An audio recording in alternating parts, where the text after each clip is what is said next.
By being a part of the community, you actually get to know Master Hua.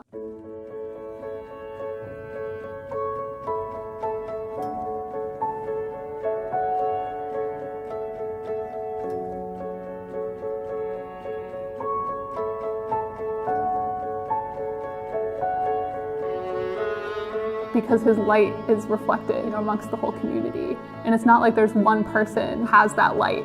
It's actually everyone has a bit of that light.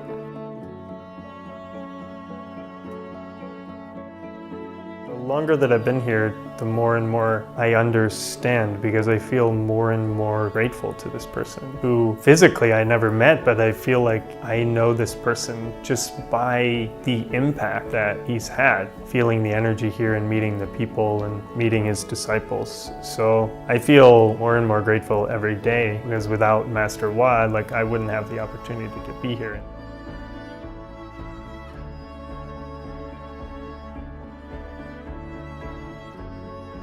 I realized that it wasn't these miraculous kinds of things that made Shifu my teacher. It was the person that he was and how he conducted himself.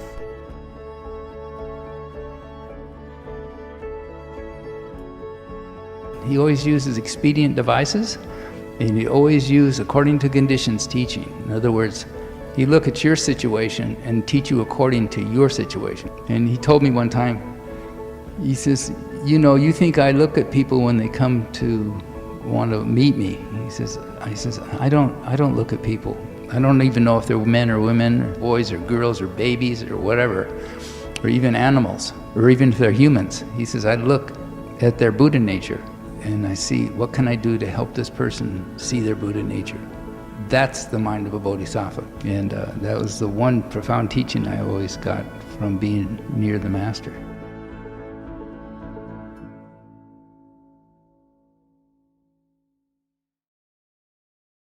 I think I first saw him on the street in the fall of 1965.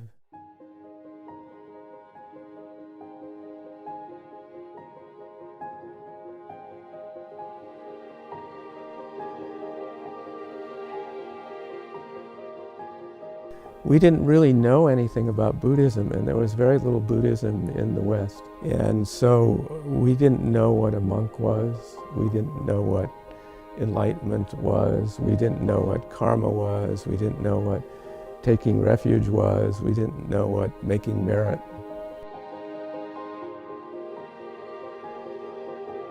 When I moved in the same building with the Master, they told me, well, he opens his door every day at 7 o'clock.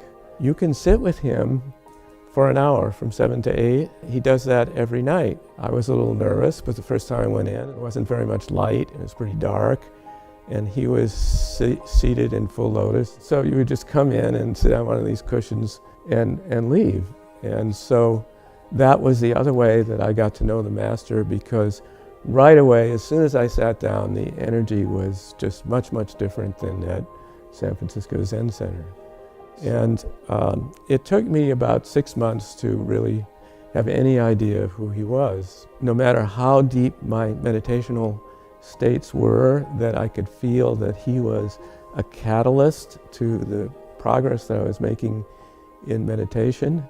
He was really deeper inside me all the time than I was inside me. So that was very interesting. You know, I'd never experienced anything like that before. And when I realized that he must be a great enlightened master after about 6 months, I didn't know what great enlightened master meant, but that was what was going on in my head. I thought, how sad it is, you know, that in this culture, you know, how many people in the world could there be like this? Maybe 3 or 4 or 5 or 6? And we are totally ignoring him, and he's living in this slum building and nobody even knows he's here. Then what I did was I wrote all my friends and I said, I've discovered this great enlightened master. You should drop everything you're doing and come to San Francisco. And nobody came. And then right when I was about to give up, I got a letter from a some classmates of mine who were married who were also interested in meditation, and they said, we're coming to San Francisco. And I was so excited because finally somebody was interested in meeting the master, and they came and they ignored the master. They'd just come to see me, and he completely ignored them. And then,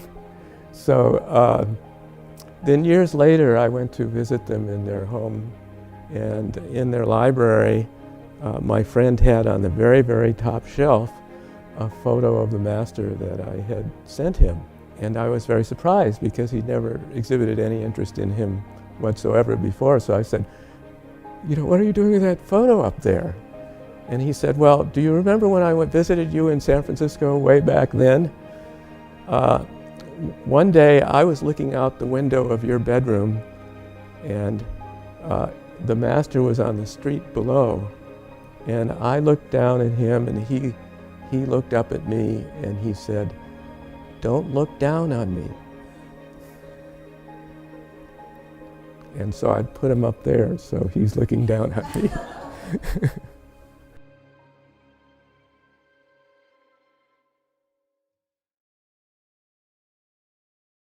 Oh my God, here I made this vow never to do it again, and the pie's right in my hand, and I can't give it up.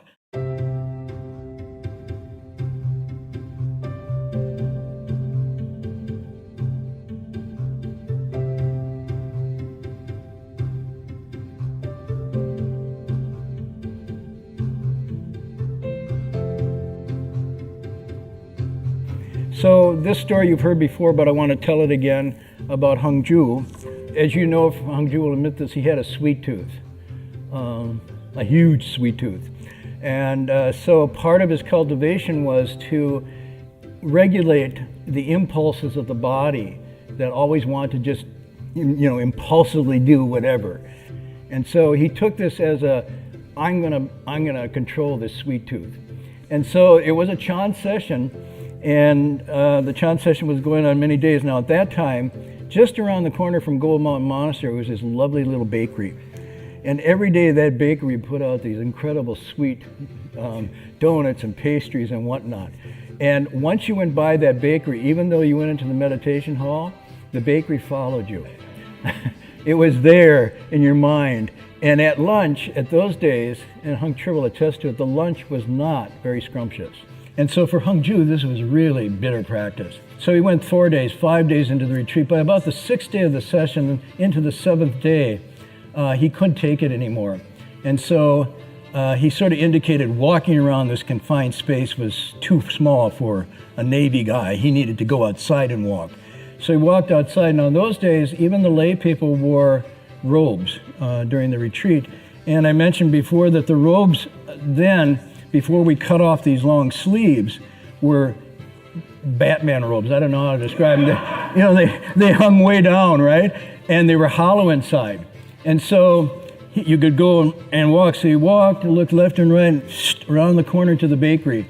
And he went in and he said, I want 3 of those little berry pies, because berry pie was the weakest thing. So he got 3 berry pies, and he's going back and he's eating one quickly, and he gets around the corner, he's getting closer, he's trying to pace himself, because soon someone's going to go. And so in goes a second berry pie, and then, oh my God, and he's like, because the inside of his robe turns it on and wipes it and then puts it back in so it wouldn't show. Now he's got the last pie, but it's not finished. And he's going, oh my God, I should throw it away. I can't throw it away. And he's like, oh my God, here I made this vow never to do it again, and the pie's right in my hand, and I can't give it up. And nobody's talking to him or whatnot. And what am I going to do? And he's right at the door, and he drops it into his robe. So this is after lunch, and he's going around, walking, standing, sitting, meditating. This berry pie is hanging down in the pouch of his robe. And, he's going, Om Mani Padme Pi, Om Mani. I mean, he's thinking along these lines. And he's like, what am I going to do? I can't eat it now. He thought of every break he'd go in the kitchen maybe, and then somebody else would walk in, or the master would walk in, and they'd go back in the pouch and back and get. And so he completely moved off of his Watto to, the pie thing. And it went till the end of the day. He waited and waited till everybody went to bed. And this was now going between 1 o'clock, 1:30 in the morning. Then he went into the bathroom, and in those days the bathroom had the old windows. You had ropes with pulleys, and so if you opened them fast, you go boom, and the pulley would drop. So he sat there with ninja samadhi, lifting that window so slowly that the rope and the thing never made a sound. Inching, I mean, he must have been sweating just slowly, because it went out to the fire escape. Slowly, and he finally got it open. Nobody heard it. He's like, aha. And he slips into the fire escape, goes up to the roof. And he's on the roof, and he's just sitting there. This is nirvana. And he takes a big bite of the pie, and he's like, oh my gosh. But then he's like, oh, but geez, my vow and everything, this is... And then he hears some noise in the fire escape. He's going, what? Who is that? I'm not going to share my pie. And he looks, and the moonlight is out, and he sees this shaved bald head, and it's Master Hua, the abbot. And he's coming up the fire escape. Hangju goes, shit. And so Master Hua comes towards him, and Hangju goes the other way. Master Hua turns around, and then Hangju turns the other way, and Hangju takes his beads out, and he's got the pie in one hand, the beads in the other, and he's pretending he's up there reciting, you know, and they're reversing directions, and Sherpa's just patiently going back and forth with them, and finally they meet face to face, and there he is, blueberry dripping down his chin onto his robe, covering his beads. He's sitting there like that, completely exposed. And all the master says to him is, how does it feel? And he turns and walks back in. And Hangju said, he told me later, he said, I sat there for like 15 minutes frozen. And he said, I was expecting a blast, a scolding, you know, the Chan master takes a stick and whatnot. And he asked me, how does it feel? And I started, what did he mean by that? And then he went through this whole thing. How does it feel not to have control when I wanted to have control? How does it feel to be deceiving and cheating? How does it feel to take this vow and not keep it? And from that time on, he just came back in, finished the session, but changed his whole approach.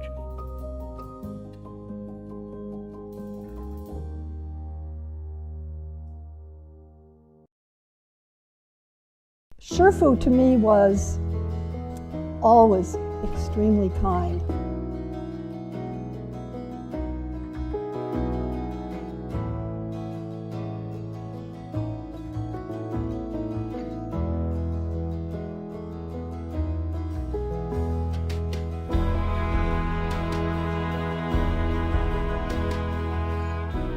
When I got pregnant with my son, I was 39, which was quite old in those days. And I was determined that I wanted to have the baby at the City of 10,000 Buddhas, because it seemed to me, of course, I mean, how auspicious would that be? I wanted to have a home birth. And at first the doctor said that that would be okay, and I had midwives that were going to help me. And then about 2/3 of the way through the pregnancy, the doctor said, you're going to have to go to the hospital. I don't feel comfortable for you to have the baby at home. And I was heartbroken. And I went to Sherpa, I said, Sherpa, I wanted to have a baby at CTTB, and how could that not be everything wonderful? And he just looked at me and he said, of course you should go to the hospital. Don't you know that wherever you are, I will be there? I'll come back many, many times in the future.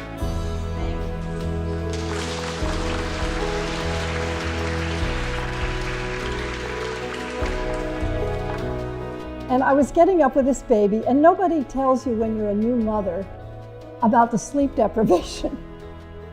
I was getting no sleep, and I was getting so impatient with this baby who wouldn't stop crying. And I remember picking him up, and I was on the verge of shaking him. I was so desperate.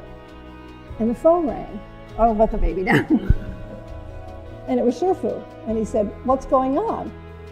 And I said, oh, Shifu, this is so hard. The baby won't stop crying. And he said, you have to be patient. You have to be patient, patient, more patient.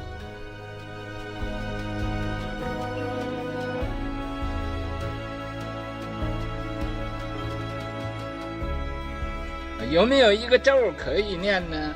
一念这个咒，就把这个小孩子念的都老老实实在那儿循规蹈矩了呢？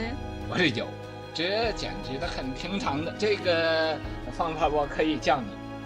然后我说我念这个咒给你听啊，就是这么念：培训培训，more培训，菩提说婆诃。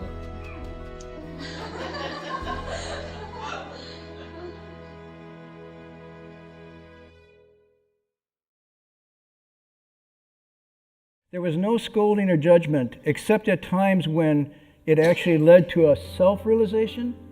So it was never for the sake of scolding or embarrassing or humiliating you, except if that could cause you to wake up in some way.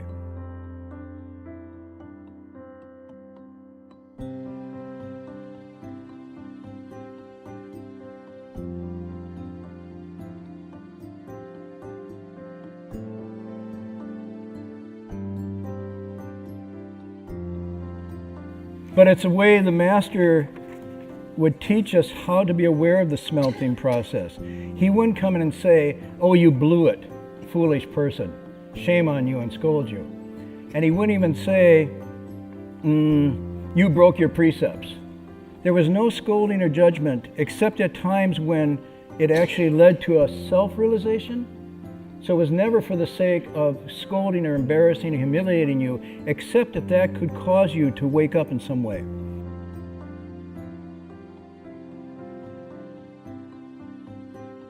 Sometimes people get the impression that Shifu was very fierce all of the time, and I would say 95% of my experiences with Shifu were with him being incredibly kind and patient. That even if he was telling me that I was doing something wrong, he did it in a very gentle way. Or if he was fierce and he scolded, I think the part behind the scenes that people didn't see was that there was always a gathering back in. Once you got the point, then it was gone. And I will mention one thing. At one point, Shifu said to me, and this was not unusual, he asked our opinion a lot. He said to me, "So, is there anything that I do that you don't like?" And of course I was terribly embarrassed. How could I as a disciple tell Shifu there was something that I didn't like? But Shifu wouldn't let me off the hook, of course. Said, "No, I'm serious, I really want to know." So finally I said, "I really don't like it when people get scolded and then everybody, sort of shuns them and doesn't talk to them, and it makes me feel afraid." And he just looked at me and he said, "It's just temporary. It's just until they get the point." And I think that's very important, that if he did scold people, it was never to hurt someone. It was always to help them, and always, if nothing else, would wake them up. He never scolded people just because he liked to scold. It was, if that was what would help you, he might be really fierce for a moment. If you needed someone to be very gentle, then he was very gentle. But his heart was always in the place of trying to help you and to try to have you suffer a little less and be happy. And I think that's the other thing that I want to say, is he really wanted us to be happy. There's nothing in the Buddha Dharma that says that people should be miserable. We should delight in the joy of the Dharma. And most of the time, that is what he communicated, was that incredible joy in studying the Dharma.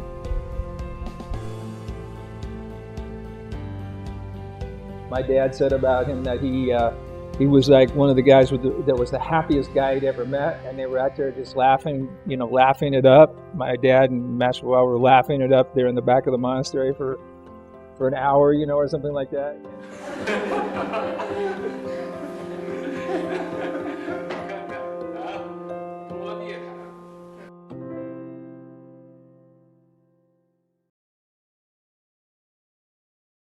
Every time I'd get up to go, I'd run into his chest. He'd be just standing there right in front of me, and then he'd reach into his little pocket there and give me some candy. "It's okay, it's okay."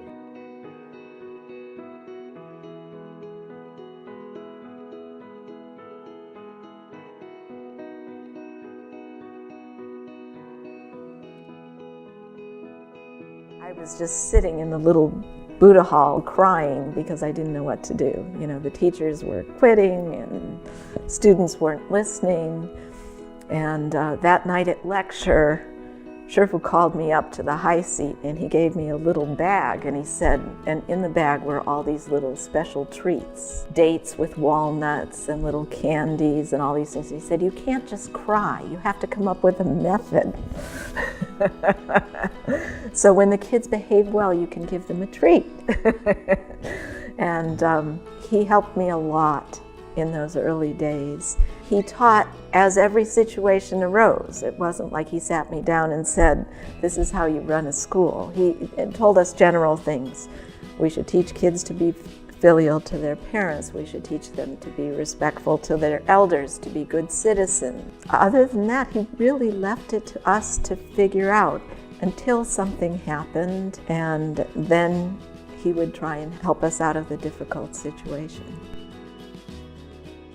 You know, we were sitting there, I'd be sitting there, and then I'd say, okay, that's it, because I'm going now. And then every time I'd get up to go, I'd run into his chest. He'd be just standing there right in front of me, and then he'd reach into his little pocket there and give me some candy. It's okay, here's some candy. So every time I tried to escape, he'd be standing there, and he'd go, oh, get you going. And I said, he says, calm down, it's okay, no problem, go, okay. So anyway, I tried to escape a bunch of times, I couldn't escape, and he was just sort of kind of hovering around. 人死了，你再叫他活了也不难啊！只要你有这个神通，可以叫他活的，教化西方人最难啊！所有一切再难的事情都可以做，但是啊，教化西方人不容易。他的眼睛一瞪，一看比师傅也高也大啊，很不容易管的。所以教化美国人呢，不是那么简单，不是那么容易的。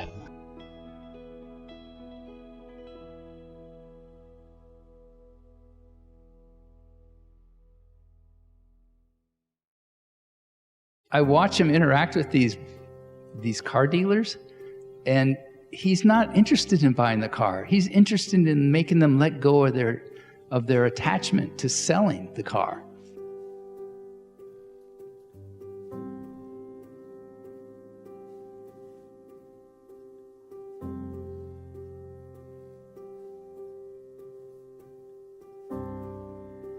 Then one time, some people, I don't know who it was, but they donated, they said, Shifu, you need a car. You don't have a decent car to travel all these places you have to go. So here's money for a car.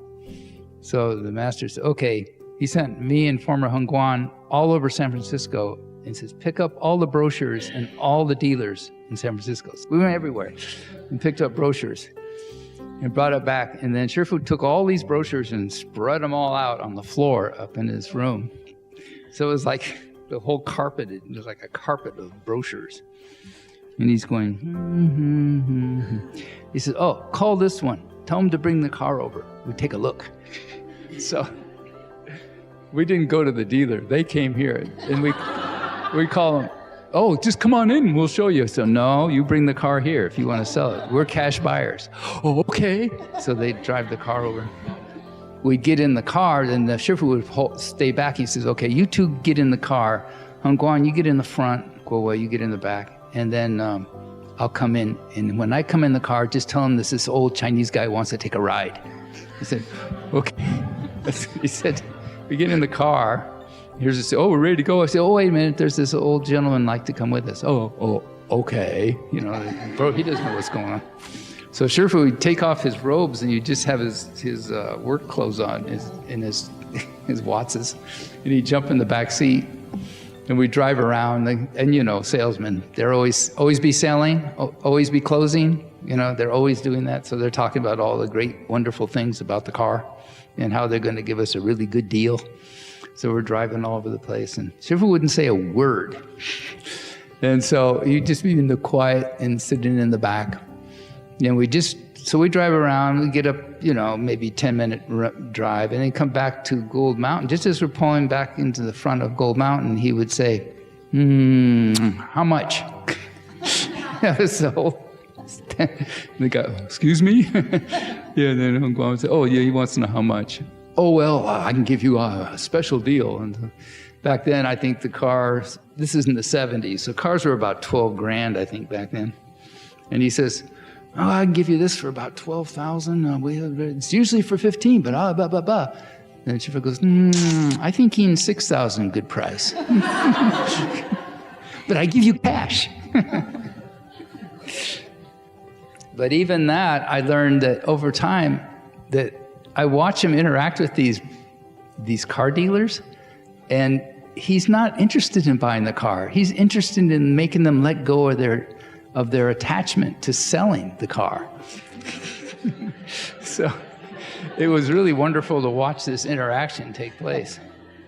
We had one car dealer come there, and he's almost to the point where Shifu's ready to sign, and he gives the paper to Shifu, and he's just about, he picks up the pen, he goes,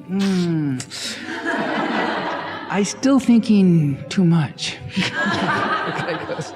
Finally he gets up, I can't take it anymore. And he runs out the door, and Shifu ran after him, waving the paper, I sign.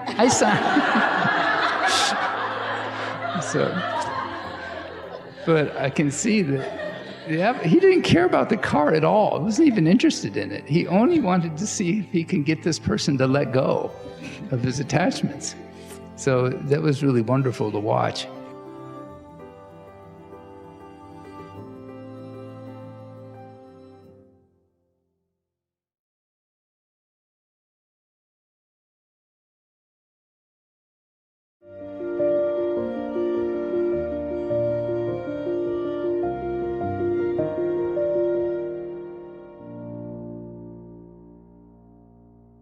Looking at Shifu, I realized that all my life I had been looking, hoping to see someone like him in the world, because my only model was Christ, the perfectly good, perfectly compassionate, perfectly unselfish human being in the flesh. And you could see that this was what Shifu was like.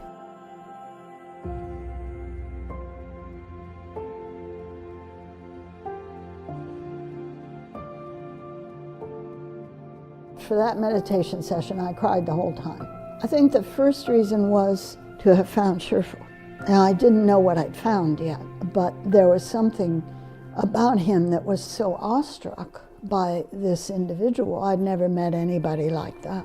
And the feeling of coming home, and that's another reason I was crying.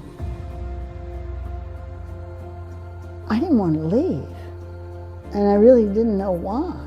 Shifu said to me, if you believe in me, then really far is really near. And if you don't believe in me, then really near is really far.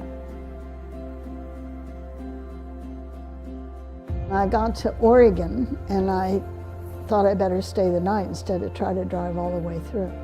So I found a motel, and I was sleeping, and the master appeared in things I hadn't seen him wear. He had his yellow robe on and his red robe on, and I had never seen that. And there was a lot of light around him. It was not a totally dark room. It was a motel. There was outside light. I didn't know anything about putting your hands around the Buddha's feet as a way of bowing. I didn't know any of that, but that's what I decided I wanted to do when he was there. I reached out to try to make my bow by putting my hands around, and as soon as I did that, he was gone. So I took from that what he had said, that if you believe in him, then really far is really near, and that he had come to let me know that that's the case. 你对我有信心啊，我和你寸步都不离的，时时的看着你。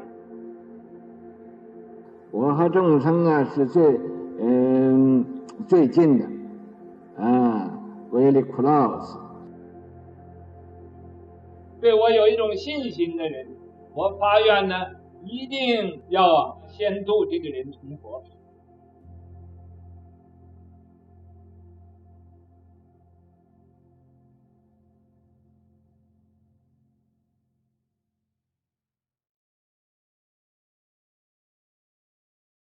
Look at him. Look at him. He's taking all the spring rolls. We're not going to have any left. None of us get to have any spring rolls. I said, Shifu, I felt so embarrassed.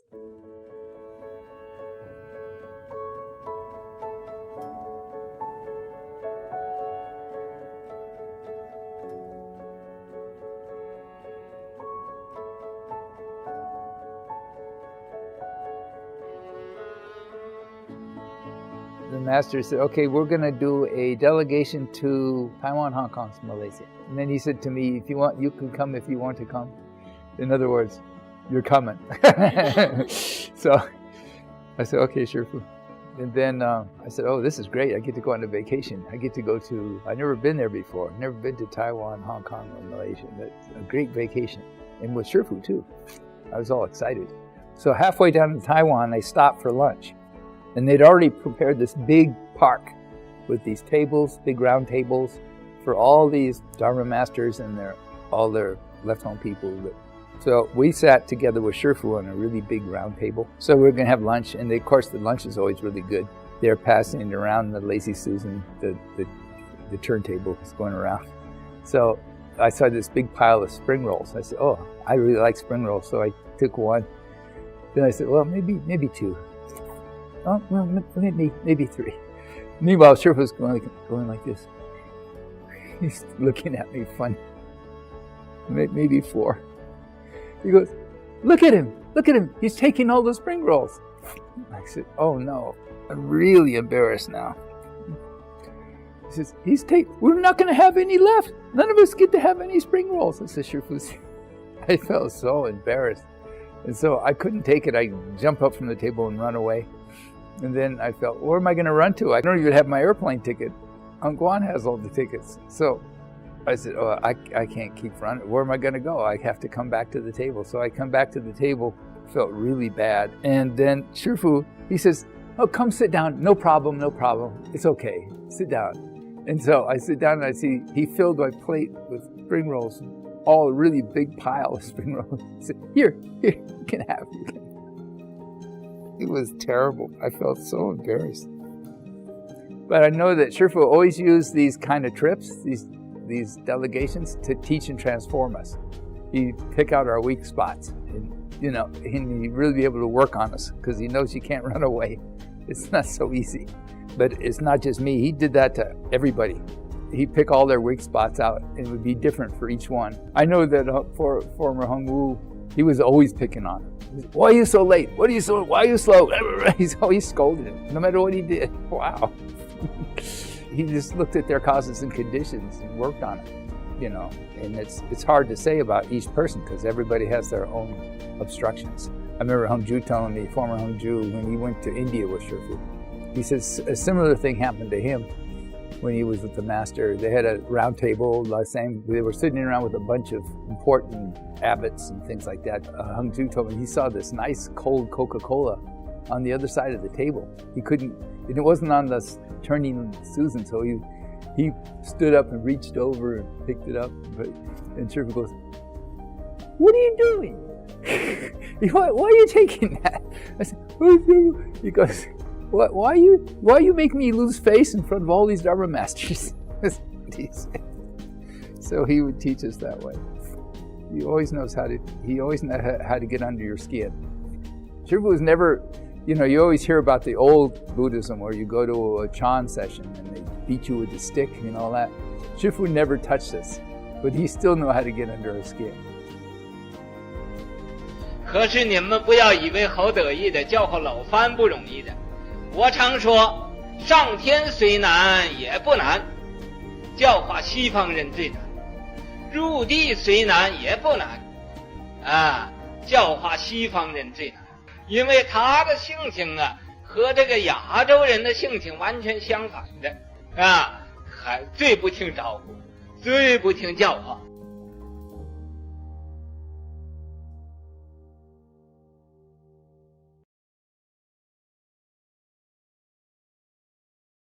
Phoenix to Ampachang is a long ways. It's like a 4-day trip in a bus that only goes 35 miles an hour. I don't think this is going to make it.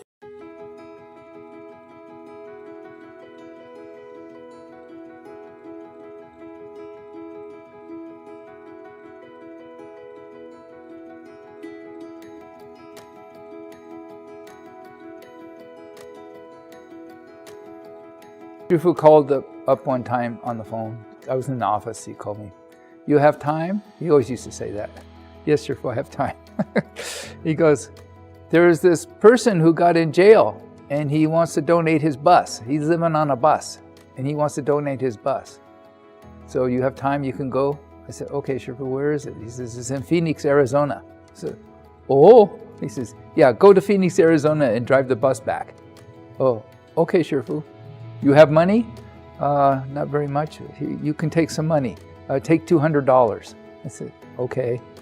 I didn't think $200 would be enough, but I didn't dare say so. I went to the jail, and they brought this guy out, and apparently he had taken refuge with Shifu up in Vancouver.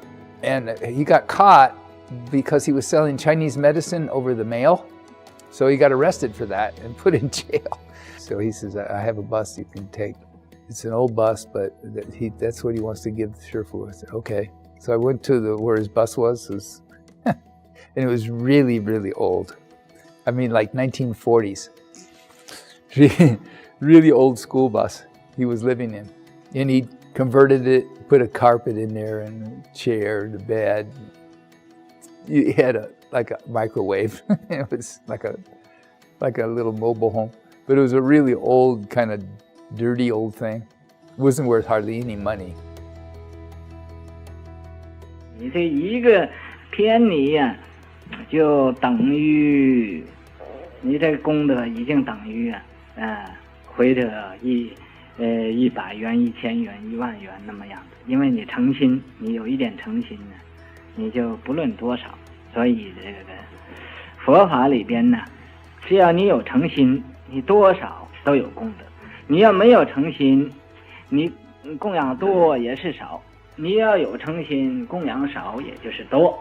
这样用你一种真心来行这供养。And the wheels, the tires were bald. In other words, all the tread is gone on the tire. So they're just smooth, round. And I had my little $200, couldn't possibly buy a new tire with $200. So I said, well, I'm just gonna have to drive on these tires, even though they can pop any minute because they're just bald. They don't even have any tread. I got the thing started, at least the engine ran. So I got it started and I started driving down the highway. But the tires were so bald and they were out of round. They weren't round anymore. They were kind of oblong. So when you go more than 35 miles an hour, the bus is going wah, wah, wah, wah. So I said, oh, me tofu. So I started reciting Guan Yin and driving. He said, well, Guan Yin, it's going to be up to you because I don't think this is going to make it. I just barely had enough money to put gas in it. So Phoenix to Swampachung is a long ways. It's like a 4-day trip. And a bus that only goes 35 miles an hour. I drove all the way through the hot desert and I'm waiting every minute for the tire to blow up because it was so hot. And still I'm reciting Guan Yin and it didn't blow up. I said, oh, whew. Then I drove over Donner's Pass. Now there's this mountain you have to go over, the Sierra Mountains. So you have to climb. Then you go down the other side. I didn't know if the bus was going to make it over there because it's not very strong. It's a very old bus. And I was going like 15 miles an hour, 10 miles an hour. Whoa, whoa, whoa, whoa, whoa. And finally gets over the top. It took all day to get up there. Then it came down the other side. I said, whoa, I might make it after all. I only had like $10 more, $20 more for gas. I couldn't afford any kind of problem. It's late at night, I'm gonna pull over and stay overnight, sleep, and then go out in the morning. So I pulled over the side of the road and then slept, and then I got up to leave. The bus was stuck because it was muddy there. I didn't notice that night, but when I pulled the bus over, it was very muddy, and when I tried to leave, it goes woo. Then the engine completely stopped. I said, oh, me tofu, I'm in trouble now. Within a minute or two, a guy in a tow truck stopped, pull up alongside. Oh, you have a problem? And he opened the hood. He said, oh, it's this regulator. It's a very old regulator. You can't find these anymore. This bus is so old.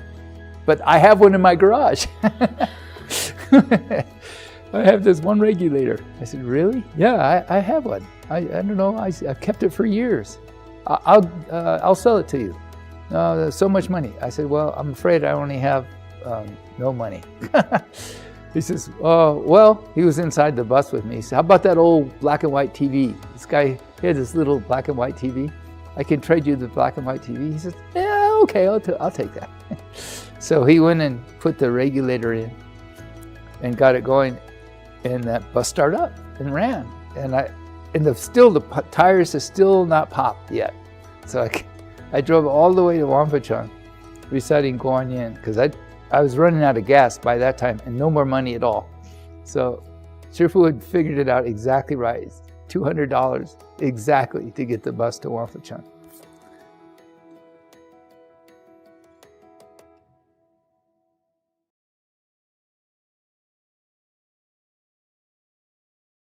The car was locked. He got in the way he gets in.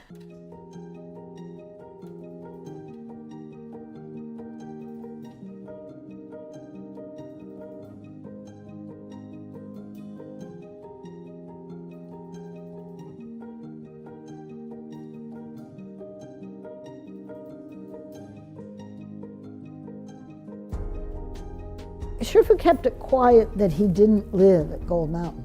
Nobody was supposed to know. Just his closest disciples, every night we took him somewhere. And actually where we took him was to where we used to live in the avenues. It was his house, he was the owner. And we would take him there and then we would pick him up in the morning. So always what would happen is he had us do dharmas after he finished the lecture. So when it was all done, then one of us would go up and find him and he would come down and get in the car. And that day when we went up, he didn't answer the door. And so everybody figured, well, maybe somebody else took him or he doesn't want to go. We couldn't figure out what was going on. So we went out to the car to go home and he's sitting in the car. And the car is locked. The car was locked because that was a really risky area, you know? And I mean, what do you say when you get in the car and he's sitting there giggling, laughing at us? The car was not locked at the beginning. No, the car was locked. He got in the way he gets in. And those kind of stories, you know, there's some disciples now who don't want to tell any stories about Shifu. They don't want to talk about Shifu's spiritual powers, but to me, there's no way you could possibly talk about Shifu without that. It's not that we want to, you know, make him anything other than what he was, and he was that. He just didn't want to wait, so he transported himself into the car, and we had to unlock it and get in. So when you get into the car to tell Shifu, how did you get in? He laughing. Why are you so late, you know?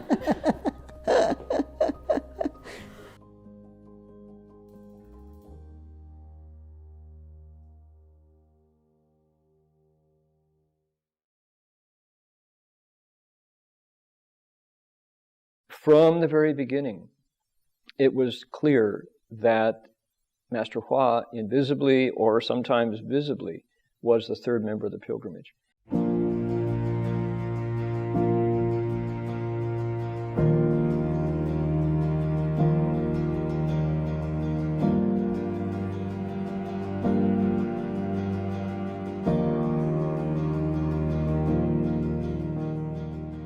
There are some mysterious aspects that are mysteries to this day. The part that needs to be explained the most and is one of the hardest to accept for people just hearing about it, and even for me, is the pilgrimage was three people. From the very beginning, it was clear that Master Hua, invisibly or sometimes visibly, was the third member of the pilgrimage. We would not have made it out of LA if it wasn't for Master Hua. The 30 days that we bowed from South Pasadena to Santa Monica and Highway 1, we wouldn't have made it. We had guns leveled at our heads. And that's not our virtue that keeps those guns from the triggers from pulling. 3 times. 三步一拜从洛杉矶到万佛城，不是一个短时间可以做好的。这个刮风下雨啊，在路上那么多车啊，车水马龙的，不是一个很平安的事情。 Another occasion, this one is harder to accept because it involves something that we would traditionally call magic. We were in Malibu, bowing along. So we had a letter that we had prepared explaining what the monks were doing. These monks are on a pilgrimage for world peace, trying to repay the kindness of their parents. They do not solicit, and we'd appreciate any protection you can offer them. So the Malibu proper policeman had taken us under their wing and the highway patrol. So this guy came out, and I think it was Officer Lubbock, he said. And he said, all right, now you guys up ahead, the road's really narrow, stay way over on the left. He said, that way we have less chance of you getting run over. And could you wear that red robe, the red robe that old Chinese monk is wearing? Because we can see him a long way off, but we don't see you. Your brown robes match right with the vegetation. It's dangerous. And we go, the old Chinese monk. He says, yeah, we were, our post lawyer was driving by and saw him mentioned to us at the station, and he said that would really help if you could wear the red robe that the old red monk is wearing. We're like, yeah. He said, okay, well, that would help. He said, by the way, my wife baked these cookies for you. Good luck, fellas. And then make sure the old monk gets some too. Yeah, make sure the old monk gets them. 他们在那3步一拜啊，这个2年9个月的期间呢，很奇怪，刮风他们那个拜那个地方也不刮风，下雨他们那个地方也不下雨。We got back to Gold Mountain, and so one of his Dharma protectors, there was a woman named Fang Guowu. We said, hey, Guowu, about 3 months ago, 4 months ago, where was Shifu on this day? Guowu says, where was Shifu? She said, yeah, that was strange that day, I remember. I was talking to somebody up we brought Shifu's lunch up. He sat up and got this, 1,000-foot stair in the 50-foot room kind of, and stood and went into his room and came out 2 hours later and said, they're fine now. And we didn't know what to make of that. Was that the same day? So we went, I think so. So what do you make of that? We don't know.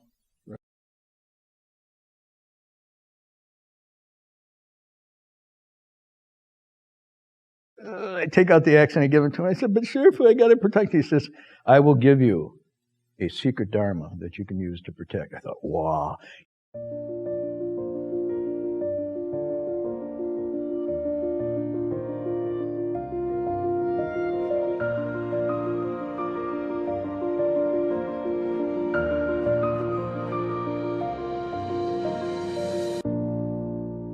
From the beginning, where the first day before we began at Gold Wheel Monastery in LA, Master Hua told him, okay, as Dharma protector, he said, you may not use your fists or your feet.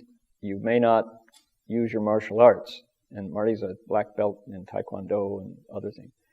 He said, as soon as you throw the first punch or the first kick, you are no longer my disciple. And so Marty had actually considered putting a hatchet. Oh, I did. And he had a hatchet. I had an axe in his bag. When we were planning this, we were in the monastery in the back. I was still a layman. He was a monk. So my idea of this pilgrimage is, something out of, living in the wild, back to nature. And so I go on and get all this really good sleeping bags, the latest titanium cooking ware with the stove and all this sort of things. And I bring it in, and we're in the back room and we're planning. Hung Sher's going, oh, that looks good. That's great. It's good. And then Master Hua comes in and he looks at it. What are you doing? Well, we're getting ready for the pilgrimage. He says, nah. You should take anything that nobody wants. Don't take anything that anybody would even turn an eye second. Oh, yeah. So we didn't. Got all this great stuff. I would say within the 4th week of the pilgrimage, it was all gone. So all those nice things that we got were completely stolen. So that was one instruction we didn't listen to and learn the hard way. But then the other instruction, I thought, oh, Hung Sher, the holy monk is going to make this vow, and I, Go Ting, will be his Dharma protector. And I will use my martial arts to save him from all these villains that descend, like Xuanzan and Monkey. Here we go. And I think, well, I got my martial arts, but I should have a weapon too. And so in the monastery, there was this nice little axe. And I thought, well, just in case, because if I just hold that, it'll threaten the Hell's Angels away, right? And so we're ready to go out the door, and the Master Hua says, where are you going? Where am I going to go? No, he says, give me the axe. I said, what axe? He said, you know what axe. You can, blah, blah, blah, blah, blah. No, you can't go out the door. I take out the axe and I give it to him. I said, but Shifu, I got to protect you. He says, I will give you a secret dharma that you can use to protect. I thought, wow, here's the Kung Fu movie. Now, grasshopper, I'm going to give you the secret. I thought, this is classic. The Chinese master transmitting to me the secret iron fist or one finger, da-da-da. He says, it's called the 4 unlimited minds. I thought, yeah, that's a very clever expression, like the lotus flower and whop. And he says, and I said, what are they, Master? And he says, kindness, compassion, joy, and equanimity. I go, what? I'm sure it's translated. I said, maybe you got it wrong. It's fist, hand, and kindness, compassion, joy, and equanimity. He said, if you use those 4 unlimited minds, you will never be in danger and nothing will happen. If you don't use those, I can't vouch for you. And then he said, if you... Down in L.A., just as we were about to go out the door for the very beginning, first day, he said, as soon as you throw the first fist or kick the first foot, he said, you're no longer my disciple on the spot. You may not use those. He said, furthermore, if you can use those 4 power tools that I gave you, nobody can touch you. And of course, I can see Marty's going, no. And then Sherpa turns to me and says, well, he says, on this trip, this time, you're not going to get enlightened. But what you write may have the power to cause all kinds of people to fa puti xin, to bring forth the resolve for Bodhi. And of course, I didn't hear the second part of that sentence. All I heard was, you're not going to get enlightened on this trip. I was like, Shifu? We're what? He said, you must write. He said, any day, if you don't put your clothes on, that's not important.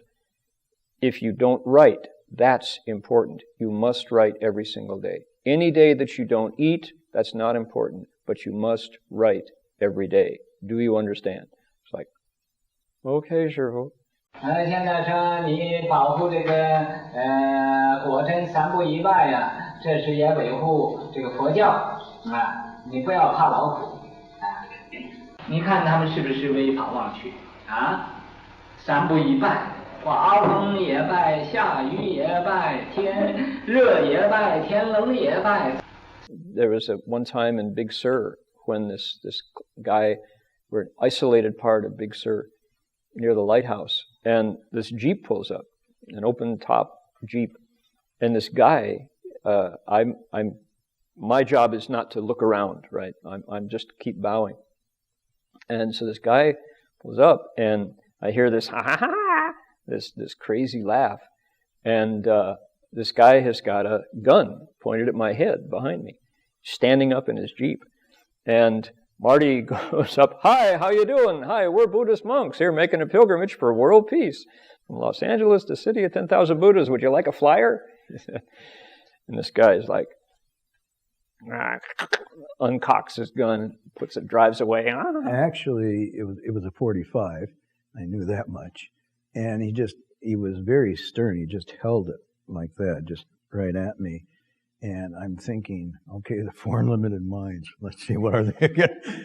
And what I actually did was I put my palms together and did a half bow to him. And at that, he kind of looked at me, and then he released it, put it in, and just drove off. In his Jeep, yeah. Yeah. So how do you explain something like that? There was nobody around. It would have been, easy to wipe out the 2 monks. 他们这个拜的时候啊，就空中在他们拜那个地方，它就不下雨，所以这是大家天龙八部的感应。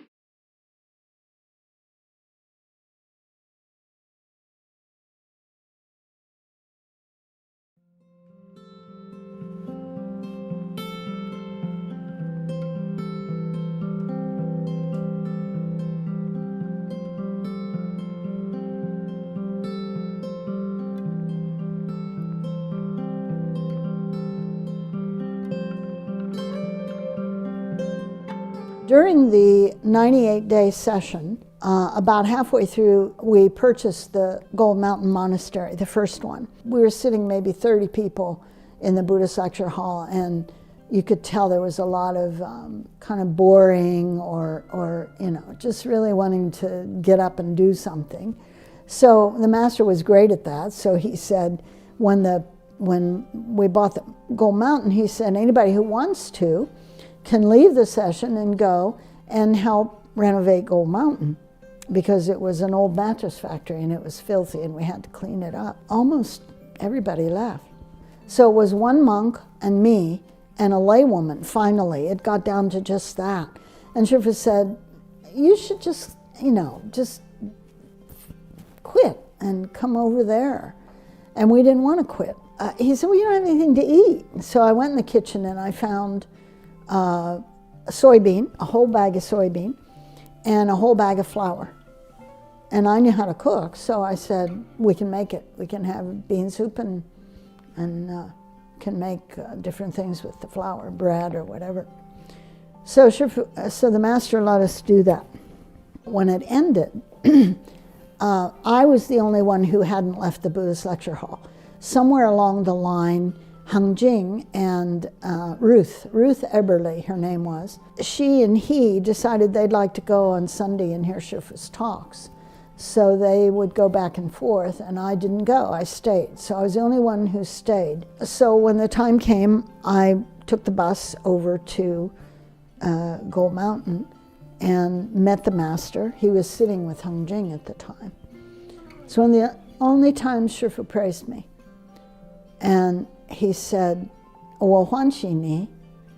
And I found that very strange as an American. To me, that meant I like you. And that wasn't exactly what you thought about Shifu saying about you, but I guess it must have the meaning in something like, you pleased me, or something like that. That's one of the only times I remember where I got out of Shifu's mouth some praise. And then he told me that my job was going to be to pick up the excess pieces of wood and store them in the attic. So that's what I did all day. And then at night, he told me I had to take the buses back to Buddhist lecture hall so that I could light incense for the Buddhas in the evening and in the morning, and then take the bus back. So I did that. And at that time, I vowed that I would recite 108 Great Compassion mantras a day. And I thought, well, I'll do that while I'm moving wood, but often I would forget. So by the time I got on the bus to come home, I'd have a pile of mantras that I had to say before I could go to sleep, So it was good because I recited on the buses and between transfers, and I finally got home. If I wasn't done, I vowed that I was going to finish them before I slept, and Shifu would call me. There isn't anybody else that could have been on the phone but Shifu. He would call me, and I was so stubborn that I wouldn't answer the phone because I hadn't finished my Great Compassion mantras. And so if I had 15 mantras to go, the phone would ring for all 15 mantras. Until finally, I was all done with my mantras, and I would pick up the phone and say, hello? And he would say, oh, Guxiu, and then talk to me as if nothing had happened, that he hadn't been sitting there ringing the phone for 45 minutes while I finished my mantras. And I loved that because I didn't laugh and he didn't laugh, and we never discussed the fact that I was a recalcitrant disciple who refused to answer the phone when she knew very well it was her teacher. He never scolded me for it, and he did it over and over again, and I did it over and over again. How do you know it's Shifu? It couldn't have been anybody else. Nobody had that phone number. But it was done with a sense of humor, the whole phone call thing. Never did he say, why don't you answer your phone for your master? Nothing, not a word. And yet we're both sitting there, giggling on the other end because the phone's been ringing for 45 minutes. I pick it up as if nothing was going on, and he answers as if nothing is going on. I love that kind of humor.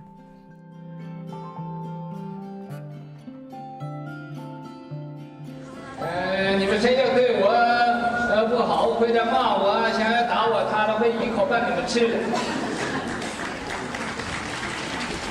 It's said that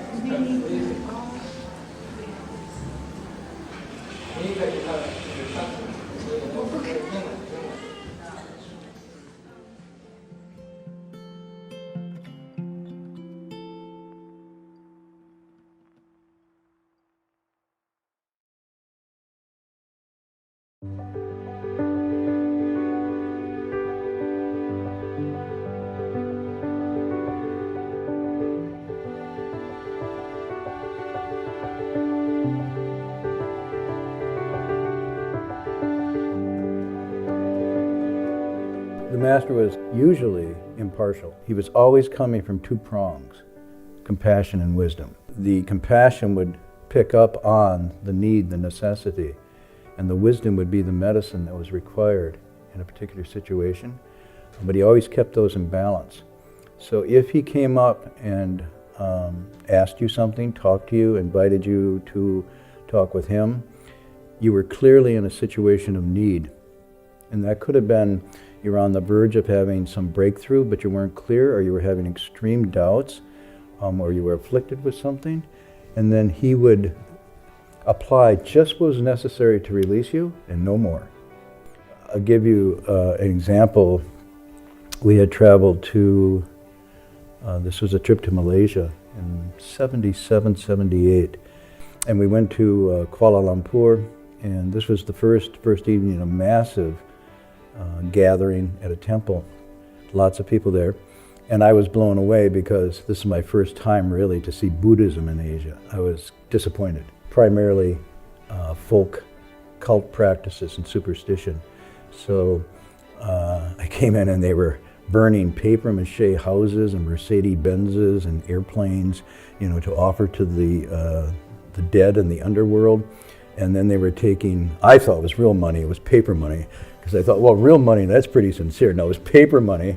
They were burning paper money to buy off the ghosts and spirits in the underworld so their relatives could pass through.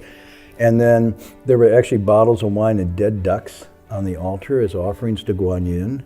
I mean, this is really primitive stuff. And you couldn't breathe because the incense smoke was so thick. People were going up with joss sticks of 50 to 100 in a bundle, lighting them, putting them in. And there was two attendants who were quickly pulling them out because it was catching fire. They had fire extinguishers on the side to make sure. And it was like this frenzy of stuff that I had completely moved away from. And so Master Hua began his talk. He said, now, the burning of paper money for the ghosts and spirits. He said, are ghosts and spirits material or immaterial? Well, they're immaterial. So if they're immaterial, what need would they have for these kinds of things? There's no place to put a wallet in a ghost or spirit because there's no physical body. So he says this is completely superstitious. And he said, and offering all this incense to the Buddhas and Bodhisattvas, what do you think? They're like, you guys? So if you get one thing that's good, you want 10 more. And so you think one stick of incense is good, they want 110 more. That would mean they were greedy. You're actually slandering them by doing this. And he says, it's symbolic. One stick of incense is to purify your mind, not anything else, and so forth. And every time he said one of these things, about 100 people would get up and walk out. Then he said, well, now the dead ducks to Guan Yin Bodhisattva. As far as I understand it, this is the Bodhisattva of great compassion. Great compassion means great compassion. It means reaching out to all living beings, including ducks. So why would Guan Yin Bodhisattva be interested in dead ducks as an offering? And then another group of people got up and walked out. By the time he went through all of these various practices, there was about 150 people left, all of them under 30. Everybody else had left, and they were really excited.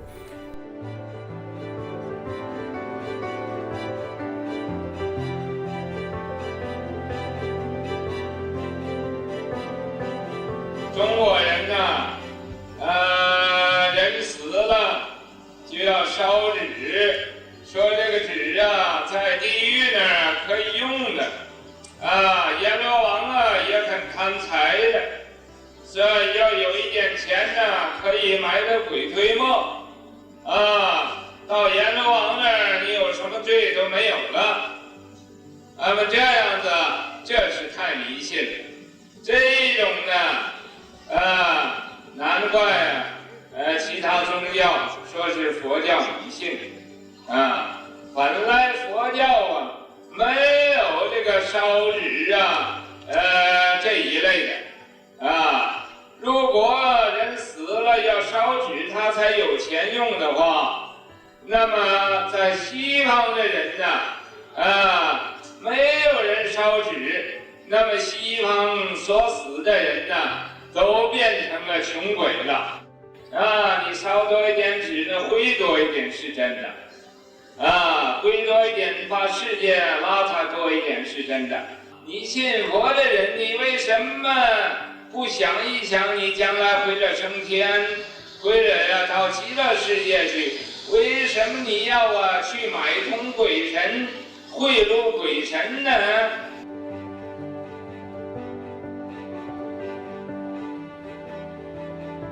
Next morning, I was washing up in the basin of the temple, and Master Hua came up and he was washing up too, next to me, and then he said, "Well, what did you think of that talk last night?" And I said, "Well, I was really impressed. I liked it a lot." He said, "What did you like about it?" I said, "Well, Master, I'd come from a religious background where this was the essence of it, and I always thought it was superstition.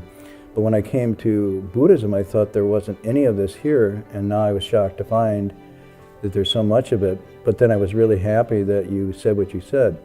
And he shook his head and he said, "Even if I didn't want to say that, I had to say that. I could not say that." And he said, "Even if everybody walked out and there was nobody left, I would still say it."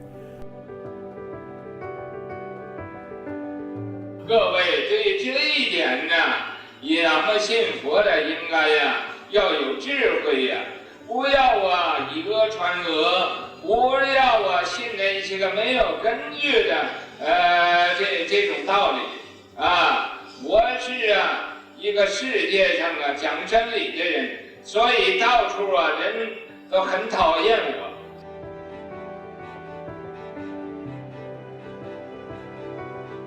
And I said, "Oh, that's why I'm following you."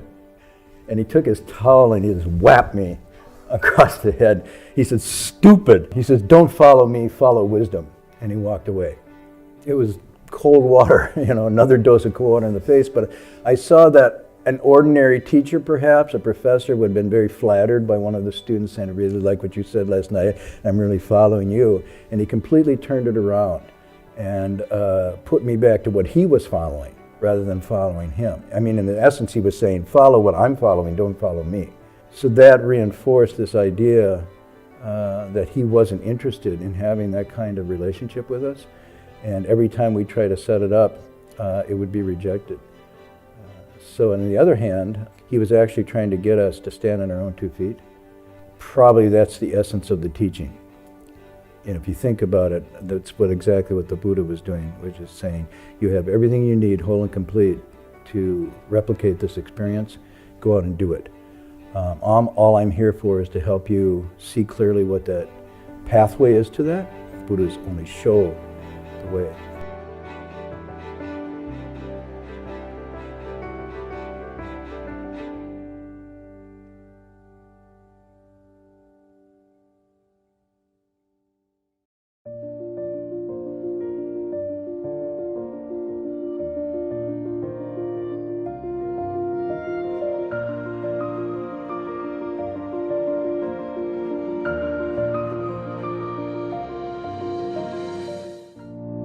We got to Malaysia, and we were, I think, in Terengganu, Dingjalo, on the east coast of Malaysia. And Doug had decided that this was his opportunity to do some serious heavy-duty mountain climbing. And this was the autumn, and so the time was right that he needed, this was the farthest northern spot of our delegation from which he needed to get to K2 if he was going to beat the snows and climb Annapurna, one of the world's third tallest mountain. And so he notified Shifu, "Shifu, I've got to go," he said. And Shifu said, "Go where?" "Guolei." And Mila Pusa, Guole, Mila Pusa, right? Maitreya Bodhisattva is his name. So Doug said, "Well, Shifu, I got to beat the snowfall or else I won't be able to go up. This is my last chance. I really got to go." And Shifu said, "You going where?" "I'm going to climb the mountain, Shifu. I really got to go." Shifu got that long, they call it the 1,000-foot stair in the 50-foot room. You know, he's kind of like that. And Shifu says, "Well, you don't have to go right away." "Oh, Shifu, I really have to go now, because if I don't go now, I might not get another chance." Shifu says, "Well, you should. Why don't you wait a little?" "No, Shifu, I got to go. It might snow." "Well, what if I guarantee that it won't snow?" "No, Shifu, I really got to go." "But I could almost promise that it won't snow if you'd wait a while." "Shifu, I got to go." And Shifu says, "可以." Then he said, "But be careful who you make friends with." Then Shifu came to us and said, "Talk him out of it." So we're like, "Doug, you sure? Did you? Shifu was really..." "No, man, I really got to go. I got the equipment, What was his equipment? He had some tennis shoes. When you go up Annapurna, you go up with oxygen tanks, and you get porters and Sherpas and crampons and ice axes and ropes, and Doug went up with... So Doug left. So we go on, and we're now in Alor Star. We went up the coast, we're up the northern boundary of Malaysia, where it meets Thailand, and we get this phone call. And I think it's Hung Shun, who was back at Gold Mountain at that point. He said, "Did you hear the news?" "No, what news?" "Doug Powers has just been airlifted into the Stanford Hospital. He broke every bone in his body." We're like, "What happened? What happened?" "We don't know. We'll tell you as soon as we find out if he's still alive." So Shifu said, "I told him not to go." But we heard that Doug got to the ranger station at the base of Annapurna, and the ranger said, "You're not allowed to go up by yourself no matter what." And so he said, "Well, you got to have somebody to go with me." So this guy comes out of the shadows and says, "I'll go with you." And if this were a movie, you'd hear dun, dun, dun, dun, dun, dun. This is the person Shifu warned him against. So don't go up there with just anybody. Actually, the guy I went up there with was just coming off of heroin in the Golden Triangle in Burma. There you go. Perfect companion. Okay. So he was the perfect companion. So he goes up, and the first night is kind of okay at the base camp. Then they go up a little higher the next night, and then the third night, a big snowfall. And it's a big snowfall, and everything's like whited out. And Doug goes out of his tent. It's not clear whether he missed his step or whether he might have been pushed, but the next thing he knows, he's doing a somersault through the air, and then wham, onto a rock ledge like this, he said. And just landed smash, and actually you can't, he's not wearing his beard now, but if you look carefully, his face has two halves to it because they rebuilt. Dr. Lee has actually worked on that. Okay. So he hit the rock ledge and smashed the bone, literally crashed, smushed the bones. And he said that he was, the way I tell the story, was that his, just exactly like that. That's how it went. Boom, just like that. Wham. Wah la la yi sheng. He said that the pain was so intense that he left his body, and he was out there watching his body like be crushed on this small ledge. And had he missed that ledge, it would have been, many, many hundreds of feet down. And so he had a discussion about pain with himself. And then he heard this voice. And this voice was saying things like, "Oh, you think this is pain? Well, you're out of your body. What hurts?" And he talked about that, and then talked about, if I were you, I would probably recite the name of Guanyin Bodhisattva. And so Doug says, "Yeah, I have been reciting Guanyin Bodhisattva." And so he said, "Yeah, well, what's the experience as you recite Guanyin Bodhisattva?" And he realized that he was having a conversation with Guanyin Bodhisattva, who kept him alive in a conversation for the 2 days that it took for the Royal Nepali Air Force helicopter to come up and discover him on the ledge. Because when he hadn't come back down, the ranger notified the Nepali Air Force that they had somebody missing. And at this point, his parents found out about it. So the helicopter came in, spotted him, pulled him off, and somehow, I don't know how it happened, but he found himself on a jet chartered to head off to Stanford for emergency surgery. And he also, Shifu, actually, before I left, I said to him, well, it's going to cost me more money to go for this out. And he says, well, okay, I'll give you any amount of money you want right now. If you'll stay. Go. Yeah, if you'll stay. And I said, no, that's okay. Pretty much when I got back, though, I was in the Buddha hall, and I showed up in the Buddha hall, and Shifu says, ah! Were you there? He says, come up. He says, come up here. I said, what? He says, well, what are you doing? I said, yeah, I had a little problem. He says, how many times did I tell you to not go up there? And I said, maybe 3 or more. He said, yeah. And so you went anyway. I said, yeah. So he said, well, he says, I have to tell everybody here that you died. And he said, you died on the mountains. And he said, you know, what I hope is you don't make as big a mess out of this life as the last one. He says, you got a new life. You must have something to do or something. You got a new life, but I just hope you don't make a big mess out of this one. The new one. That new one as you did as that one. Yeah. Fortunately, at that time we were like all cultivating pretty seriously. We were doing all the sessions. We were doing all the chants. We were like really serious. So we had a little bit of cultivation. You don't actually get to use your cultivation until you get in an emergency. But the problem is that what you do learn is that when you're in an emergency situation like that, then if you have the cultivation available, then you can use the actual recitation to actually not be in the pain. And you can actually, I couldn't do that just on a regular basis with my legs. I can feel the pain right away, but when you're in an emergency situation, it's a different situation. And you can actually use that cultivation to hold your mind in a certain kind of place, and you can actually watch it go and pay attention to the pain and then be caught up in it or move away from it. And so I have to actually tell you, I was there for quite a few days, and I have to honestly tell you that if I could really recite, I actually had the thought, this isn't really any different than being anywhere else, as long as you could recite. If I couldn't recite, then it was like very painful. 你呀，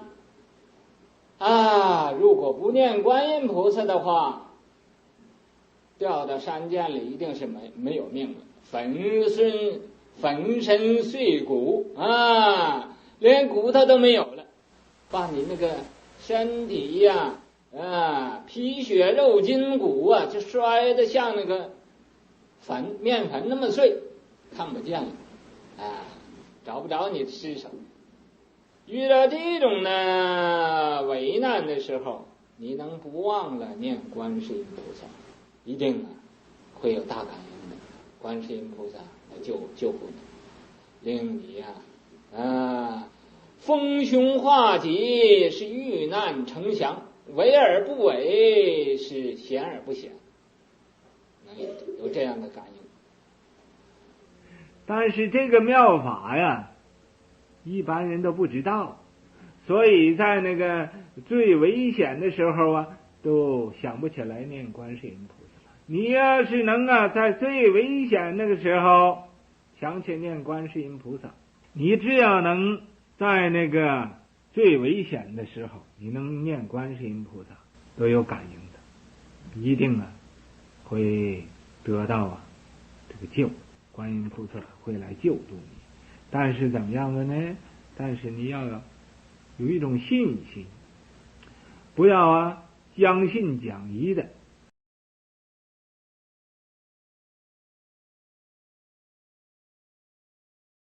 When I first started studying Buddhism, one of the things that attracted me was it was the one religion that I had encountered that didn't say that they were right and everyone else was wrong.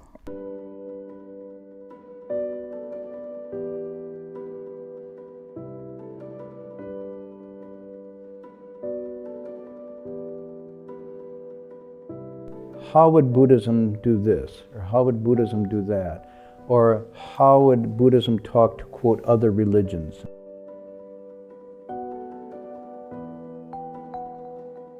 I think first of all, take the capital B away from it and put it in small b, and then you're down to something rather than a belief system or religion as some kind of teaching. And if you look at it, it's really about teaching of human consciousness, the mind. It's the teaching of human nature. It's a teaching about the nature of reality. And it's not so much, here's what the nature of reality is, but here's how you'd go about accessing what that is. And so now you're getting down to it's real a methodology rather than an ideology. He would then redefine what we call Buddhism. He would say, I don't call it Buddhism. I don't call it Chinese Buddhism. It's the teaching of the mind. It's the teaching of all living beings. It's the deepest psychology. And all of a sudden, he rectified the name away from an ideology or religion to some process or method. I wouldn't say it's a religion, but rather these are laboratory guides to self-discovery.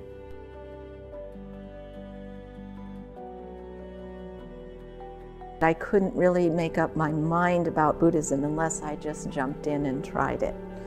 So, and bowing was the same way. You know, at first I was no, this is something I'm not supposed to do. But I felt like I just had to jump in and try things and see what happened before I could make any decision about whether Buddhism was right for me.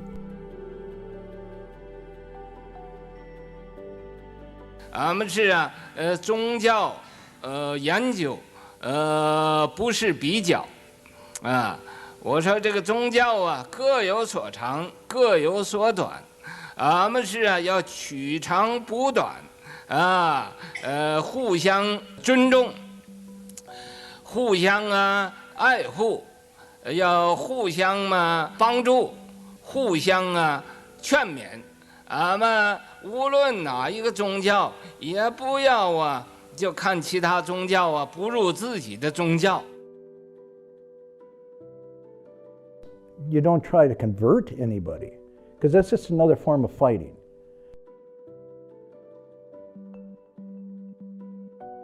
When I took refuge, one of the things that stopped me from taking refuge for a while was there was this tiny little book that in not very good English that had this refuge ceremony in it. And one of the things it said was that I take refuge with the Dharma, and I vow that I will not take refuge with any outside way teachings. And at the time I was a religious studies major. And part of what, as I had said, had attracted me to the Buddha Dharma was that Buddhism accepted all religions. It didn't say that religions were false. So that was a real stumbling block for me. So I was really struggling, and I asked him about it. And he told me, well, when it says outside way teachings, what that means is not another religion, but with any teaching that teaches you to seek outside of yourself for the truth. So when he explained that, then I felt comfortable. And I was able to decide to take refuge.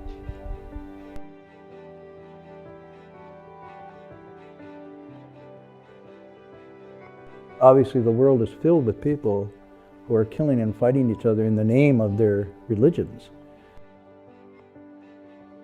我说于书记，你要做一个天主教的兼佛教徒。 然后我又对他说：“我说，于书记，你不要很惊奇的。我说我愿意做一个佛教的天主教徒。俺们两个人呢，互相了解，互相明白这个教主创教的，不是要和其他人争的。俺们这个宗教不争了，那么。” 世界人类也就都不争了，不争了就没有战争了。你说这样好不好？那么这个于书记当时他想了一想，他说好，我们就这样做。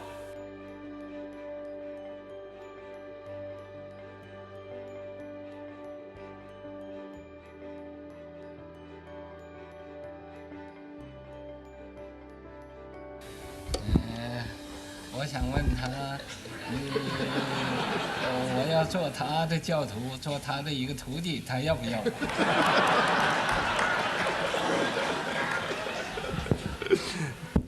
answer is very simple. Sorry, no. 不会，不肯。那我真是个圣人了，剩下的人。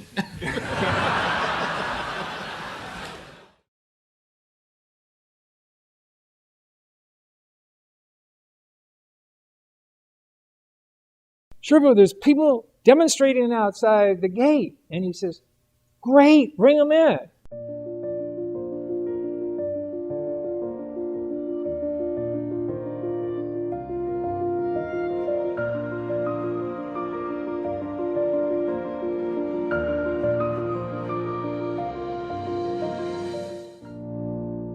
Shrippo's Dharma in that when he said, all I'm doing is trying to get people to get into touch with their own nature. I'm not teaching any ism. I'm just teaching that mind ground. I'm just teaching people to get in touch with their awareness in the natural state of itself, which is completely aware, completely okay, everything's okay, no problem. From this place where your awareness is just comfortable, basically contented, basically observing, from that place you can operate and you can begin to observe, you can become aware. And when Shrippo was talking about faith, he actually says, I mean by faith, confidence in that nature. He actually uses the word confidence, not faith.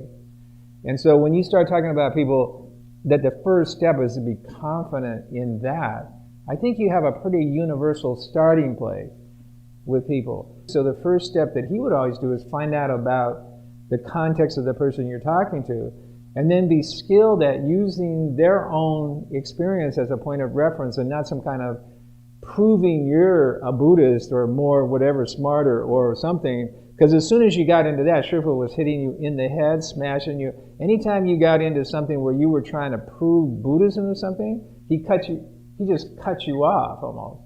I remember we had a bunch of people demonstrating outside the gate. We had some conference here.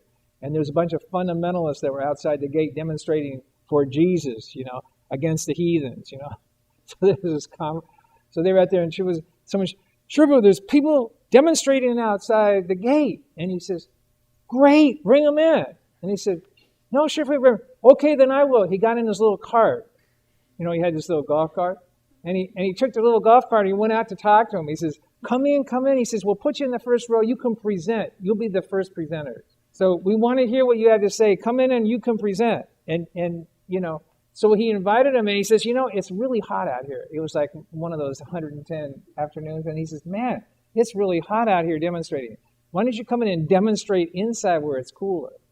He says, you can come in and demonstrate inside where it's cooler. And not only that, you can have the platform. You guys talk, we'll stop. You guys must have some really good insights and we want to listen to them. So they come popping, so they followed him in with their signs, and they sat in the front row. He says, sit in the front row. Okay, present to us, what. So then we all sat there and they presented their views, and everybody said, yeah. He says, oh, that. So he was sitting in there listening. So he goes, that's an interesting point, Then he would ask a couple questions about the point, 所以在去年呢。那儿开宗教联席会议的时候我就头一天就遇到麻烦。什么麻烦呢？有一个不知道叫什么新耶稣教是新基督教是新天主教不知道是我不确实知道他的名字。我们一开会的时候，第一天他就到了门口，举起个牌子，上面写着英文的标语，说是你魔鬼的行为你瞒不了耶稣，耶稣早就看穿你们这个把戏了，就这么示威，在门口示威，就把我的徒弟吓得战战兢兢的，就来对我讲。他们问门口很多人在那示威，这怎么办呢？这不是好现象怎么要想什么办法来对治他们？我说他们示威了，示威好了，那我去向他们叩个头，他们大概就走了。我这个徒弟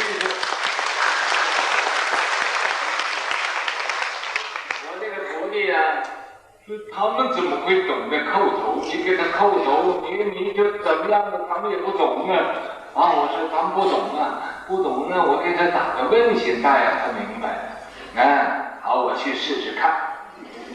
我就坐着我的一个高尔夫车，打高尔夫球的车。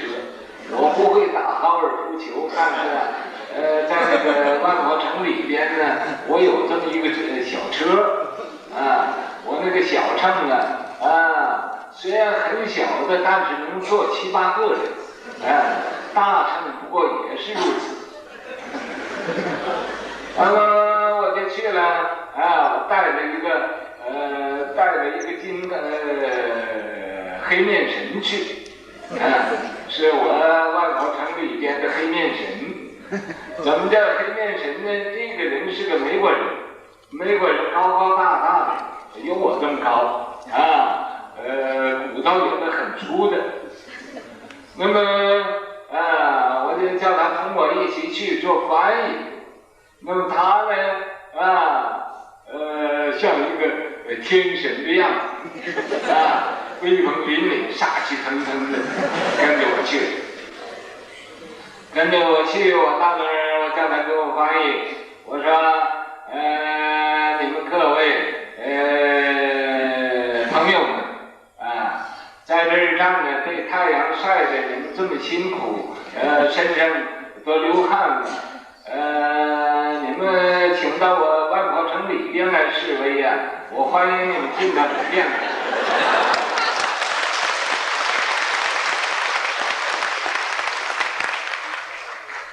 我说里边呢，树木也很多，房子也很多你们在外边呢，在树底下示威，不会那么辛苦，太阳不会晒得你们那么辛苦。你愿意，如果在树底下又觉得疲倦了，请你到我的房子里边来示威。房子里边示威，你站着示威呀，更觉得疲倦，你就坐下来示。坐下再疲倦了，你就躺下来示。你这个躺下来示威，觉得躺在地方睡着了，那更好。如果冷我就给你拿个 plug 来，给你盖一盖。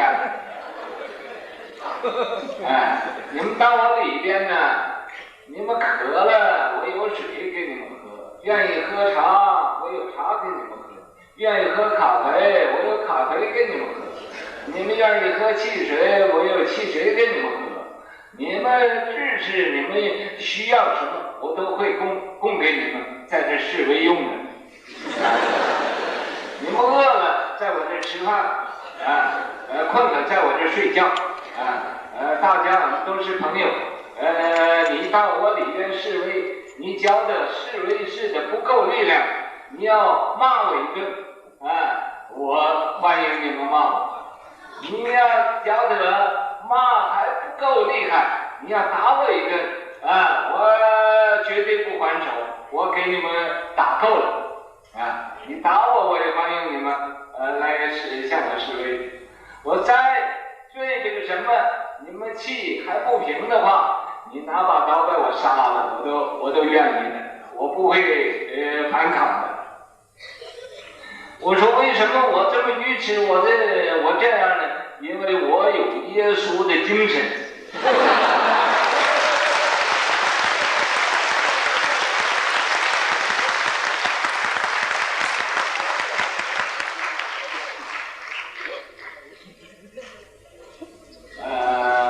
这么样一说呢，这些个朋友他看看他，他看看他，也不知道互相说什么呢，都不约而同都是默会，都是心里心照不宣了，就都把台放下了，都回去了，把衣服也都换了，不是那么粗那么野蛮人的穿的衣服好像工人阶级很不讲道理的这些都换上西装啊、笔挺的回来参加我们开会了。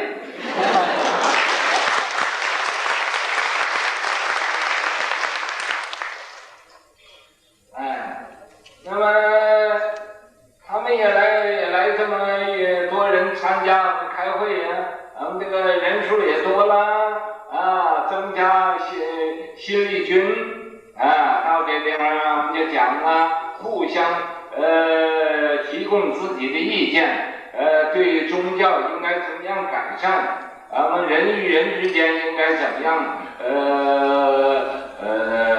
共同来尊重啊，研究这些道理，以后那么开得很愉快，很愉快呀。这个最后有一个发现啊，他就说：“哎，这些个人啊，俺们真惹不起他们。每一年呢，他们都给我们很多麻烦。俺们只可以叫police们呢来把他们撵走了啊。但是撵走了，他们又会回来，总是像这个什么呢，挥之不去，驱之不跑，这么一般无赖的人啊。今天你用这个方法，这是最好的一个方法，咱们以后都要用这个方法照你来学习。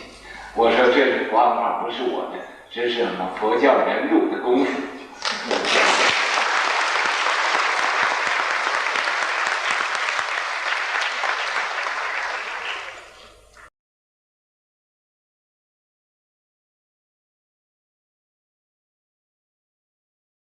俺们这个愿力就是要把这个所有的佛经都翻译成英文。这么多年，西方没有真正的出家人，为什么呢？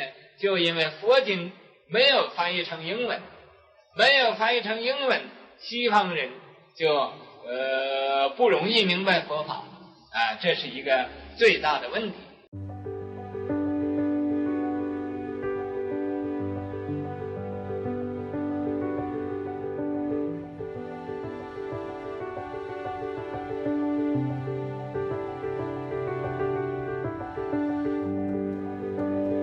The master, he made it very clear that he wanted us to be doing the evening ceremonies in English. It wasn't equivocal. That's how we should be doing it. I think there's a lot of reluctance to chant those kinds of teachings in another language than your own. One of the reasons that I wanted to retranslate the Dabei Chan, the Great Compassion and Repentance, is that it's a repentance. If it's not your own language, you can't quite get all the way down in there. But also, the main thing that Shifu emphasized was, if people who don't speak Chinese show up at the temple and they want to participate in the evening ceremony, and maybe for one day or for 5 years, and it's always got to be in a language that isn't their home language. And I think that's a project that could be taken on as an important priority of the Buddhist Association, is to get those texts into good English, as soon as we can.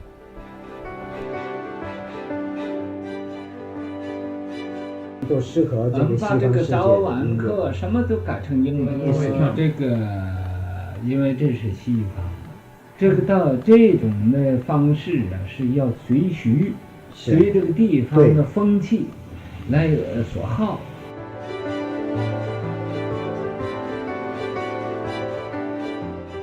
And you have to understand, most of us didn't know Chinese, and we were looking up the words in the dictionary.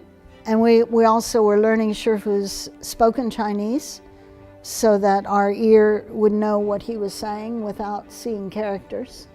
So we each worked at our own pace, and whoever got finished, then the teacher would certify it. Shifu was open, our teacher was open. We could go and have conferences with him and talk about passages, and he was very, very patient about all that.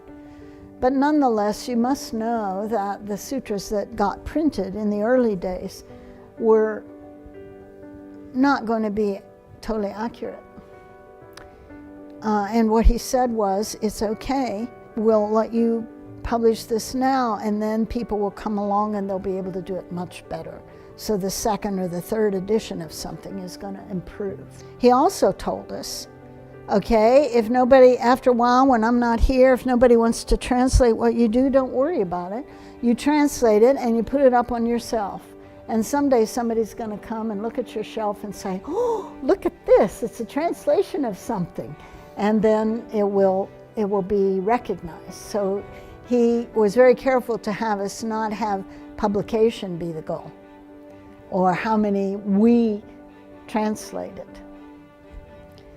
So the first ones were the Lotus, the Shurangama, and he did small sutras. So the Heart and the Vajra were Prajna period. 42 sections was early because that was the first thing that came to China, and it's little vignettes, pretty easy to understand. But then the master started, after the Lotus and the Shurangama, he began the Avatamsaka. And that is still not all translated. He spent many years on the preface and prologue by National Master Qingliang, which is tough stuff, not easy to understand. And to this day, not all of the 9 doors or 9 sections are in print because of its difficulty and so forth. And the Avatamsaka is not completely in print, but we're getting close.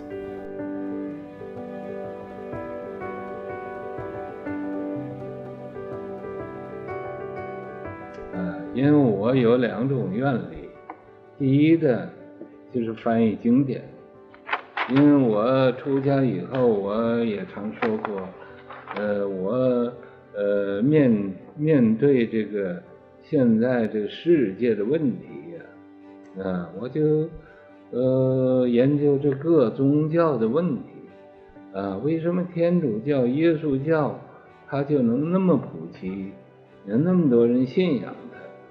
那么这个我就觉得佛教的道理这么高深，这么微妙，高不可测，微妙不可思议。这样子为什么它不普及呢？我发觉到就是因为佛经翻译的外国语文没有，英文本呢是少之又少的，因为这个所以我虽然不懂英文，不懂外国的语言，但是在我有生之年呢，我愿意把这个事情做好了，提倡翻译经典呢，把这个经典能以翻译多少国的文字就翻译多少国的文字。那么这样这个你就不求这个它普及，它也就普及了。咱们为什么不把它发扬光大？这是我的意思，我的愿力。我就不懂外国的语文，我也要提倡，要把它做好了。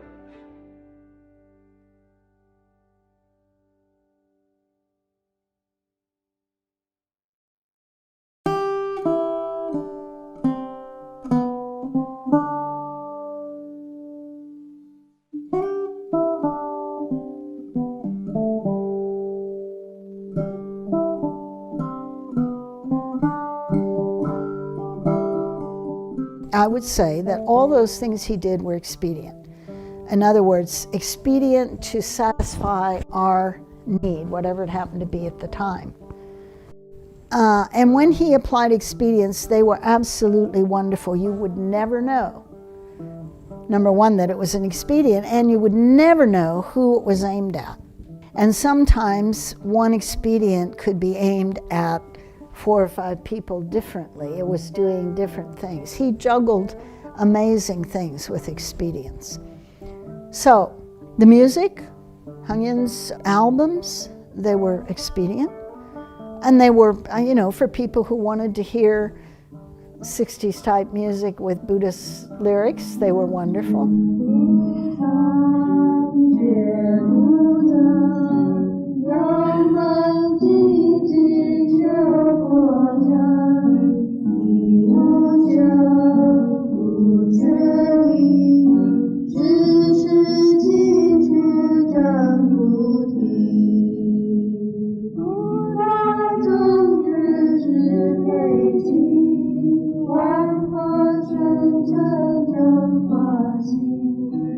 The master was very open to music, and I don't know that he was particularly musical. 我也给你们唱个歌，唱北京的歌好不好？为儿老不得脱贫大摩地。If you listen, understand this Dharma.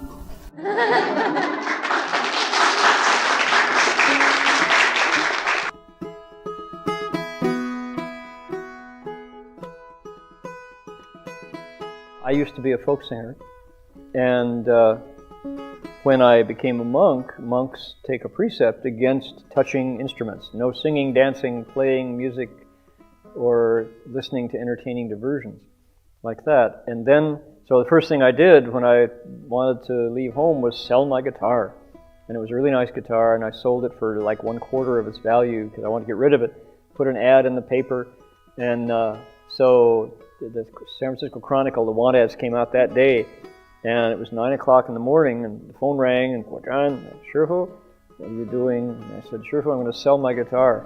And he said, stupid. I said, Shifu? He said, stupid. He said, why are you selling your guitar? I said, Shifu, I want to become a monk. I can't be a monk and play a guitar too. He said, stupid. He said, don't try to be Chinese. You can't use my old methods in this country. It won't work. If all you try to do is imitate me, how will you possibly teach the people in your country? They don't understand Chinese ideas. He said, you have to fully use everything that you know in order to make the Dharma come alive. He said, in the future, a bhikshu who could play the guitar would be very useful, he said. And I said, yeah, but Shifu, I can't become a monk if I play my guitar. I said, stupid, he said, hung the phone up. The phone rings immediately. He says, Gil guitar, $200? Don't sell it, I'm coming right over.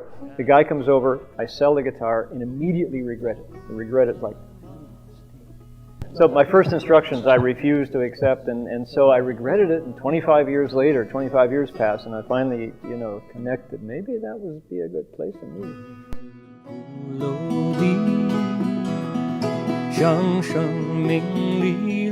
各国家这个佛教的歌词啊是没有的，以前因为现在啊，谁欢喜做佛教的歌，或者做这个诗啊，或者做这个词啊，都用你们这个寺外的智慧来做。你们一天做1个也可以，一天做10个也可以，一天做100个更可以。你能一天做100个歌，就是最有进步的这个佛教徒。做100首，要能做1000首，那一定是第一的。那么2天做1个也可以，3天做1个也可以，一天做不了1000个，你可以2天做500个，或者3天做1000个也可以，这都是活动的。那么谁做出来，俺们最好大家研究研究啊，俺们成立一个做歌的这个委员会，咱们审定过，看哪一个是做的好的，咱们就保留，把它来出版印出来的。很快呀，咱们这个歌大家就可以走到这个全世界去了，这佛教的歌词，因为这国家还没有，这是一个很好的办法。如果你要是说我用什么意思来做歌呢？你就可以用这个《法华经》的意思，《法华经》的意思这是无穷无尽，你取之不尽，用之不绝。所以现在我们弘扬佛法，要用种种的方便法门来弘扬佛法。那么因为这个国家的人多数都欢喜听唱歌，你要一唱歌他就高兴得不得了。所以每一个人都小指做多一点佛教的歌词，做多一点佛教的诗，写多一点佛教的文章。谁呀高兴的时候，这个心血来潮了，这是高兴的时候心了高兴了就写出来跟今天晚上会做梦的做歌。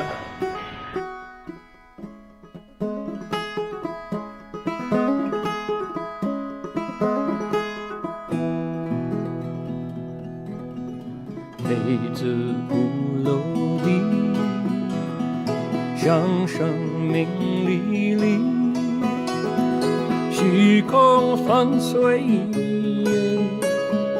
放心当下息。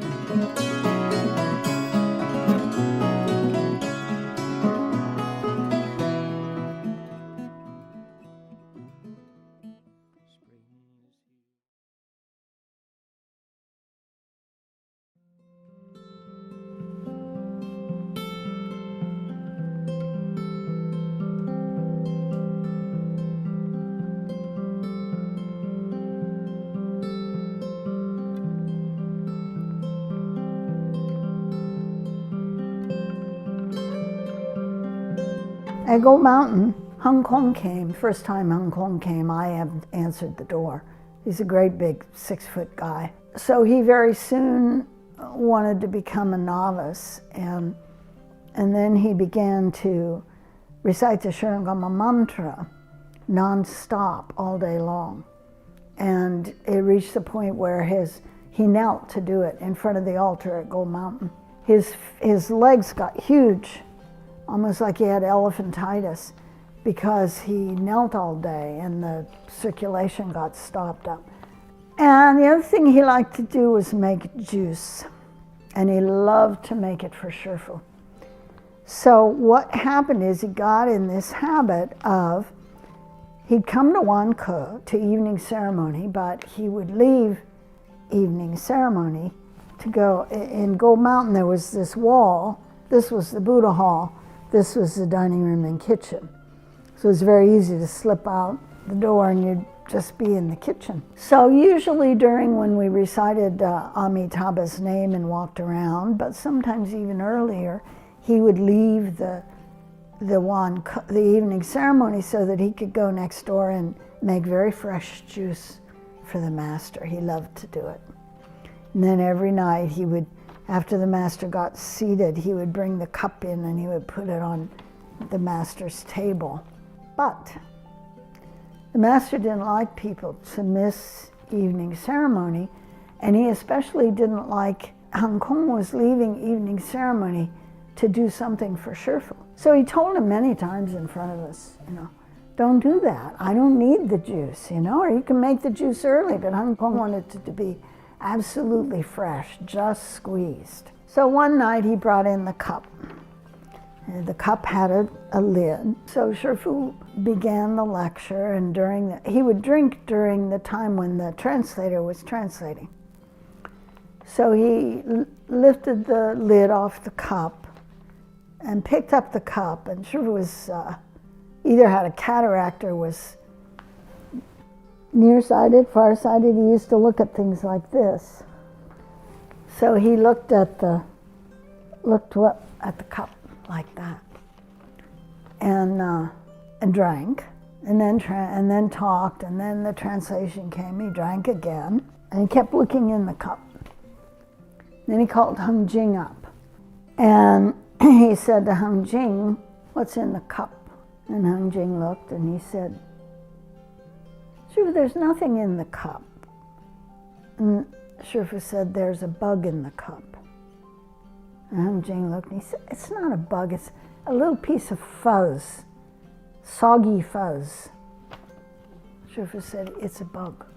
So then Hung Jing sat down, and there was another round. Shifu spoke, and then the translator, and he called Hung Jing up again, and he said, "What's in the cup?"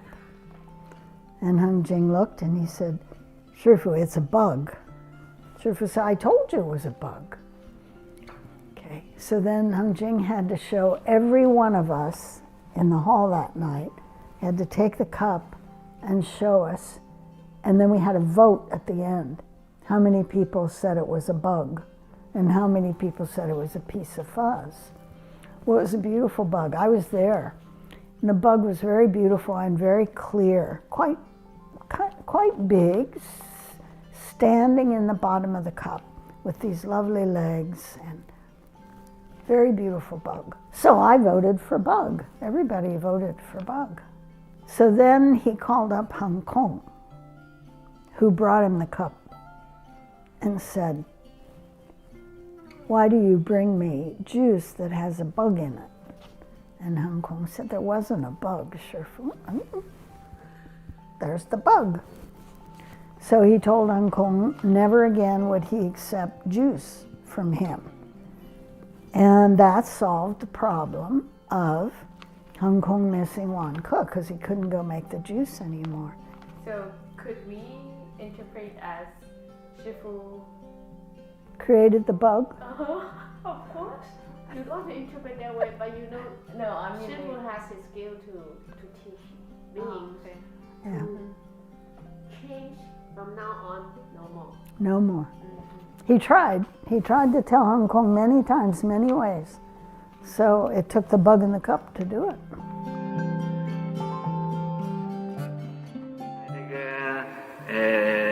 金山寺佛教讲堂，这个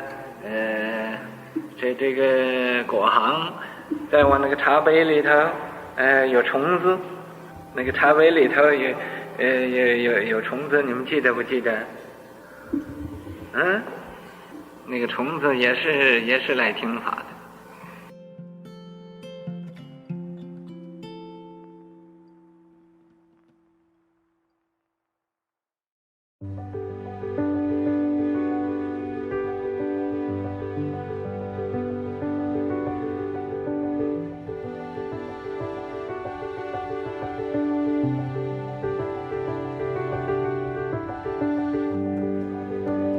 We had a Chan session, and the master did almost all the sits with us and really had to babysit us and do some of the cooking, tell stories and recite Chinese poetry and get our energy up. From that session, he wanted us to see that we could do a lot more than we thought we could do.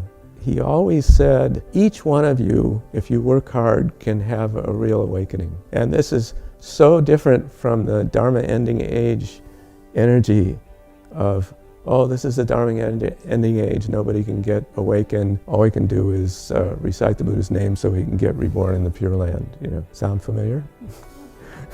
The master wasn't like that at all. It was always, you can do it, if you work hard, you'll have an awakening. Every session, you know.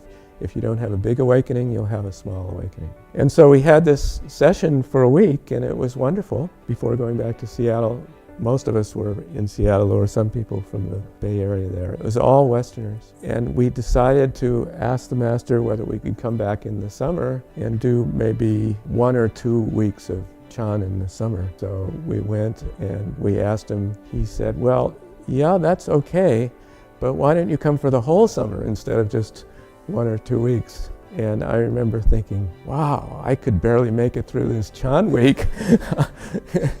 How am I going to make it through the whole summer? You know? But I'm sure most of the other people had much better routes than they, you know.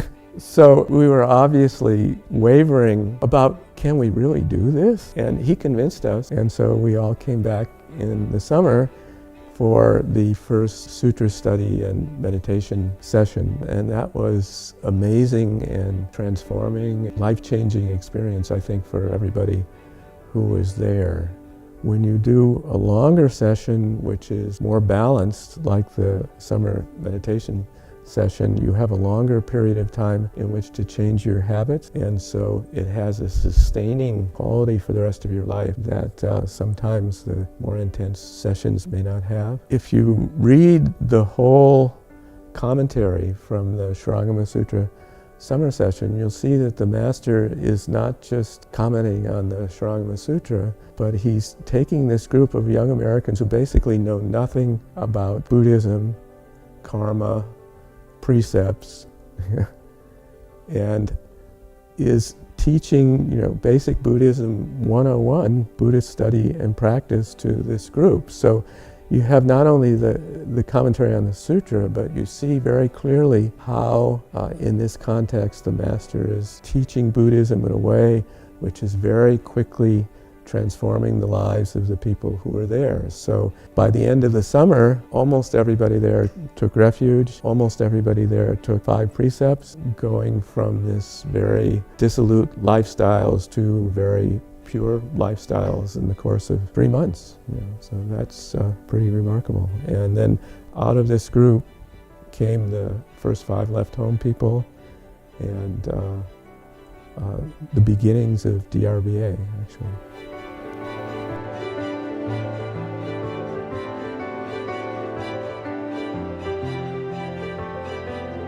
那么最后呢，就有人呢请我给讲《楞严经》，暑假班来了，这外国人来了30多人，30多人都还各地读大好的，各地好生，有的还读 master， 有的读博士，他们都来听这个《楞严经》，96天，在96天呢，早晨从这个5点钟开始，到晚间10点。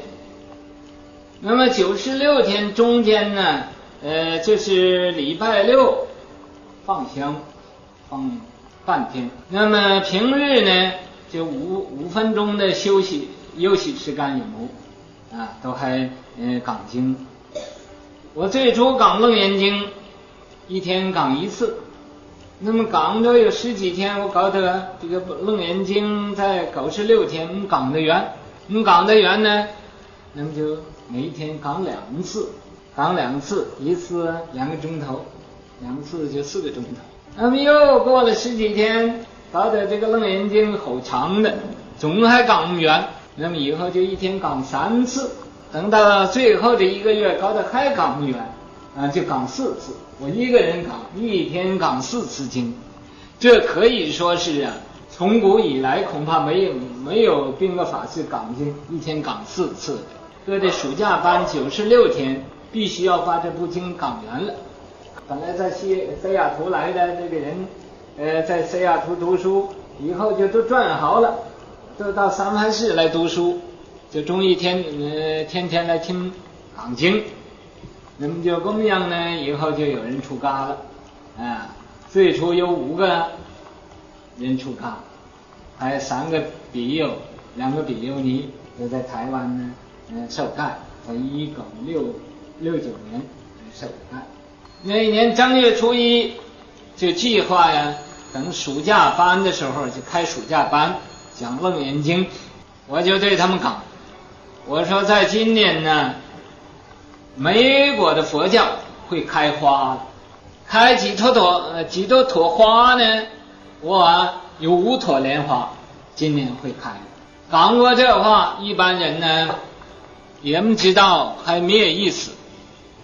那么以后等有5个人出家，那么他们这个人呢，说这个师父在正月初1个天呢讲过，我有5朵莲花，今年在佛告里有5朵莲花会开了现在有5个出家人，这是代表5朵莲花。那么以后就陆续就有人来出家。这是在美国最初有人正式出家受具足戒一个开始。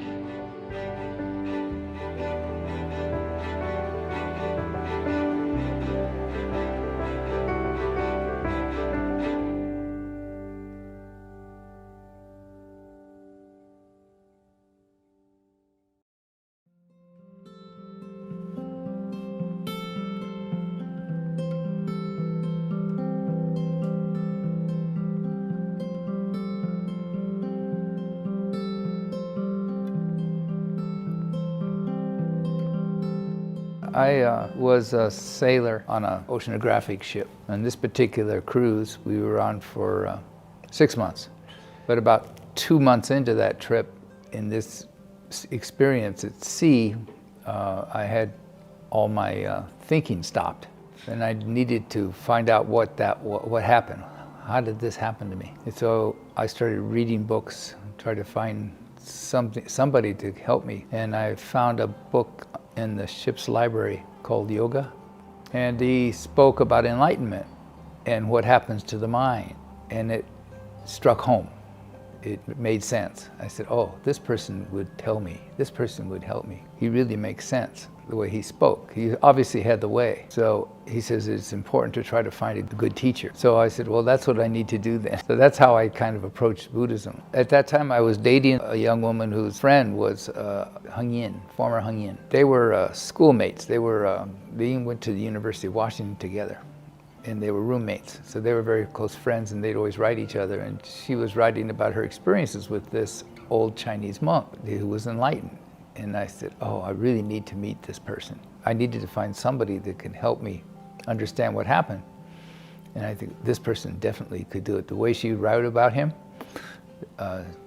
he sounded very real. She was able to make arrangements for me to meet him. Before I went to San Francisco, I had a dream, and then there was the master, Venerable Shifu, and there was the 5 Western disciples who were left home, the first 5. There was Heng Xian, Heng Jing, Heng Shou, Heng Yin, Heng Che. And they were all sitting there with the master on the floor together in a circle. And then I just kind of went in a door in my dream, and they all looked up at me and all laughed. That was my dream. So I said, wow, that was kind of a special dream. So I eventually did get down to San Francisco. We were in Chinatown, in Waverly Place. And there was this old building there. And the lecture hall where the master was is on the 3rd floor. It's called the Buddhist Lecture Hall. But it was a very old Taoist temple that we were leasing. They were leasing it. And you can only get to it through this old rickety staircase. So I started following former Heng Yin up the steps, and she turned and said, oh, by the way, you really need to want to be a Buddha if you wish to meet the master. I said, well, I don't even know what that means. I don't even know what a Buddha is. I never studied Buddhism. She said, oh, okay, come on, I'll show you. I'll introduce you anyway. So we went up to the top, and the master at that time was standing there with the other shamanis, and he was showing them how to fold the sitting cloth. And I didn't know what it was. I didn't know what he was doing. I just saw him folding a cloth. And then former Heng Yin, she could already speak Mandarin at that time. So she went up to him and said, this person wants to meet you. And Shifu just laughed. He says, him? What took you so long? That's what he said. That's how I met the master. But I could see in his eyes that he was true. I knew that he was very special, just intuitively. Because I saw his eyes, they didn't seem like they were connected to his body. It's like he was using this body as a temporary device just to be able to interact with people. And I knew that there's something very special about this person. I just felt it. I didn't see any fireworks or anything, but I just felt it very strongly. And I didn't understand why he said, what took you so long? He says, oh, so you finally got here. It was something like that in Chinese. I don't know exactly what he said, but Heng Yin translated. She says, oh, you finally got here. What took you so long? First of all, I don't know anything about Chinese. I don't know anything about Chinese culture. I don't know anything about Buddhism at all. Nothing. I had no background in it. They invited me to come to the lecture that night. So I went to the lecture. But at that time, it was in the early days, and nobody was really good at translating. They were just learning the Chinese themselves. But I didn't know what I don't even know what a sutra is, how much the less Sarangama Sutra. They were trying to translate each character, each word that Shifu said, rather than try to translate the meaning, they were translating the characters. So it was very, very stifled. Later they said, we're going to do a session. You're invited to come if you want. And it's meditation, and then we recite the Sarangama mantra and sutra. We did a lot of meditation. I said, well, this makes sense because I read about that in yoga. Meditation can still your mind, and I definitely wanted to still my mind because I wanted to go back to that experience again that I had on the ship. And then Heng Xin, David Fox, the former Heng Xin, he said, okay, the master has agreed to let people apply to be his disciples if they wish. And here's the application form, everybody can fill it out. We had about a couple dozen people there. They were new, so they were filling it out. I said, oh, okay, I'll fill it out too. So I filled out the application form, and then I started having a lot of false thinking. I said, how can I dare ask this person, to be his disciple? I don't even understand Buddhism or anything. It's not, I'm just cheating him. I don't want to do that. I don't know enough. I don't dare. I was really feeling uncomfortable about the application that I filled out. And then I saw this big poster of Shu Lao they had on the wall. They had a really big big picture of him. And it's the picture where he's sitting on a seat, and you can see he had a very severe look on his face, very concentrated look, and is holding up some beads, I think, but one of his fingers was missing. And they told me that finger he burned off, his finger. What? He said he burned his finger off. I said, why did he do that? I said, oh my God, these people are not playing games. They're very serious. I really got nervous then. So I said, I better go talk with this master and beg his forgiveness for wasting his time, because I'm not ready for that. I went to his room. It was in the back. Every place is very small. And in the back he had a room back there. So I went back there and knocked on the door, pom, pom, pom. And meanwhile, David Fox saw me do that. And at that time, he was the head bhikshu. So he said, oh no, what are you doing? He goes running after me. He says, don't bother the master. You're not supposed to be knocking on his door. What are you doing? And the moment I knock on the door, Sherpa opened the door. He says, oh, everything okay? Come in. So I'm sorry. I'm very sorry, sir. I'm very sorry. I didn't mean to cause trouble. I filled out the application, but I'm really not. Oh, he says, no problem. Everything okay. He says, take a break.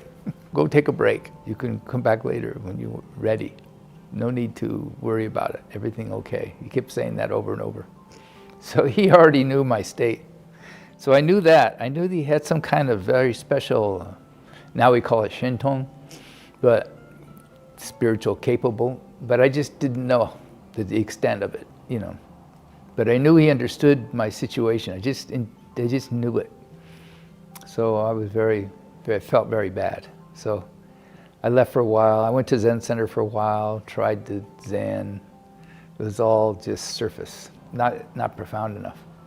So, and then eventually, former Hung Yin, Hun Lani, she sent me a note. She says, you should come back. You should come back here. So I said, yeah, I better. I can't keep running away. So by that time, when I came back, they'd already moved from Waverly Place. They just bought this new place in Mission District, an old factory building. And they named it Gold Mountain Monastery. And it was still really dirty. They just bought it. It's everything piled up everywhere. They're trying to clean it all up. I came later in the evening. It was close to 6. And the master says, okay, we'll all take a break now. Everybody get washed up. We're going to have a lecture. He saw me coming. I came, and then he says, oh, you came back. And then he says, here, come sit here. So he made me sit right next to him while he lectured. I forget what he was lecturing. He said, maybe the 6 Patriarch Sutra or something. I don't remember. But because I couldn't understand it anyway. I felt so embarrassed. He made me sit right next to him while he's lecturing.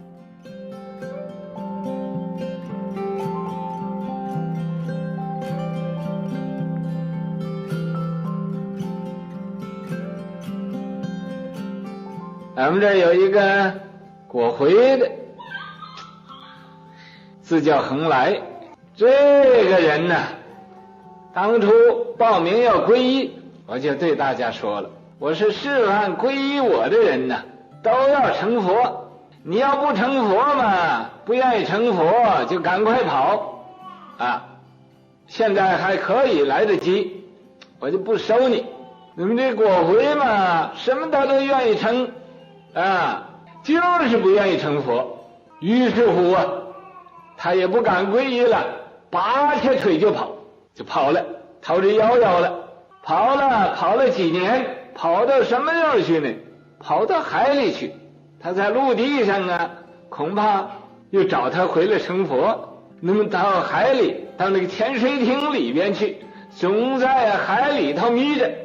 你看这找不着了吧？可是有一天嘛，这个特别的情形就出现了。他往什么地方看嘛，什么地方有这么一个鬼现出来。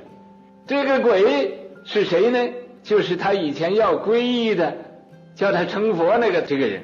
那么他看桌子也是这个鬼，看板凳也是这个鬼啊，没有一个地方不是这个鬼的。于是乎他晚间又听见呢，在这个船板上啊，好像穿皮鞋那么走。这样子经过了9天的时间，都是这样子啊，无论往哪地方，除非他不看不睁眼睛，甚至闭着眼睛也看见这个鬼，所有地方都是这么样子。他想，大要钻到海里也跑不了，还要回去成佛去了，所以就回来了。回来啊，这回又报名皈依，所以啊，给他起的名字叫果回，字叫恒来啊。这回不好了，那不跑，但是啊，还是有的时候啊，打一点妄想，打妄想跑。可是啊，这是不要紧的。我呀，把这个果回这个事情呢，告诉您各位听一听。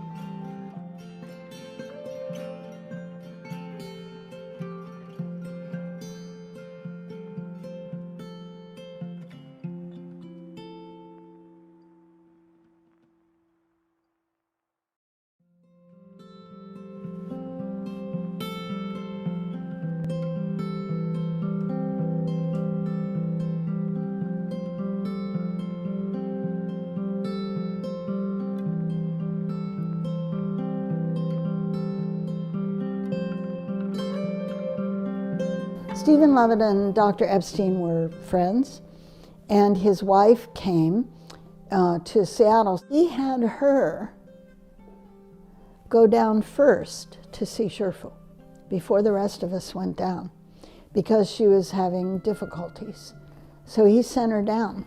And Shifu had her write a letter in answer to Dr. Epstein's request. And what Dr. Epstein requested is, would Shifu at Christmas time please come up and conduct a week meditation session in Seattle? He said, I know there will be people that would come. So he had Nancy, who was Stephen's wife, write the answer in beautiful English script, which said, I can't leave San Francisco because there'll be an earthquake if I do. So, but I'd be happy to host you at the Buddhist lecture hall for a week of meditation. So there was nothing to do but go. So he asked me if I wanted to go. Dr. Epstein asked me if I wanted to go. I didn't know anything. Didn't know Chinese, didn't know Buddhism, nothing. Didn't know what meditation was. But I said yes, so I arranged. I had a child and a husband, and so I arranged with my family that I'd be gone for 7 days, and they were very kind. They let me go, and I also had a job. I had to work it all out, so I went. And at the very last minute, Dr. Epstein told us he was flying back to Shaker Heights, Ohio, where he lived with his parents before he came out west. And we had to go to the Buddhist lecture hall all by ourselves. He wasn't going to be there to help. So Randy and Teresa Dinwiddie, who were a married couple at the time and good friends of Dr. Epstein, and I drove my car. So we took turns driving. We got to the Buddhist lecture hall about dusk, toward evening. And of course we were kind of scared because we figured we'd have Dr. Epstein with us and, you know, he'd break the ice. So we had to climb up. It was four-story flats, so we had to climb up 4 flights of stairs. And then we went in. It was very dim and dark in the lecture hall, and Shifu was sitting there. 3 of us had no Chinese, and he, we didn't think, had any English. So we sort of made sign language, you know. And so he invited us in, he invited us to sit, and so we sat at the Buddhist lecture hall was multi-purpose because it was only one big room. And then a hall that had the library along the hall, and then Shifu's room, which was very small. Beyond Shifu's room, right beside it, was the kitchen, and there was a toilet, no sink, no shower, just a toilet. And then you went up the stairs to the roof. So there was really only one big room. So we sat there was a big table in the room, so we sat at the table in the room, and Shifu excused himself, the master excused himself, and he went to the back, and he came back with a big pot of soup, one big pot and a big spoon. And he went back, and then we jumped up because we realized he was fixing our dinner. And so then I think Teresa went in and we brought out the utensils, and so then we had our meal. That was my first meeting. We had no idea that who Shifu was, and that this sage was serving us dinner. You know, we hadn't seen him or known him long enough to realize that. So there was a bit of embarrassment because he was the oldest among us, and so, you know, carrying the soup pot all by himself, that kind of embarrassment, but not really realizing who he was. So during the meal, it was a strange soup, I have to say, because I didn't eat Chinese food. I came from Ohio, and there weren't Chinese in Ohio. And I don't remember my parents ever having any Chinese food except at home, and mostly I didn't like it. My mother was a very social person, and she taught us social niceties, things you should do in a situation. So I thought the thing to do, because as you say, none of us, we didn't have a language in common. So I would take a bite, I would take some of my soup, and there would be some blob on top that I didn't know what it was, and I would sort of go like this, okay, sign language. And, you know, and I would say, what is it? Well, he probably could figure out what is it means. And then he would tell me in Chinese some name, you know, Donggu or something, you know. And I would say, oh, you know, and then eat it. And that went on only a few times. I did it 3 or 4 times, and then he just said, and this must have been in broken English, he basically said, why don't you just eat the soup? And boom, he stopped me so short. And I realized, because I'm a very strong woman, and in my life, not many people dare to counter me or to correct me, you know? And he did. So I realized in that moment, oh, he could probably teach me, because he would just stop me short if I, you know.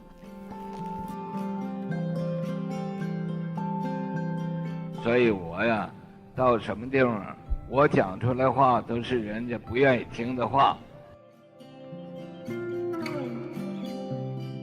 这个佛教讲堂以前呢，在华佛，那么一个小小的楼房，4楼上边，第一个暑假班在那儿开的，这是1968年。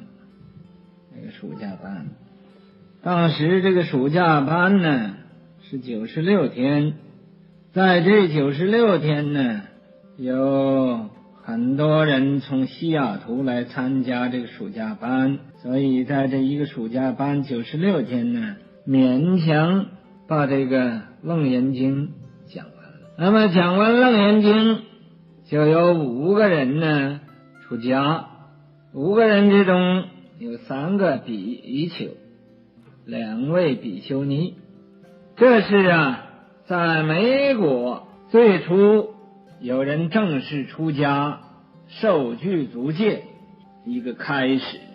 在今年这个暑假班，这个大家修行。那么有从很远的地方来的，到这参加我们这个暑假讲修班的人呢，都是有大善根的人。这些个人或者是从天上来的，或者呀是从星球里来的，或者从其他世界来的。那么到这个国家来，这个没有佛法的国家能以遇到佛法，这一定都是有大善根，并且都是从很远的地方来。那么把这个暑假这个黄金的时代来研究佛法，那么这是很有价值的一件事。所以啊，每一位不要怕苦，不要怕难，不要怕功课太多，要拿出你的忍耐性来学习佛法，这才不会白来到金山寺一次。到这来不要空着手走。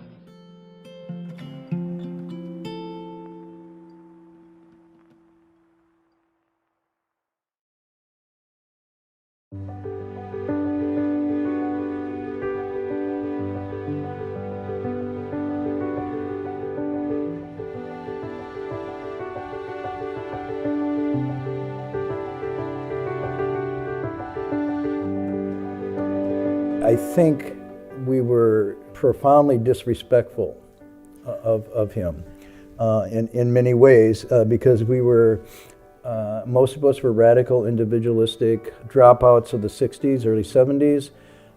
We challenged every authority except our own. Our own authority, of course, was solid, but challenged every authority. Most of us were very anti-religious, anti-clerical, had bad experiences with religion, was one of the first things we tossed out in our liberation. And then any form of political or social or parental authority was, and so here you have a shifu, a father-teacher figure, and bringing all this tradition and authority. It took something to break down the resistance to that.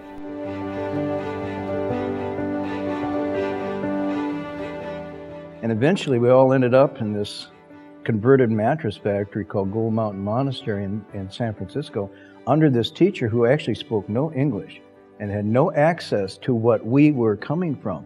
And yet, he just took a look at us and he opened all sorts of expedient doors to allow us to come in into something that was traditional and deep from the places we were coming. And one of those things that he was not judgmental. You didn't come in and he'd say, oh, your hair or your beard or you've been taking drugs or anything like this. He'd say, oh, welcome, you're home, good to see you back again. You're going, back again? Wait a minute. Where was it? He would just do that. And then at the beginning, we would just kind of sit around and say, like, give us a Dharma, man. And he would cook. He would clean the monastery. He'd cook for us, cook the meals, give the lectures. I mean, provide for us. And we had no clue that this was not, appropriate. And he would use terms. He would quickly get English terms like, he loved this expression, everything's okay, no problem. So no matter what you came to him with, whatever affliction, he would listen for a while and say, everything's okay, no problem. Or try your best. And that was a sign that was over the door. But even in this way, we came in and we had our guitars, and so instead of saying, music is not allowed in Buddhism, he would say, sing some songs, play some songs for the assembly, write some music. Buddhism is new in the West. We only have Chinese music. That can't last. We have to be, have Western-inspired music. So use your guitars and your instruments to create this whole genre.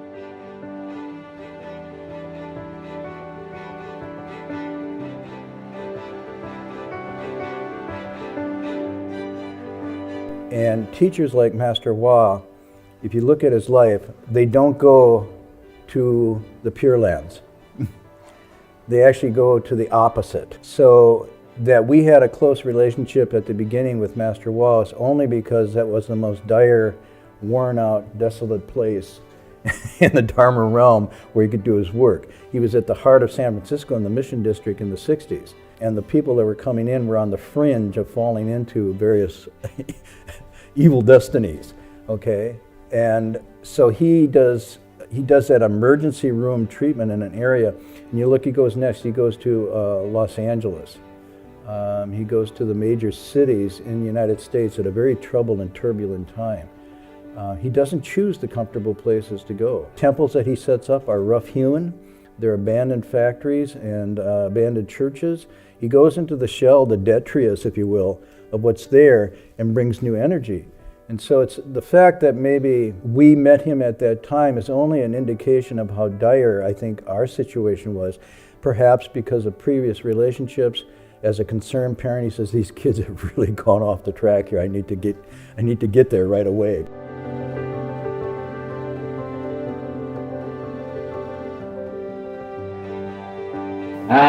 我再对你们说一说我这个在美国这个狂的样子怎么狂呢？我对大家讲，我说我是个工程师安妮尼我说我是工程师，什么工程师呢？我说我呀是造活佛的，是造活菩萨的，是造活祖师的工程师你谁愿意做活佛到我这个工厂里来？什么？就是我那个金山寺金山寺不是我的，可是我在那儿暂时来做一个工程师那么谁愿意做活菩萨也可以来，谁愿意做活祖师都可以来我是来者不拒，往者不追谁愿意来，你愿意做这个祖师的材料我就造一个祖师；愿意做一个菩萨的材料，你是个菩萨的材料，我就造一个菩萨；你是佛的材料，我就造一个佛。我这个佛不是说木雕的你这工程师造一个木头佛像、铁的佛像、铜的佛像，或者金的佛像、银的佛像，不是，我造一个活的佛像是有血有肉的佛那么谁愿意做，我都来愿意造所以我不主张造庙，我主张是造佛的怎么样造法就是不怕苦，不怕难，不怕没有钱真修实证要认真脚踏实地去做去怎么苦也要受怎么难也要受也要忍也要受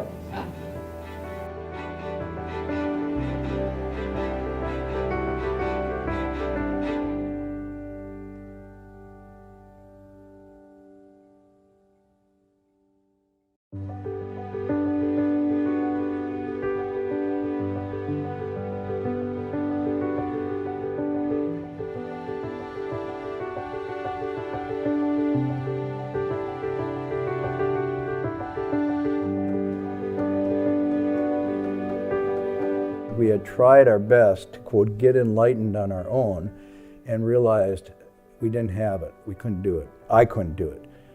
So I knew I needed a teacher, but at the same time, I wanted a custom-made designed teacher to my fantasies, right?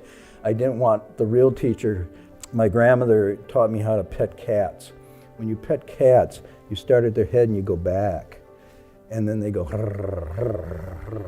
But if you go this way against their fur, they. So this teacher rubbed the wrong way.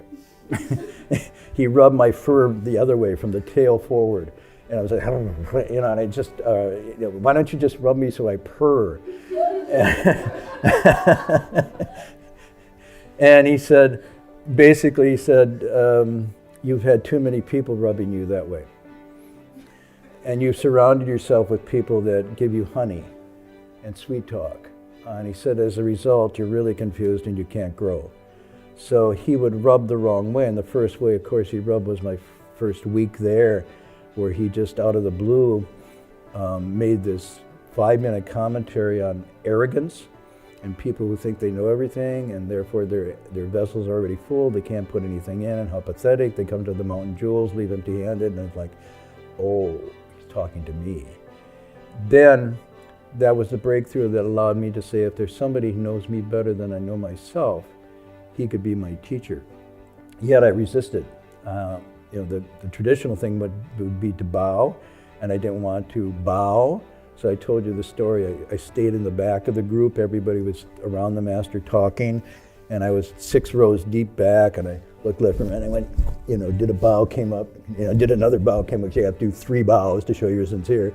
And I thought, good, I got away with it. Nobody's seen that I'm bowing. He doesn't even know I'm bowing to him. It's like, I'll have this secret teacher, And the 3rd bow, I go down. When I come up, the whole line is split open. He's sitting there in his chair. He had parted the crowd, so they had a direct avenue right to me. And I go, oh, and I'm blushing and whatnot. And then he just says, how does it feel?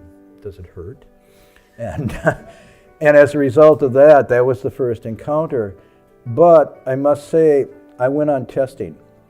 I'd look for any sign of greed, any sign of an emotion that wasn't completely under his control, any sign of having an eye for something. I mean, it was just so subtle. Did he look, somebody made an offering, did he look at that with a kind of fondness or pleased?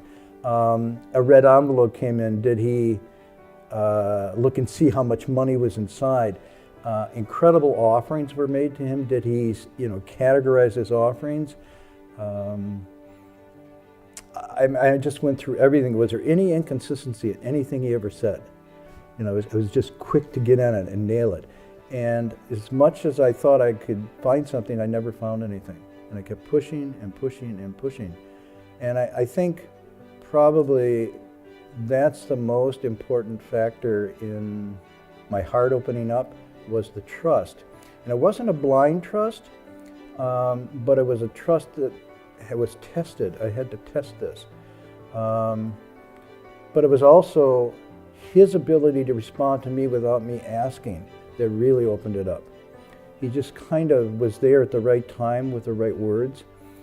And then, most importantly, nothing in return. Not a single thing did he ask in return, which is what I was expecting. Even the fact that I want to leave home or something, he had no interest in amassing a group of disciples. And so if you wanted to leave home or you didn't want to leave home, as Dharma Master Chur was saying last night, she wrestled 8 hours whether to take the precepts, and she finally goes and says, I think I want to take, okay, fine. It was like, and the same thing happened to me. I thought, okay, I think I'm going to leave home, and a big fanfare, and I go up to meet with him, and he's having his lunch, and Master Hua, I think I want to leave home. And he goes, think you want to leave home? What do you mean, think? And he's eating lunch, and it's like, well, I'm waiting for him to say, oh, that's really wonderful. Look, at special disciple wants to leave home. And he says, pass the soy sauce. Well, and he says, why are you asking me? What? Well, I thought, he says, you don't think about leaving home. You either leave home or you don't. What do you, he says, are you thinking about eating? He's food. I said, what? He said, no, you eat food and then you're full. You don't, and so he gave this analogy, and I was like, wow, he doesn't even want me. I'm really special. And it's like there was the arrogance again and the whole thing. It was, so that was another test, because you could think, oh, he's got bright young American disciples. This will look good for him. I can remember once here in Malaysia, and we went to visit a monk in a cave. As he was touted as being a real cultivator. But then as we were walking into the cave, I saw the extension cord going into the cave. So we got into the cave on the hillsides, and there's a nice refrigerator there and a heater. It was a pretty comfortable cave. And I could see Master Hua just coming and smiling, And then he said, oh, Master Hua, you're the great, Dulun Fashir. You've got all these American disciples and and these temples and so forth. And he was sort of saying, must be hard to cultivate with all of that. And Master Hua, without even batting an eye, said, I could put it all down like that. Doesn't mean a thing to me. He said, but what if I pulled your extension cord? And then the guy relaxed and sort of laughed a little and thought, oh, I've been had. You know? So there was none of that. And every time I saw that, I realized I had someone really true. And I must say, I've never met anyone who was so true. Now, I met people, obviously there's a lot of true people, but there's always a little tarnish in the gold, you know, and sometimes a lot of tarnish and a little gold. But even the best people I met, and some I considered like my grandfather, one of those persons, that trueness wasn't complete as his was. He truly sought nothing. I mean, I can't think of anybody I've met who didn't seek something, even at the most subtle. I met really deep cultivators who were still seeking nirvana or seeking bodhi or seeking some special spiritual state. He absolutely had a vibe of he didn't seek anything, and he was totally okay with that. We're driving to LA. I'm just digressing. We're driving to LA in a car. We get a flat tire. And Hung Sure and I are with the master, and we're trying to think, well, what are we going to do? Somebody stops and says, you need some help. And we say, well, you got a flat tire. Can you drive us to the gas station? And Shifu says to Hung Sure and I, says, you two go together. Because, you know, as you travel in pairs at your young age, you know, you never know what's going to happen. Well, we're going to leave you here alone. Yeah, I'll be okay. Really? You're gonna be? Yeah, I'll be. Don't worry. And we're on 5-8. Is it 5? Well, no, Highway 5. Is that the I-5? Right in the middle of nowhere, out there, and there's no water, there's no food. The broken down car, and so I'm thinking, oh, what's going to happen? He doesn't speak English. He's out there on the highway alone. You know, be nervous or whatnot. We drive down. We get the tire. We come back. As we're coming back, I'm looking on the hillside, and there he's just sitting in lotus position with a little smile on his face. This wavy dry grass is going, completely at ease. Oh, you're back already. Okay.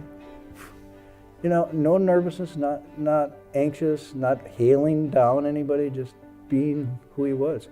So that kind of relaxed me into both taking him as a teacher and as a model. And that became very clear that I was seeking all the time. Always seeking, always after something, and, you know, not able to let that mind go to rest. That, I guess, is how the relationship changed. And it changed from skepticism to distrust to trust and confidence in. And at the same time, I don't say we ever got closer. This is really a funny thing. You think with time, with relationships, you get closer. I got closer to my true self. I didn't get closer to him. To this day, I don't know who he was or what that was about. I really can't say I knew Master Hua. But I got to know myself a little bit better through that encounter. And maybe there wasn't any Master Hua to know. Maybe truly that's what no self means. He was a person without a self. You know, there's an expression, a person of the way with no mind. And that was it. You encountered him, and it was just a gateway into all sorts of things. But you'd say, where was he? And that's why he said, I came from empty space, I returned to empty space. What did he mean by that?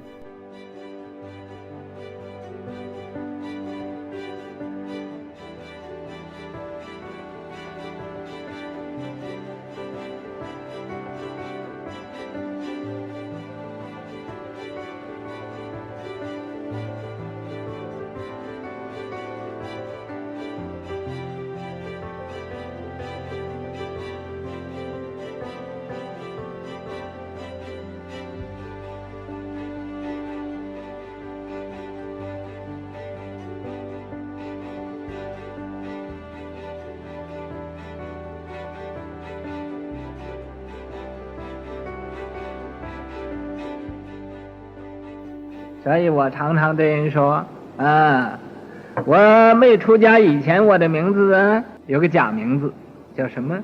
白中医啊。那时候以为我是中国第一人啊，这个名字很好的。又一想，这个名字又有什么呢？在什么地方呢？没有啊。所以那时候又叫活死人以后就叫活死人。啊，这活的这个人呢已经死了啊，这也还是个假名字。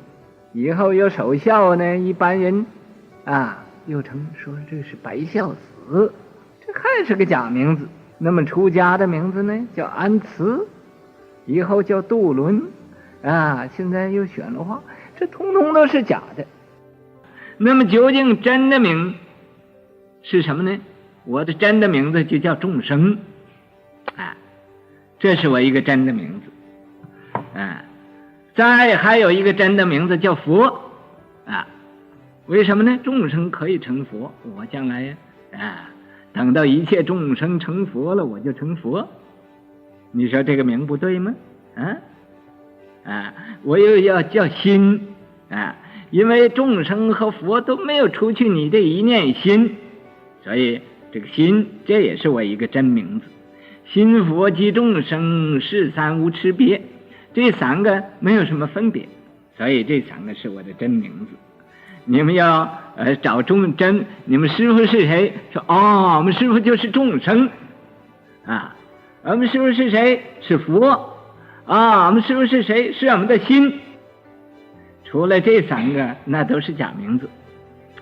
这三个你要指着它是真的吗？那也又错了，也不是真的。就好像我告诉那个白胜法师说是，我说我这个卡片上有三个名字。一个安慈，一个杜伦，一个选化，但是这三个名字哪一个名字也不是我的真名字。什么是我真的名字呢？虚空，啊，我真的名字就是虚空，啊。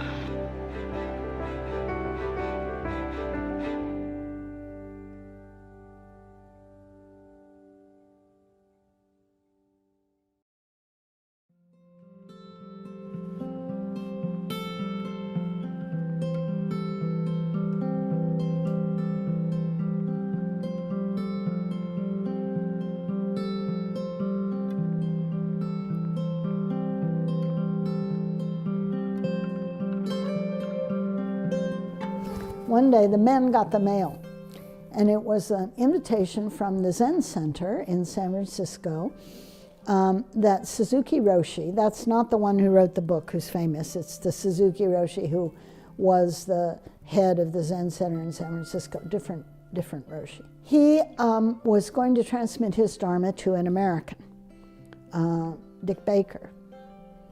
And so, you know, we got a lot of those invitations, but Shifu would never take us anywhere.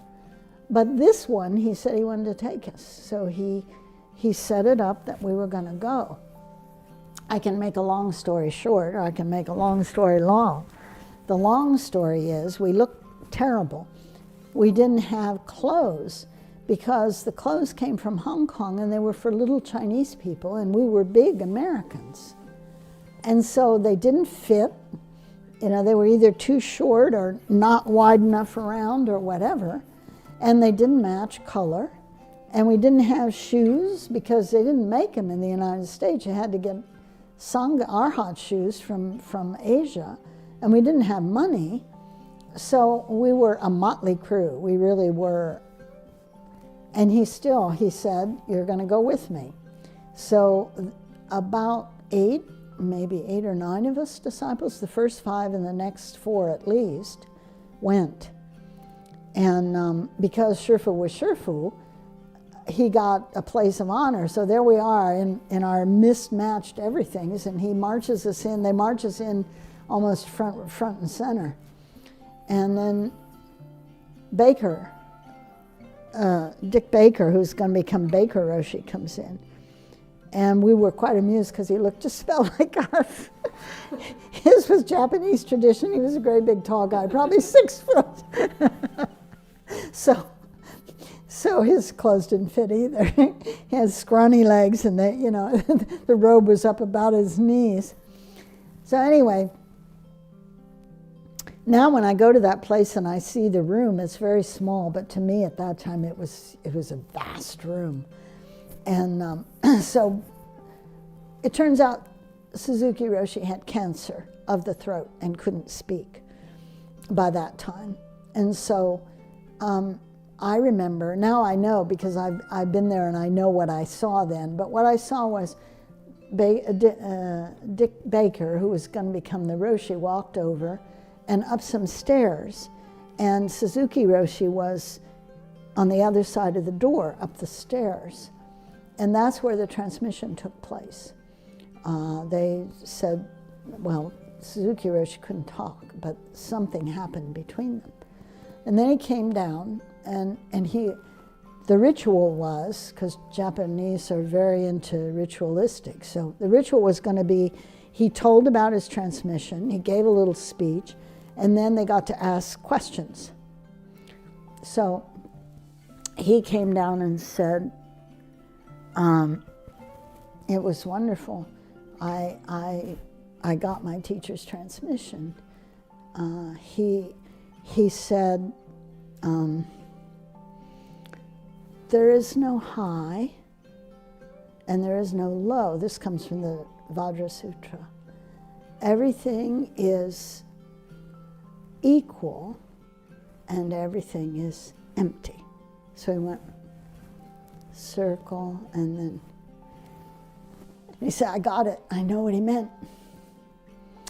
And so then there were questions. And we're sitting in the front, so we can't see in the back, but it certainly felt to me like it was probably all rehearsed. You know, this person asks a question and Baker Roshi answers and so forth. So it was kind of, you know, 2 or 3 kind of innocuous questions, not much meaning to them. But then somebody stood up in the back, a man, and he said, when I got ready this morning and I clipped my toenails, I didn't know where to put the clippings. And so he asked Baker Roshi, where should I put the clippings? And Baker Roshi sort of did smoke and mirrors because he didn't have an answer. And finally could only, and so he said to the guy, oh, I know, you work in the kitchen. And the guy said, my working in the kitchen has nothing to do with my question. Where should I have put my toenail clippings? And finally Baker Roshi just said, you know, I had the same problem. So it's like shaggy dog, no good answer, right? Okay, so then we finished. We had tea with Baker Roshi, and then we all went home. And of course, when we get home to Gold Mountain, we're going to debrief. So we had a 5-minute restroom break, and then we had to come back and debrief. Now, the first one to talk is Hung Jing. He's the Jewish guy that left home with us, smart guy. So he says, well, you know, come on. I mean, that question from the cook, Baker Roshi, just couldn't answer it. And so, of course, Shifu said, oh, how would you answer it? So Hung Jing had nothing to say. Shifu says, really easy. Have you heard this story before? Yeah, you're the only one. They've all heard it. He says, really easy. I would have told him, you just take the clippers and you clip a little circle in the top of your head and lift out your skull, and then you go and you clip out a little bit of your brains, and then you put the toenail clippings there.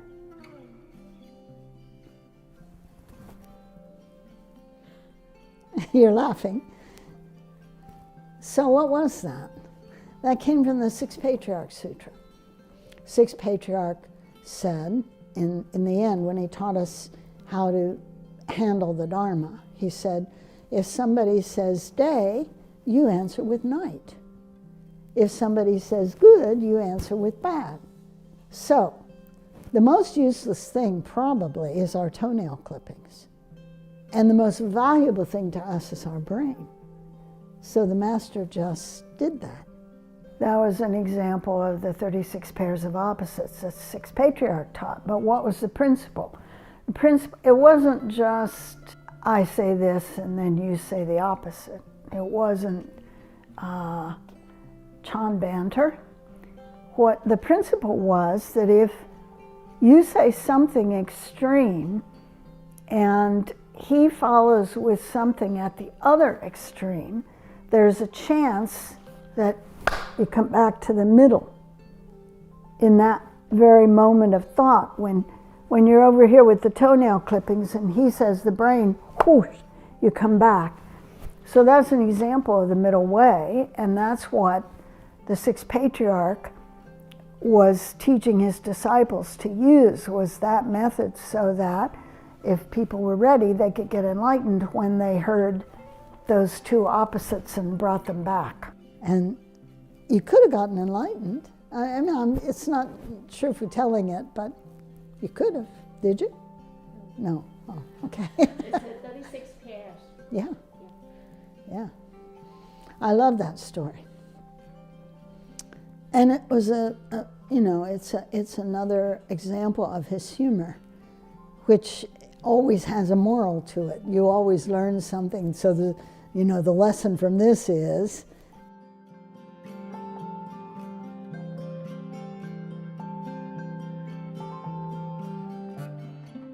我现在呀，给你们讲这个经，知识啊，好像啊，看一个皇帝似的，种下这个种子，将来呀，要你们自己去啊，开辟广大的这个佛教的这种田，下这个菩提种子。你们以后每一个人呢，都要有一种自立的思想，不要生出一种依赖性，不要好像恶男似的。释迦牟尼佛要入涅盘了，他就哭起来，就因为依赖心太重了。那么你们都是人才，都是法门的龙象，我为什么欢喜你们这样学啊？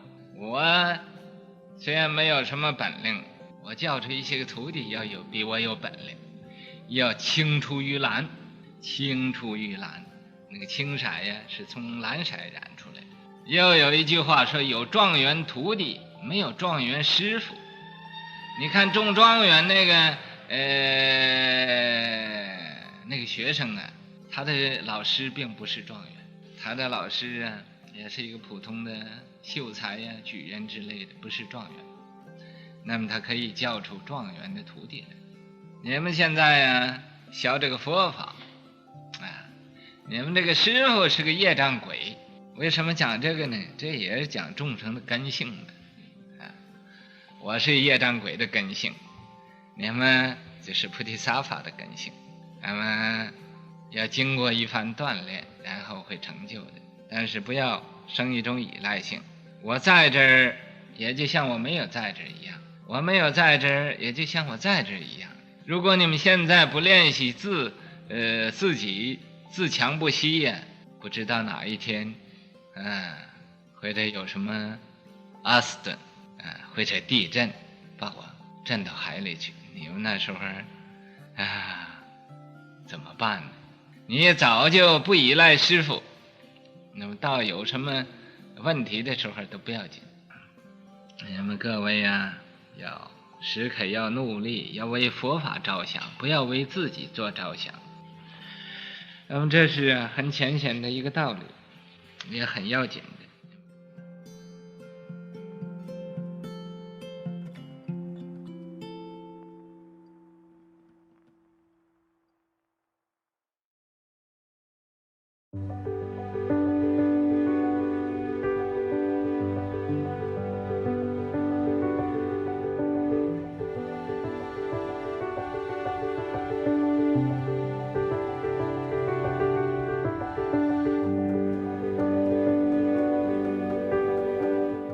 So in the fall of 1975, there was an election happening. It was an election year. And Shifu encouraged us all as American citizens that we should be informed about what was happening in the election. And he set up a series of candidate nights at Gold Mountain Monastery and invited the people who were running for office, among them Quentin Kopp, and Carol Ruth Silver, and Moscone, and many other very well-known figures came and spoke at Gold Mountain, and he encouraged us to ask questions. so that we could make up our own minds. And when Carol Ruth Silver, who was running for district attorney at the time, came, she brought with her her adopted son, Ahui, who's now Stephen, but his baby name was Ahui. She had adopted him from Taiwan, and he had already lost one mother, I think a motorcycle accident, and so he was very attached to her, and it was difficult for him to leave her. So she brought him with her to the candidates' night, and while she was speaking, Reverend Heng Shi was writing Chinese characters with Ahui. And so afterwards she said, "You really need to start a school because I really want Ahui to continue learning Mandarin. And all of the schools in San Francisco teach only Cantonese." So the nuns looked to me and said, "You're always playing with the kids. You should start a school." So Carol said, "Yeah, I'll do all the paperwork." And being the amazing person she was, this was November, and by March 1st, 1976, she had everything in place. And we had gathered together about, I think there were 8 students. Our Master Heng Chi's son was here too, so he was the oldest. So he was about 10 or 11, I think 11. And the youngest was about 4.5. And my only training to be a teacher was a year of working as an assistant teacher at a nursery school, a preschool. And actually I continued to do that. Shifu said I didn't need to quit. So in the mornings, I taught preschool, and the nuns took care of the school until I got home at lunchtime. And it was a little chaotic that first year. And it was definitely learn as you go kind of thing. So he helped me a lot in those early days.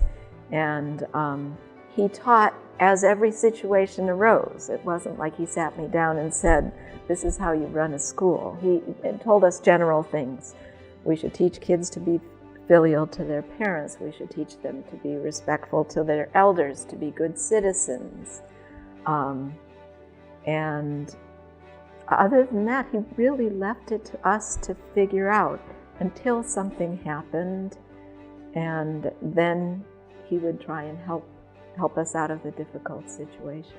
Of that first group of students, we did go and visit him a couple of times. We took a field, there were so few kids that I could take them anywhere. So we took a field trip to Gold Mountain to see Shifu, and they all took refuge.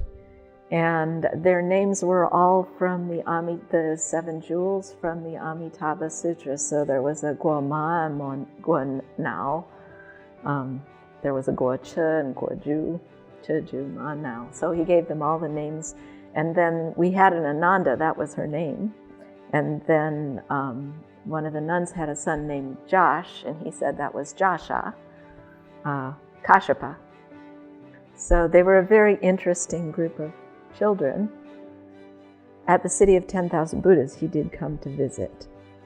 And if you go into Dharma Master Bin's classroom now, she has these pink desks they adjust so that they can come up or they can be flat, and the kids drove me nuts with them because they were always opening them and shutting them and making noise with them. And the first thing Shifu did, he came in the back of the classroom and went bam, bam, bam, bam, bam with the desk, and then just grinned at me. But he did get up and he gave a lesson, and I don't remember the whole thing, but I remember he wrote on the board in Chinese, "Animals have 4 legs and people have 2. And if you want to be a person, then you should offer up your conduct and, and be a good person. Be a good person." And I remember one little girl asked him what that meant. He said, "You should be filial to your parents." And she said, "Well, what if you're just a little bit not filial? Is that okay?" And he got a big grin on his face and said, "Yeah, that's okay. maybe you'll just have one eye that's not in the right place. And then he laughed. And she didn't know what to think. But I have followed her since, and she has always been very filial to her parents. So I don't know if she remembers that. But he had a way, he was very gentle with the kids. He often played with them in the Buddha hall. He would sit in a chair in the back. He would sometimes give the kids candy if they would bow to the Buddha.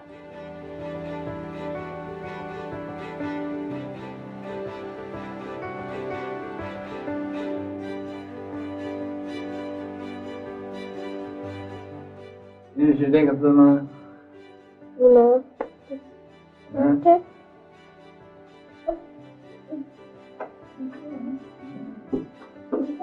这是鸟，鸟就是bird，鸟，会飞，鸟会飞 ，can fly， 鸟会飞啊。马，那是马 ，horse， 能跑，能 run， 马会 run，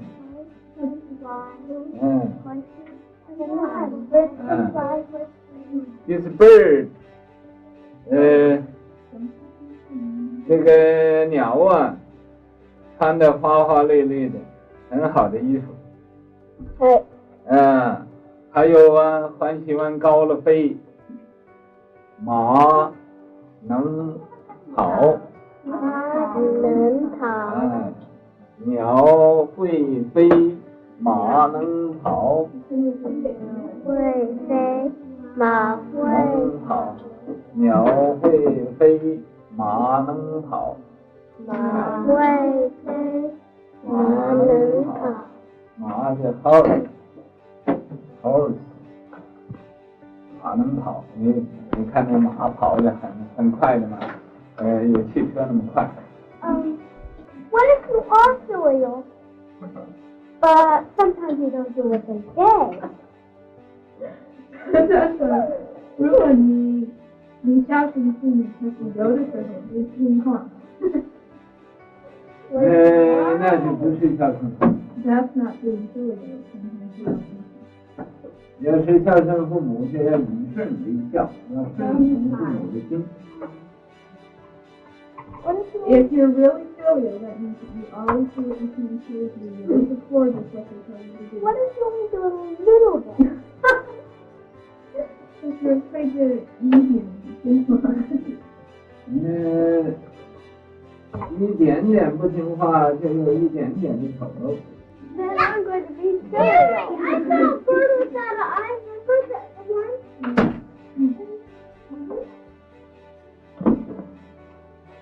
几个字念给我听听。Okay, Jeff, recite the characters on the board. Come on. Would you?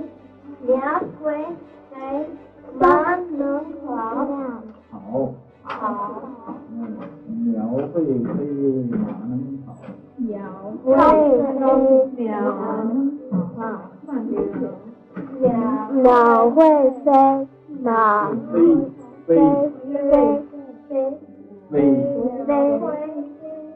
鸟会飞，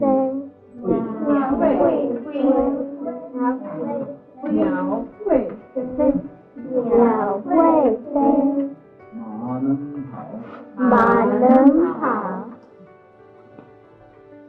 也可以做一个对联，鸟会飞，对马能跑，这就是一个对联。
So we get to Kuala Lumpur, and we go to Ma Liu Jia, to Malacca, a place called Qingyunting, Green Cloud Pagoda, a famous historic old monastery.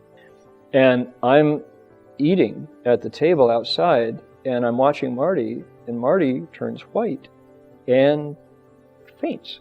Just goes down, just like that. And Shifu looks at him and says, take him in, find a room for him. So I remember going in this ancient, beautiful, everybody's vision of what a temple, a Buddhist monastery should be, carrying him up to the second floor, kind of supporting him like this, putting him down in a bed, and watching him just go, just going like that. And Shifu finishes with lunch and comes up and grabs his hand and starts to do whatever Shifu does. And he says, you stay beside him and recite the Great Compassion Mantra. If he dies, it's your fault. I'm like, what, Shifu? If he, what? So you better be sincere. So I'm like, I'm reciting. And here's my Dharma protector, flat on the bed, just gone. And I'm reciting. And the delegation goes out at night, and they go out to do some speaking and come back. Shifu comes back, and how is he? Shifu's concerned. He's obviously concerned. He recites some more, and he says, you keep reciting. And I'm reciting, I'm kind of sleeping and waking up. The next morning, Shifu comes in, same thing, says, okay, you stay here, take care of him, and be sincere. I'm reciting, and then another day goes by. And then, I think it's the third day, and I hear this, and I'm looking, and Marty's back, it's like, oh, I go, Shifu, Marty's back. So Shifu comes in, recites, okay, he says, you didn't die. He said, you can get some rest. So I sleep for a while, and then Marty says, I need to go, help me to the bathroom. So we walk past the door where Master Hua is talking to the other monks. And Shifu says, 你还没有死啊，你赶快死. You haven't died yet. You should die sooner. And he says, bring him in. So I bring Marty in. And that's where you take over the story. Because you're back. So. Yeah. On that trip, 3 people basically came close to death or died and came back. One was Doug Powers. The other one was Alan Nicholson, Go Wei, and then myself. In different circumstances, but this was a very traumatic journey. So in any event, we're there. The other side of the story is I get sick in Malacca. In between this, they take me to both the Chinese and Western doctors, and they're just clueless. They have no clue on what's wrong. I'm draining, my energy is going down really fast. It's coming out of every orifice, and nothing is working. And there's a fever rising. The pain it's just incredible pain throughout the whole body. I can remember Hung Sure there. I remember lying in the bed, him coming or going, but there was nothing he could do except be by my side because there wasn't any relief. I vaguely remember people coming and going, and I lose complete sense of time. So when he says it's 3 days, I had no idea it was 3 days, 3 minutes, 3 seconds, or anything. So there I am, and what happens is, to answer your question, nobody knows to this day what it was, if you want to say physically, bacterially, or whatnot. But clearly, from my understanding of it, was karmic, and my time was up. It was time. But I remember, now I'll just go into it, I was lying on the bed, and the pain got to the point where it was almost unbearable. And then suddenly there was no pain anymore. And I thought, wow, finally this thing has broke. And I just totally no pain. It was a wonderful feeling. And then I looked and I saw my body on the bed. And I was above my body. I thought, oh, is that why there's no pain? I'm not in that body anymore. And then I was gone. So it's just like, if you ever see these rocket shots where the rocket takes off and they have the camera showing the earth below, and it just, that's what happened. And I just completely then left my body. You said you started reciting one mantra. Oh, well, I was getting sick. I would recite the Shurangama mantra, and then I would get down to the heart of the Shurangama, and then I got down to na. I couldn't even do mo. So I also saw at that point that my mindfulness was very thin. I couldn't even hold on to anything. And so then I was gone. So at this time, I find out later from Doug and others that the master has started his talk into 10 minutes or something, and then all of a sudden said, we need to go back. And so they turn around and come back. Hung Sure was going to go with them to that, but Master Hua told him to stay with me. And so right at that time that basically now I realize I die and I leave the body, Master Hua is turning around to come back. So my experience then is very hard to relate. What happened? All there was complete darkness. I'm using this parenthetically, there was just awareness. There wasn't a body, there wasn't even a will, there wasn't any intentionality, there was just passive awareness. And I want to stress this. Something was aware, but it was like a ship without a rudder. I was just floating in a void, and it was so much floating, there wasn't even a sense of up or down, left or right. There was no locational parameters at all. Just this floating consciousness, awareness in this void. And it was both, at one hand, it was extremely, almost frightening to be so disembodied and so out of control and not, on the other hand, it was also liberating in the sense that at that moment, I knew that death was not the end. It's funny. There was something, I actually knew that death was not the end, but it certainly wasn't anything I expected or whatnot. So, and then I remember I was floating and I could hear voices and a conversation going on, almost similar to what you'd hear in a judge's chambers, where the attorneys are talking with the judge. And this is going on, and I'm hearing this, and I also know at that time that something about me is being debated or decided, where I'm going to come out in some form here, but the negotiation is taking place. Now the negotiation stopped. What I saw was, as I went into that space, literally every aspect of my life had just flashed by as I was in that floating. I could see it all very, very, very clearly. I don't know what the time element was, and I knew that on the basis of that, I was going to come out someplace else before I heard these voices. And what that vision was, when I say it flashed before me, was a very, very clear scene of everything right and wrong I'd ever done. It was moral content. It wasn't about my accomplishments or my failures or what I had. In fact, there was nothing. It was like so fast that everything disappeared. All material things, the whole material world, everything was just completely gone. It didn't exist. It was like I must have imagined it. All that was there was this floating consciousness and a very, very clear idea. I did this wrong, this was good, this was bad. It was almost childlike in its simplicity, and there was no argument. It was like, well, you don't understand, you see the reason. No, it was like none of that was there. It was just so crystal clear. And then I also saw, and I'm being carried along by that, whatever the composite of that is. That's my check, that's my balance sheet. Moreover, at the heart of it was unexamined raw desire that was compelling me. Lust, sexual desire, whatever you want to call it, lust for, was the driving mechanism of this engine, and then good and bad was it. It was so close, and I couldn't do anything about it. Now, if I wanted to, I couldn't make any change because I had no will to direct anything. It was just watching what I'd done. There was a balance sheet, and then it was going to come out someplace that I didn't know where. Then this negotiation kind of thing was happening, and so there it was, and it was like, wow, yes, death is not the answer, but boy, I know what's driving this machine now, and yet I can't do anything because I'm in this state, and whoa, whoa, whoa. And then I remember I opened my eyes, and Master Hua there was rubbing my hand and reciting something. And I thought, whoa, I'm back. I came back, and I don't know how I got back. I just know that from that I came back. I was in my body. The pain was back, of course.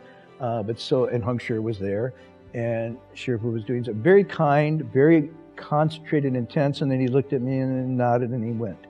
So that's my side of what happened.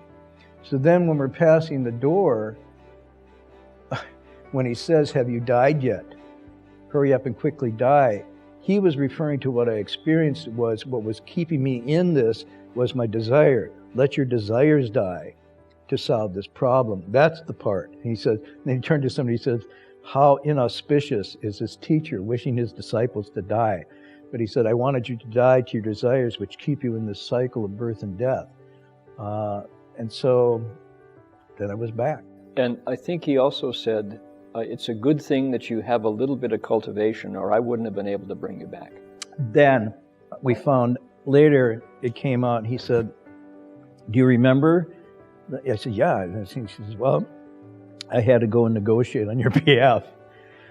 Oh, so he said, I had to go and negotiate with the king of the underworld because of your time. And he said, it cost me dearly to bring you back. This was not a cheap exchange. Hung Chur, Dharma Master Chur was there at the time. Maybe we'll tell you more about this, but Hung Chur, Sherpa related to her exactly what was going on there and how much of Sherpa's merit and virtue was required to ransom this disciple.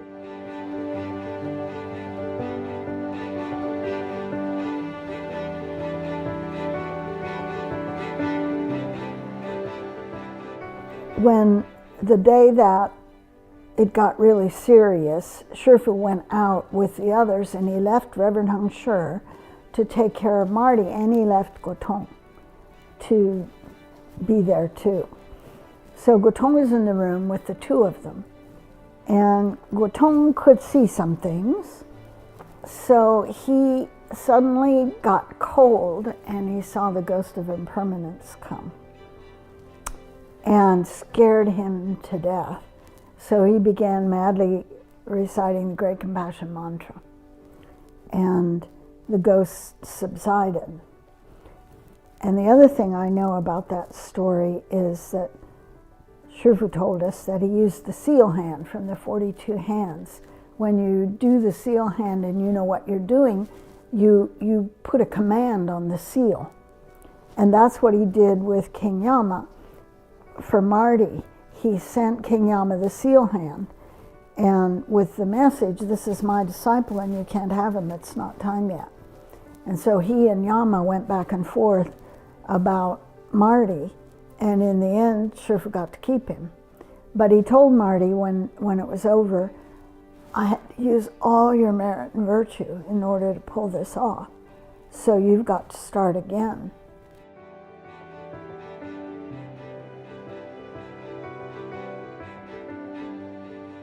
So then when I came back, I realized all of that, and I thought, I'm here on completely borrowed merit and virtue. From here on in. It makes you sincere. Yeah. Well, it made me sincere, but it also sort of made me realize that my commitment to doing what I'm doing was now completely single-minded. And I had an incredible responsibility. And I was like, why would he bother to bring me back? I don't know. But I was back and changed everything.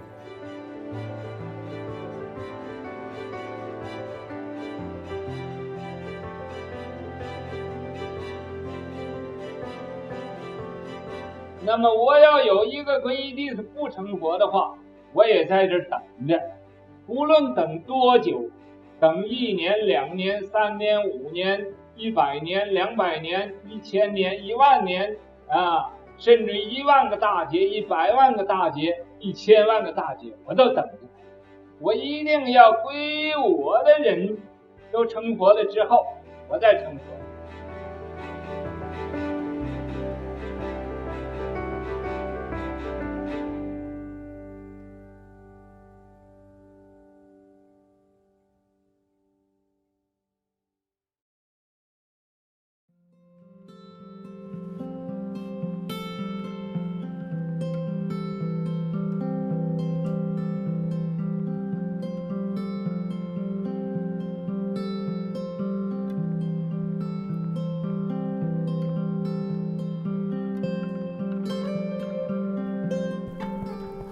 I went to Gold Buddha in '85 because the master asked me to, and it was the first time I'd left him.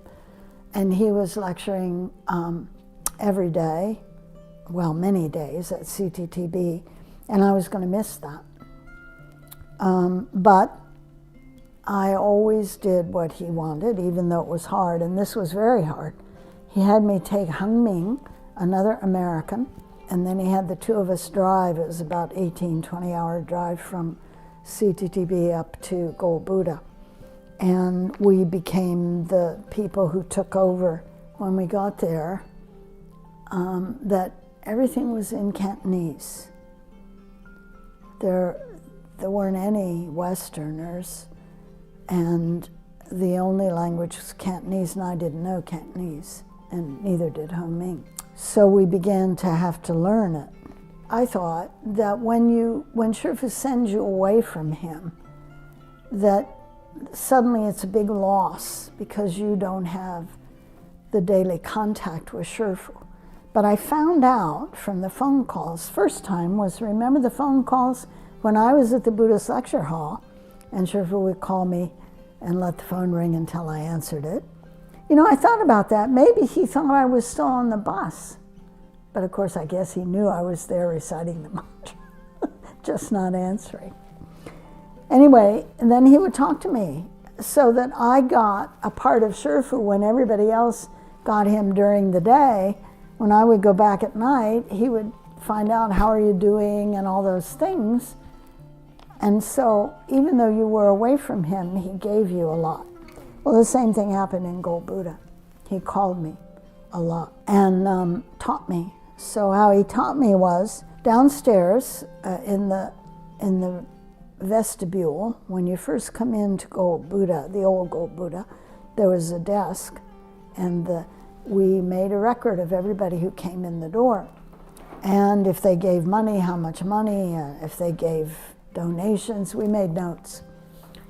And so every day you'd have a date, and then you'd have numbers, and you'd have the number of people who came, and somebody wrote their names, okay?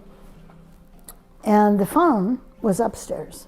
So Shifu called and asked how I was, and then he said, how many people came today? And the book was downstairs. So I had to say, I don't know. You don't know? You're in charge and you don't know? I said, well, I can get the book. What good is the book if you don't know? Okay, so then the next time I got a call, before I would answer the phone, I'd run and get the book, right? So then I had the book. How many people? I knew. Oh, what are their names? Well, their names were written in Cantonese. It's not always the same as Mandarin. And I could hardly read Mandarin, let alone Cantonese names. So I would struggle with it. And he said, you mean you don't know the names of your lay people? Okay, so then I had to start. I'd sit with the lady at the desk, and the person would come in, and I'd have to learn how to say that name and put it with the face. So then I began to be able to tell him the names. And then he said, Sun Guo Xiu. When she comes, does she take the bus, or does somebody drop her off? I had no idea. No idea. Okay, so I'd find out. I'd have to find which one is Sun Guo Xiu. Then I have to go sit. She speaks Cantonese only, I speak English only. And we'd have to figure out how to figure out that I could know whether she took the bus. So I figured it out. So next time, Shifu Sun Guo Xiu takes the bus. Oh, does she have to transfer? I forgot to ask.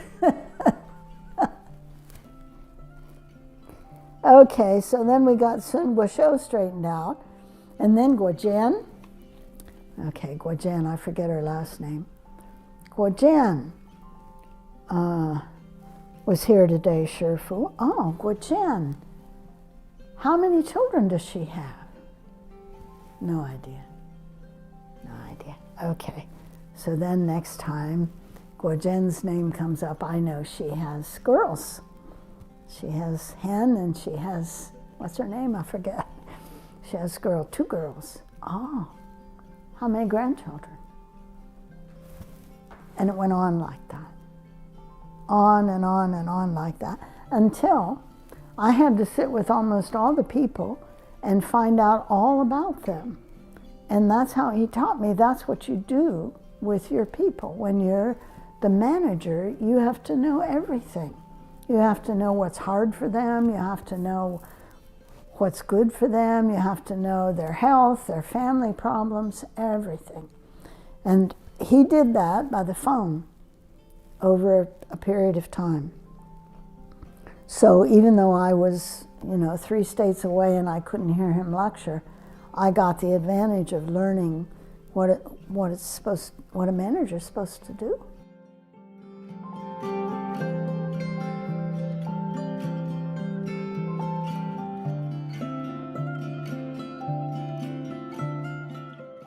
做师傅很不容易做的，这所有的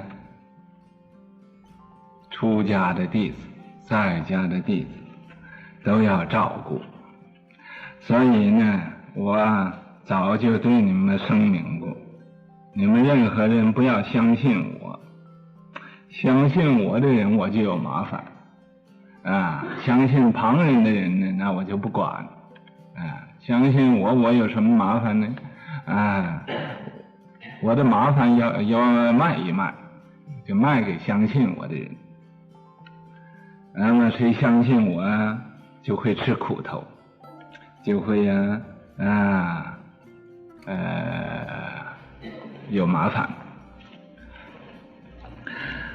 那么你们以后大家都要聪明一点，不要叫我净给你们麻烦。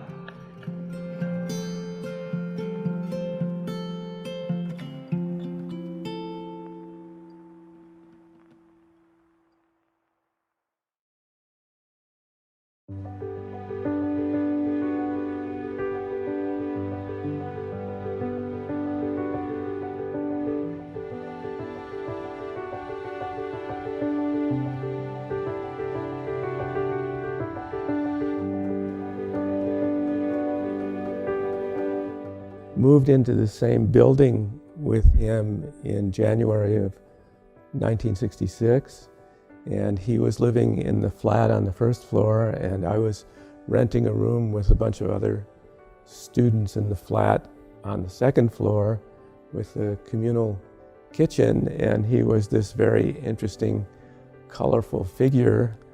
He was unlike anybody else who was living in the neighborhood in the slums of San Francisco, and there were all kinds of rumors about who he was and what he was doing there, but none of us spoke Chinese very well, and he didn't speak English very well, and so it was very difficult to communicate and to understand his world.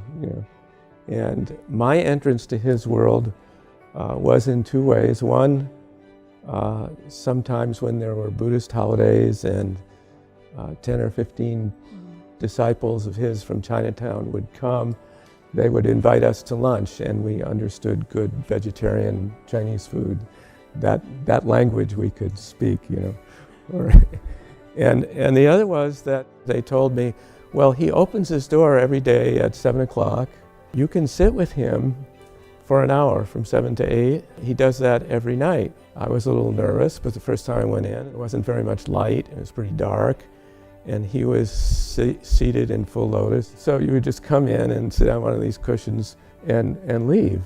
And so that was the other way that I got to know the master, because right away, as soon as I sat down, the energy was just much, much different than at San Francisco Zen Center.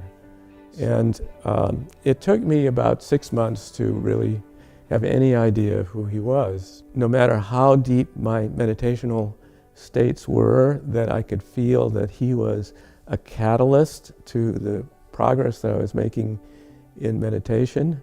He was really deeper inside me all the time than I was inside me.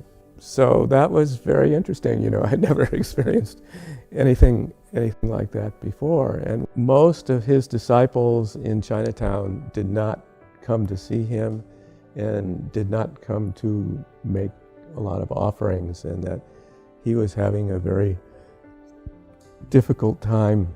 But I noticed that whenever anybody brought food and there was extra food, because all the people living in this building were very poor. The master did not have a lot of disciples who were supporting him or felt that it was too difficult for them to go from Chinatown to the Fillmore district. And so the whole building was poverty. You know, it was this broken down Victorian building with lots of cockroaches. You know, and everything was always breaking because the building was so old. He was on the first floor. On the second floor were all these young students. On the third floor there were all these very poor, black, retired men living.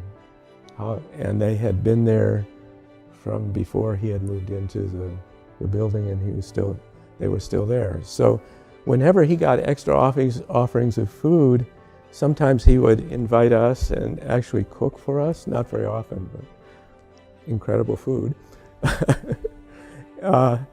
And then sometimes there was a communal kitchen on the second floor and a communal kitchen on the third floor, and he would take his extra food and put it in the kitchen so that people would have food. And whenever he had extra monetary offerings, he would buy 2 100-pound bags of rice, and he would put one in the kitchen on the second floor, and he would put one in the kitchen on the third floor, so that at the very least people would have rice to eat. So that made a big impression on me as an initial impression of unselfishness. After I had some idea of who he was, and after I felt that, you know, we had shared this meditation space together, and after part of this was developing the notion that I had nothing to fear from him and that he would always have my best welfare at heart. So I had a very warm, close feeling with him, and I also felt like I was relating with him in a way that the other people in the building were not, because they hadn't tuned into this. So I began to feel that I was somehow special because I had discovered these things about him that other people didn't know, and that I was, you know, having these meditation experiences with him. And so after I took refuge, one of the first lessons that the master had to teach me was that I really wasn't special and that nobody's special, and we're all equal, and we all have the Buddha nature, and that this was a kind of arrogance on my part that I had to let go of if I was going to really study with him. So in the early days, the master really put in a lot of time and energy into us, and then after, you know, however many years, there were more and more people coming, and we kind of voluntarily got out of the way to, you know, leave room for the other people to be close to the master so he could teach them more directly. So he set up the schedule for the Shurangama summer session in such a way that we were capable of doing it, but it was pushing us a little. And he encouraged us always to experiment on our own. You know, he was not somebody who said, I'm up here and you're down here and you do whatever I tell you to do and don't question it. You know, he was never like that. You know, he always wanted us to discover the Buddha Dharma from inside, you know, and to encourage us to think about what he was teaching us and to apply it to our lives. And the Master was amazingly patient with these, trying to help people out of these deep karmic holes that they were digging for themselves, and really tried to work with everybody, no matter where they were, and help them to suffer a little less. There's nothing really that special about any of my meditation experience over the years, and I particularly feel that it's important to not concentrate too much on special experience, because in this culture, I think that that's, particularly for my generation, you can answer for yourselves, that one of the obstacles that we've had to understanding the Buddha Dharma is to think it's about extraordinary experience, And I think one of the lessons that we've learned from the Master was that it's not about extraordinary experience. It's about, everyday interaction with people and the environment in very, very ordinary ways. For example, the Master going around and pulling the weeds out of the cracks in the street when other people thought that they were too busy to do that sort of things, and being kind to everyone, no matter what, and never putting yourself before other people. Those are the things that, are the lasting lessons that I really feel were most important to me, not the flashy experiences. Just to give you just another brief glimpse of Shifu and the environment, one night in wonderful Words Hall in the middle of the winter, he said to the assembly, he said, "We're having a very hard winter, and it's really hard for the birds to survive, so would you please go out and get some grain for them and mantra the grain, and then spread it out on the street so none of it will get lost in the grass." And he told them where to do it, so that the birds will have food to eat to get them through the winter. So maybe you haven't heard this story before, but it's this kind of, everyday concern for all sentient beings that, to me, is much, much more important than Shifu did this amazing thing, or did this amazing healing, or whatever. All that's true, but is that really what, his main message was? I don't think so.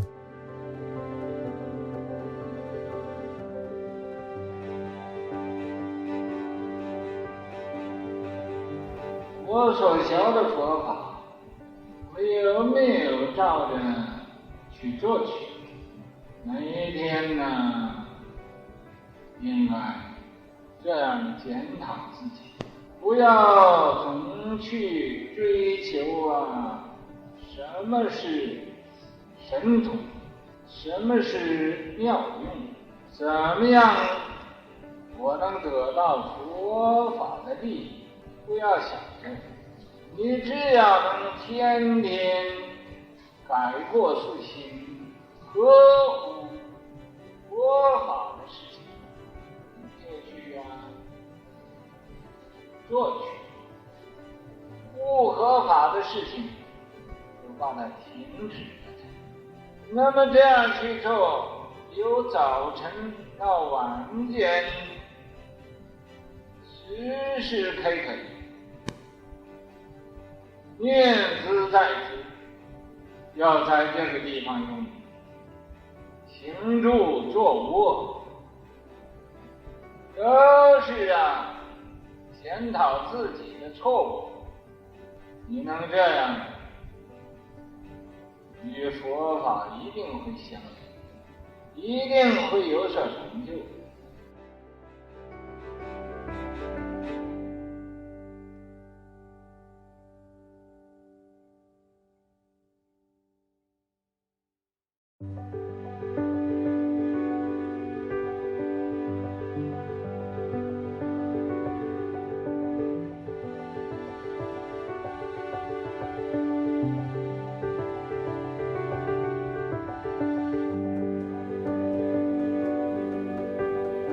I definitely want to make sure that people come away with a sense of how involved Shifu was in the world.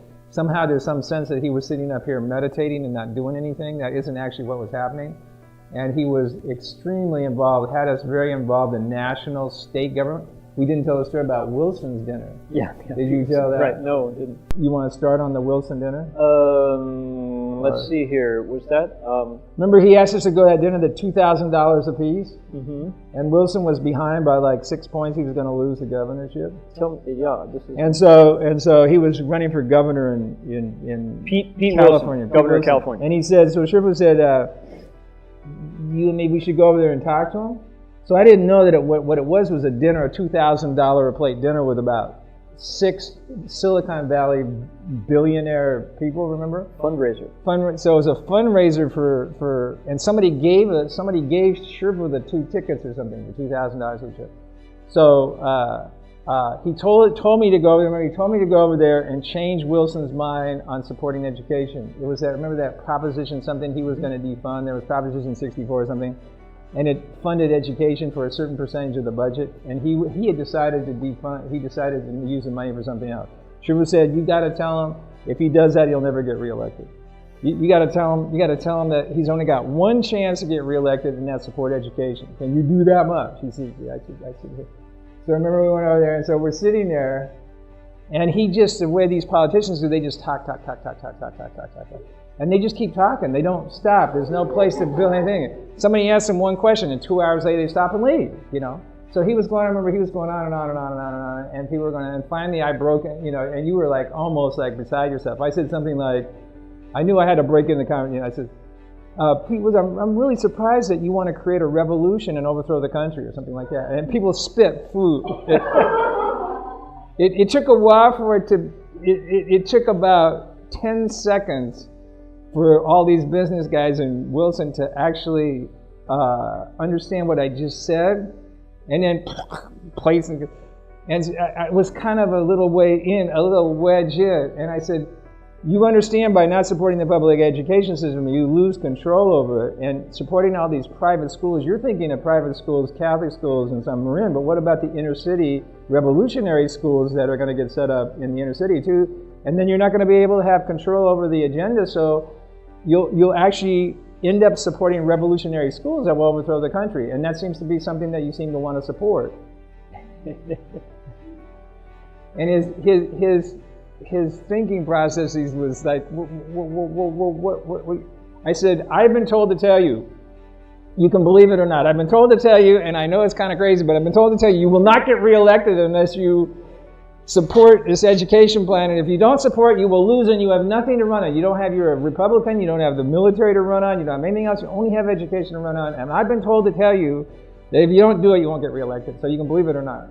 I remember sitting there and feeling my stomach drop. Because it's like, he said it. He actually said what Shifu told him to say, and it's, often the Shifu would kind of sometimes be kind of hyperbole, and no, but Doug said it. What happened? They called back. So Wilson talked to somebody else, and the office called back. And did you go over with me to the? Yeah, I did. Sitting outside the office. We had some kind of. They had something outside their office where they had a gathering, a reception, and they invited us. Right? Wilson invited, and he got me aside. Yeah, I remember that. Wilson got me and said, I want to hear more about what you were talking about. And I said, well, I'm telling you again, I only have one message for you. You're not going to get reelected, and you do the, and it makes perfect sense from a conservative, because if you look at it from the vantage point that Master Hua is trying to tell you, the supporting education is a conservative thing. Don't think of it as a liberal. You're thinking of it as a liberal anti-teacher thing. Don't think of it like that.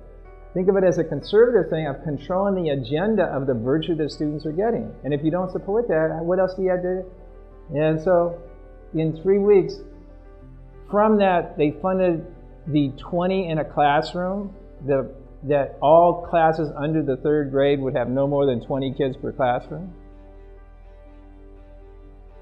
So, and he won. Mm-hmm. Remember, he put that forward, and he actually ended up winning.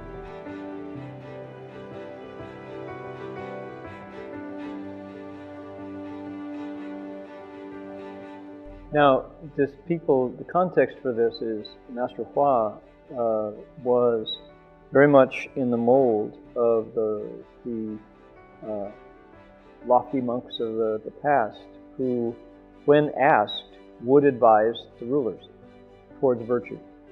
And so we had another member of our community, a man named John B. Zhu Bingmin. Dr. Zhu was a fellow Manchurian and a lifelong educator, and from Brown to Gray Davis to Wilson, all of these governors appointed John Zhu to state roles in education. And he was a faculty member at Seton Hall University. And presidents would appoint Dr. John Zhu to federal. He was a member of he was the Chinese representative to the Republican Party. I mean, he was the man. Lifelong Republican. Okay. He was the man that was the conduit to the Chinese American community. For national in Washington, D.C. National state, yeah. So Dr. Zhu had connections to the George H.W. Bush White House. That's George W. Bush's dad. Was 41. H.W. is 41 president. And so he got when George H.W. Bush was running for president the first time, he came to San Francisco, to Portsmouth Square, which is right down in Chinatown. And Dr. Zhu got Shifu to host, officially on the platform, host the president, welcome him to Chinatown. And so we have this photograph of George Bush Sr. standing there with Shifu at the microphone. And Shifu says, through a translator, he said, "I want to tell you that any president who wants to win must not fight, not be greedy, not seek, not be selfish, not want personal advantage, and never tell lies. Any president who can really do that, I guarantee will win." And so now through the translators and all, it's not sure that's exactly what came through. But anyway, Bush did win and thanked Shifu by inviting him to the inaugural banquet in Washington, D.C. And anyway, quite a delegation. We had a table. We had a big table, and the way the political payback was, you got to have a cabinet member at your table. So we had the Secretary of Education, who was a very interesting man. Anyway, so George runs again against Bill Clinton. George, as you recall, was a one-term president. And so Shifu says, "Well, John," he says, "take a letter." He says, "I send this letter to President Bush, who's running for re-election." Shifu? He says, you find out the address and you take this down. I'll tell you what to write. So I'm sitting there. This is an ITI in Burlingame, and I have the phone on my finger on the Selectric typewriter, and I'm typing away. And he says, "Tell President Bush that if he can give up his salary, he'll be sure to be elected." I said, "Shifu?" He said, "Yes, tell him that give up his salary. And if he can give his salary to the people, and everybody realizes that the president forwent his salary on behalf of the people, then that kind of virtue and unselfishness will definitely get him elected." So I typed now, "Dear President Bush, we would like you to know that Master Hua says that if you can give up your salary and not accept a penny, that you're governing because of virtue, because you need to lead the country this way, you will be sure to be re-elected. Signed, Secretary." So the letter went. Dr. Zhu carried it made sure that he got the letter, and comes the election, and of course Bush lost. We didn't hear the outcome. Dr. Zhu comes back, and so Shifu says, "Hey, Zhu Bingmin, 怎么样呢? What happened?" And Zhu says, "Well," he says, I think the president was willing to do it, but Barbara said no." The president's wife vetoed it. She was much more practical, and I think she thought they wouldn't make a living or something, so it didn't work, and he lost. Yeah. Oh, wow. So that's interesting how, monks do, in fact, give an opportunity to the leaders of the country to plant blessings and to use wisdom. Whether or not they take it. Historically in China, the emperor sometimes did, sometimes didn't.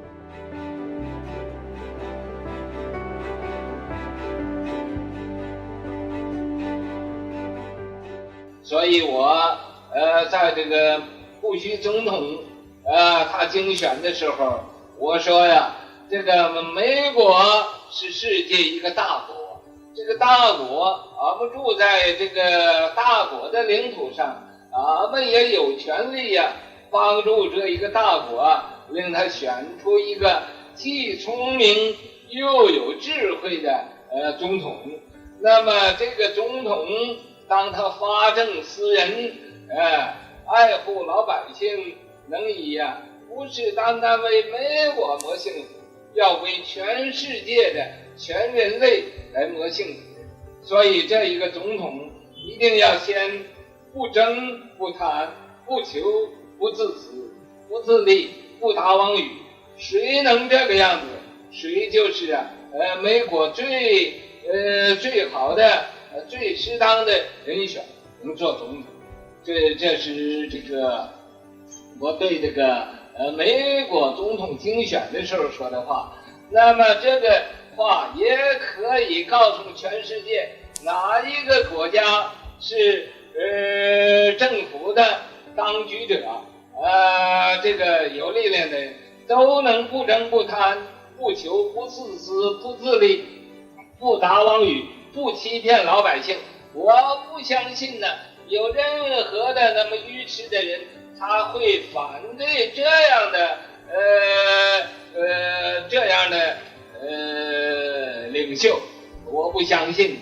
所以我现在要对全世界各国的领袖提议，你们哪一个国家的当局有力者，你能把自己的财产都拿出来给老百姓这真是共产，这真是为老百姓谋幸福的。我相信你要能这个样子，老百姓绝对不会反你的，你哪个国家都算上在这个政府的官员能以尽义务对老百姓这个热心服务，自己不要钱吃的也不要吃好的，穿的也不要穿好的，住的更应该简陋一点，也不要汽车，也不要洋房，也不要特权的阶级。你要真能这个样子，那是这个大同世界。所谓大道之行也，天下为公，故人不独亲其亲，不独子其子，使老有所终，壮有所用，幼有所长，精寡孤独废疾者皆有所养。你要能这样子，到哪一个国家老百姓不会反对你。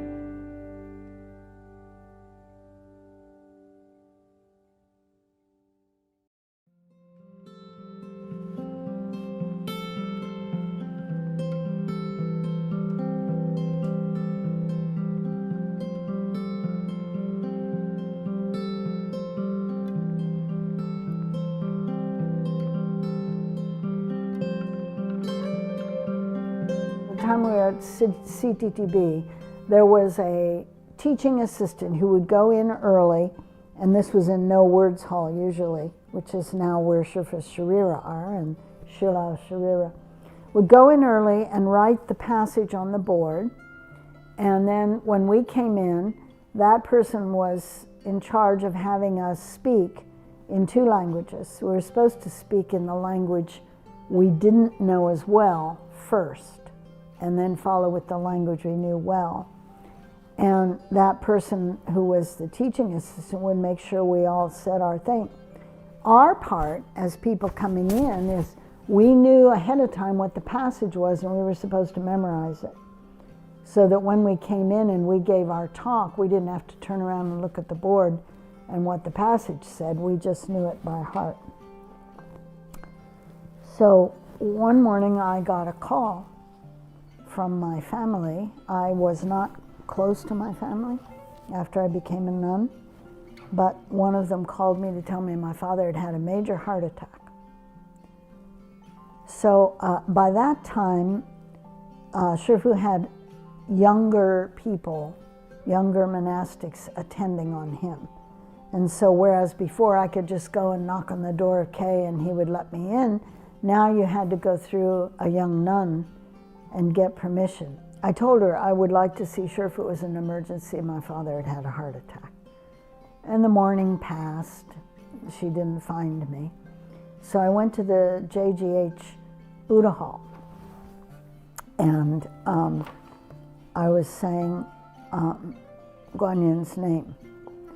And I was surprised that I was so moved by my father's heart attack, because I'd only seen my family once, and it didn't go well.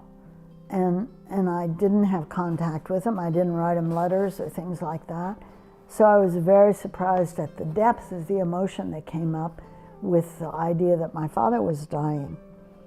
So I was into that depth of emotion and saying Guanyin's name silently. And Shifu sent one of the nuns to find me. And her message from Shifu was, "What are you doing? You're not going to eat? You want to die with your father?" So he always pushed me like that. You know, you ask about compassion, and he used two kinds. One was to gather people in, and so he was soft with some people.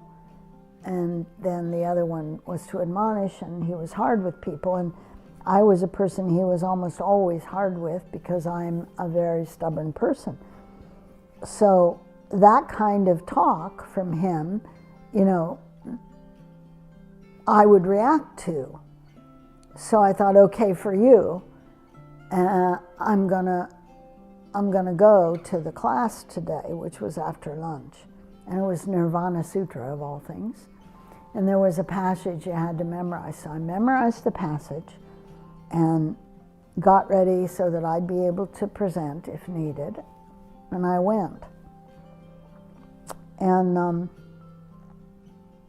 we had Christian church pews back then. The pews were up. And so I was sitting on a pew, and the master came in early. Usually he didn't come in until the end after we've all given our talks. He came in early, and of course the nun had never gotten back to me, so I hadn't been able to talk to Shifu. So he walked up, and he's standing here, and I'm here, and he says, Guichil, recite Amitabha's name. And I nodded my head, but I was so full of emotion that when I got my head down, I couldn't bring it back up. It was stuck down there. And so he waited there, and I'm thinking, if I recite Amitabha, Amitabha is for when people die. And I'm reciting Guanyin because I don't want my father to die. I'm thinking that. And he says, or you could recite Guanyin. And I did, and my father lived to within a month of Shifu's passing. So I was always clear. My father had a terrible heart attack, and then the blood flowed around his heart and kept him alive instead of through the proper channels, you know. So it was a very precarious life, but he had life. And about a month before Shifu passed, my father passed, and I understood what that meant. Shifu had to let go of probably lots and lots of people he was keeping alive at that time. So I call it a lifesaver too.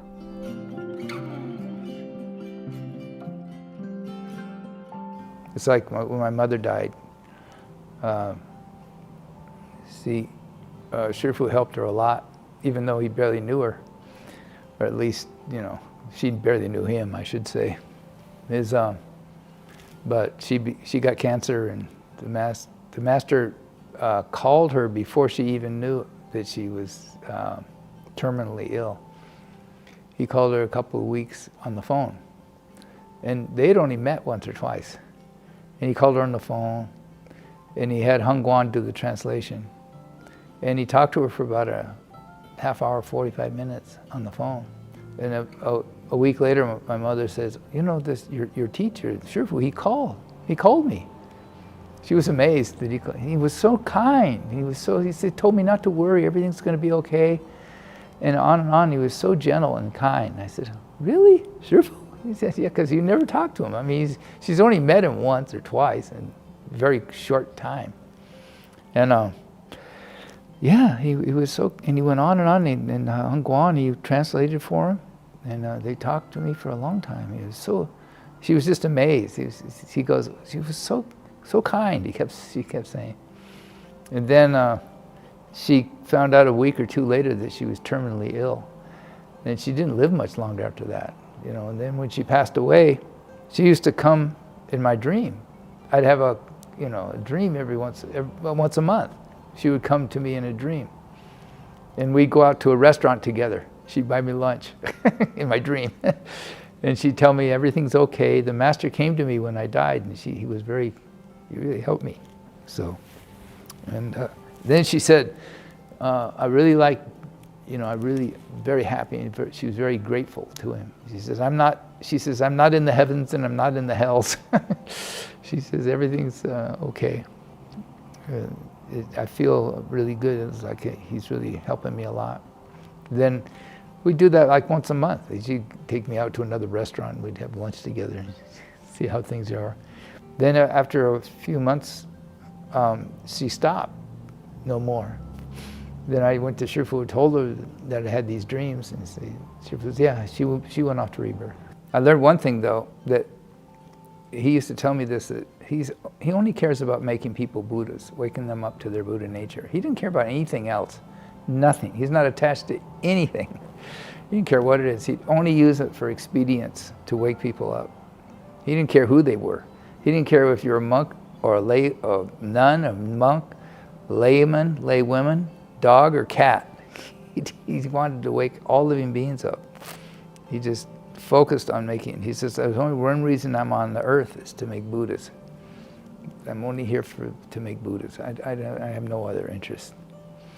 He says, this is like a big toilet bowl for me. He says, I'm just interested in everybody waking up to their Buddha nature.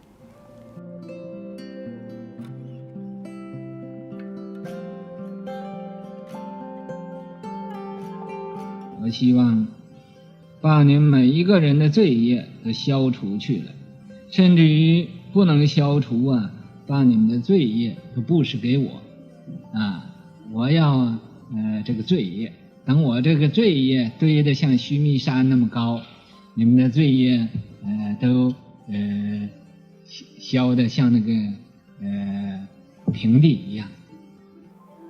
所以啊，我才发这个一个很笨的愿力，说是啊，所有跟我出家的弟子和在家的皈依弟子，他们如果没有成佛的话，我也不成佛。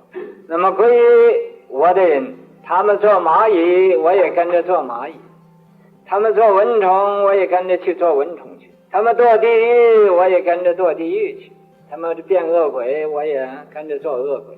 哪一个做畜生了？我也愿意陪着他去做畜生。那么发这么一个愿力，必须要他们都成佛了之后，然后啊，我要愿意成佛我就成，我要不愿意成佛呢，我还不成。说你为什么不愿意成佛呢？因为我看见还有很多人没有成佛呢，我还要去拖他们一把。所以啊，就是我的皈依弟子和出家弟子、在家弟子都成佛了以后啊，我还要看看情形再说。那么这是我今天呢想对你们说的话。所以我说我发这个愿呢是很笨的，不过我这个笨人就有个笨法子，就愿意这么笨。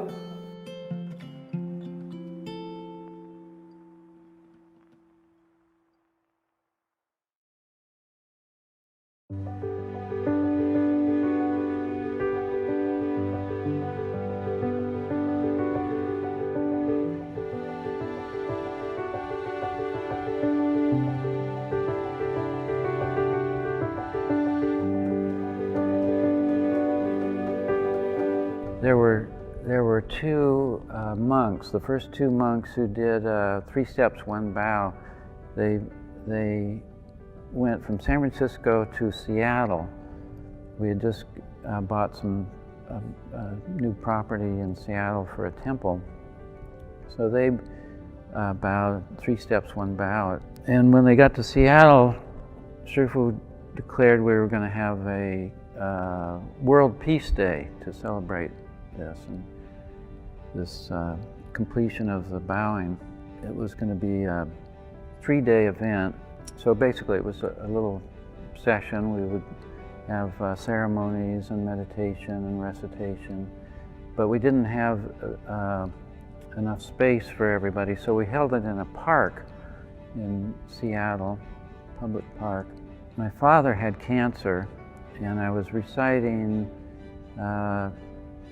the Great Compassion Mantra, the Dabe Jo, 108 times over some water, and then I would give it to my father.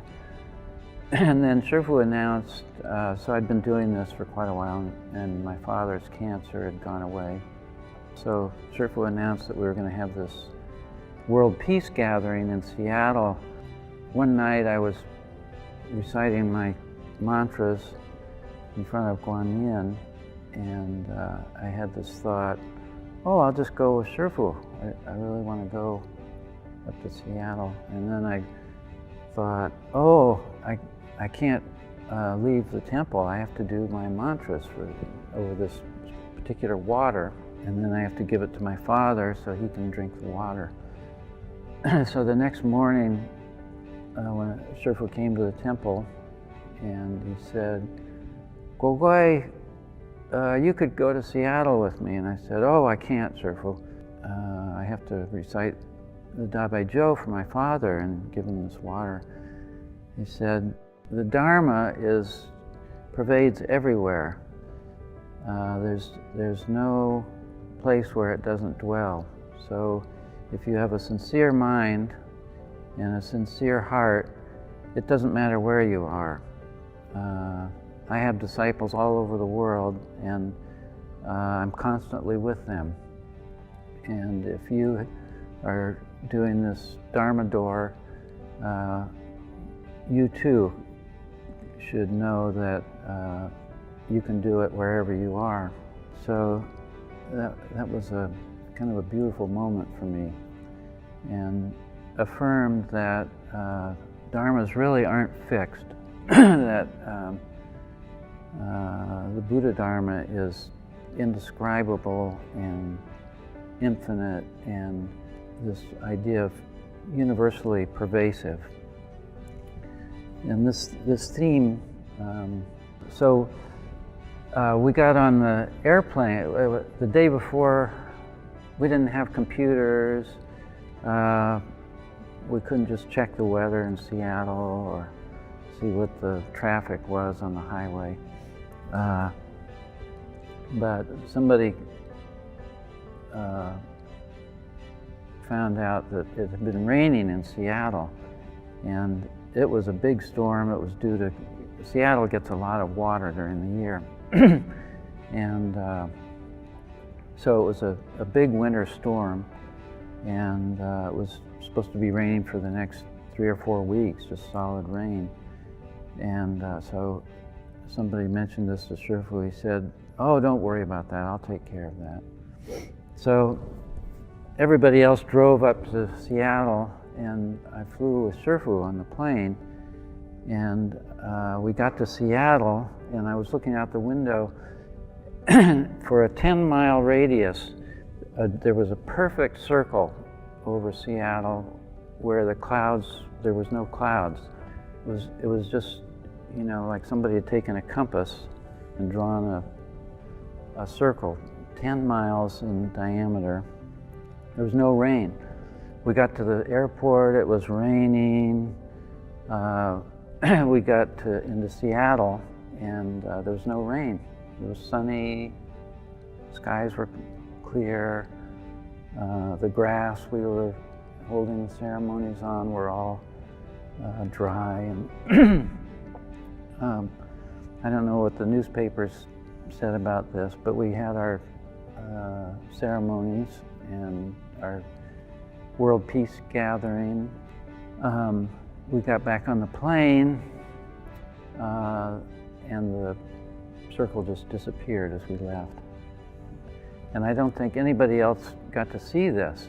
And if I hadn't have been on the airplane with Master Hua, I wouldn't have seen it either.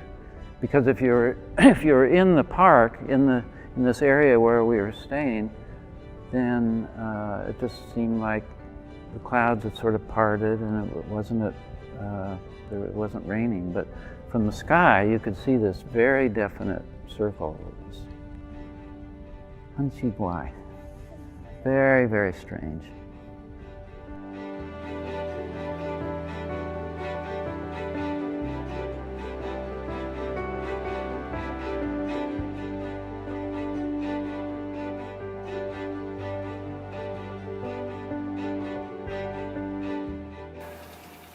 那么大悲咒啊，谁念，谁能有感应；谁诚心念，谁就得到感应。这个大悲咒，你谁用诚心念的，谁就有灵感。大悲咒，它是通天彻地的。大悲咒，它是能世间上有84000种病，它都能治。但是唯一的就是你诵持大悲咒这个人要有诚心，他才有灵感。虽然要有诚心，也要你不打妄语。你诵持大悲咒才有灵感。你要天天打妄语啊，你念大悲咒它也没有那么灵感。这个优婆塞火龟，他我们在佛教讲堂的时候，他就来参加暑假班。以后他常常在这儿用功修行。他的父亲呢，在前年呢到伦敦去，那么和他2个人去旅行。那么他就发觉他父亲发觉自己就生了 cancer。生了炎病，于是乎这个旅行呢，就很快回来了。回来就治这个炎病呢，治这个 cancer 病呢。那么经过一个时期也没有好。我们在去年呢春天 ，last year。春天，我在香港他打电话说他非要发愿呢，令他父亲不被这个 cancer 病呢，死了。我们问怎么办？我当时就叫他念大悲咒，那么他就每天呢念108遍大悲咒。那么结果以后他父亲呢，这 cancer 病呢就不知道到什么地方去了，没有。那么在我所经验，大悲咒你能吃好了，真是入水不腻，入火不分逢凶化吉，遇难成祥。但是就要你用你的真诚心恒远的心来受持读诵，它就有功效。那么诚心，拿出真诚的心，为国家消灾免难，我们来以这个至诚恳切的心为国家来以大悲咒护国，以大悲咒洗灾，以大悲咒来增长人的善根和智慧。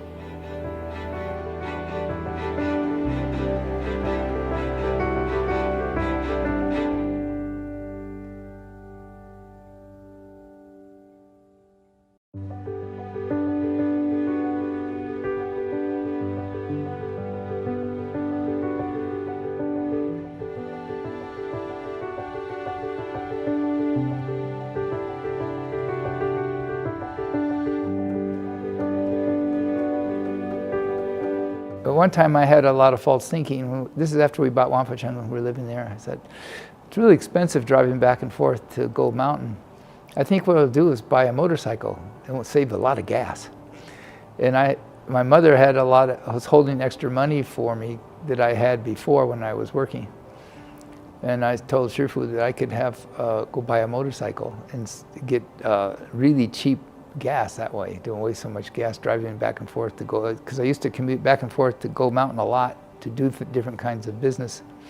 And Shifu said, no, okay, koi. So I went and bought this motorcycle, little Honda. And so I was driving the motorcycle, and after about a week, I was driving down to Gold Mountain. But I didn't go down the highway. I always use the back roads. So I was going down the back roads, and I guess I was getting near Napa. And I was coming around a bend, and there was this American Indian, Native American. And he was a full dress, like old days. He had buckskin, and he had feather, and he had beads. He was an American Indian, like traditional. And he's standing by the road and he's going, stop, stop, stop. So I stop. He says, you need to be very careful.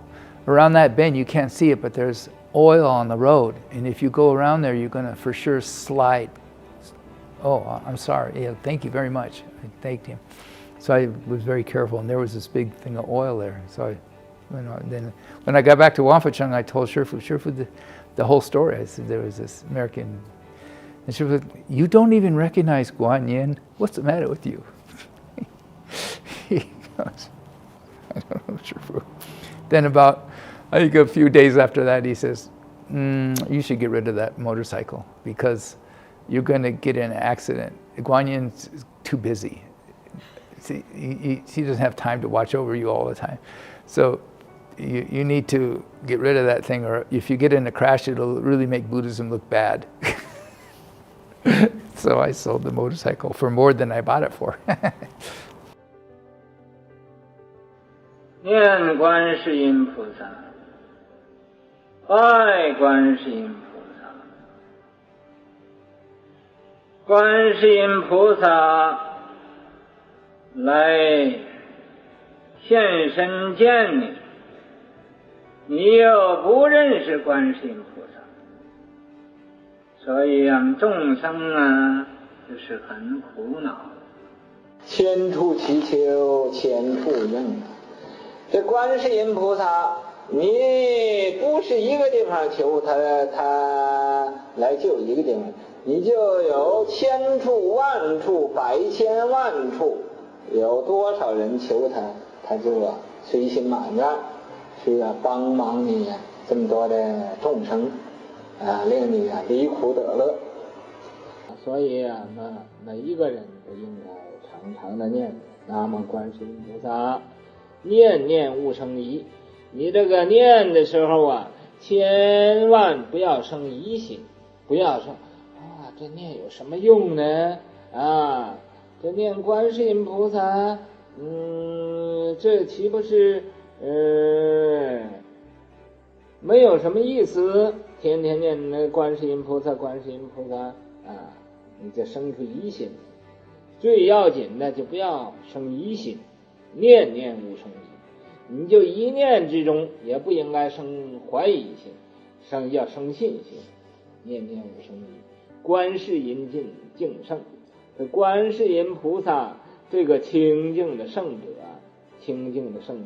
于苦恼死，在你呀有这个最苦这个痛苦的时候，最烦恼的时候，或者讲要危险要死的时候，那个厄难，这个厄就是厄难，能为做以护，能给你做一个以护，就是做你的保护者。依是依靠，护就是保护着你，他能保护着你，你可以把你身心性命就交给观世音菩萨，观世音菩萨一定会帮你忙的，一定会保护着你的。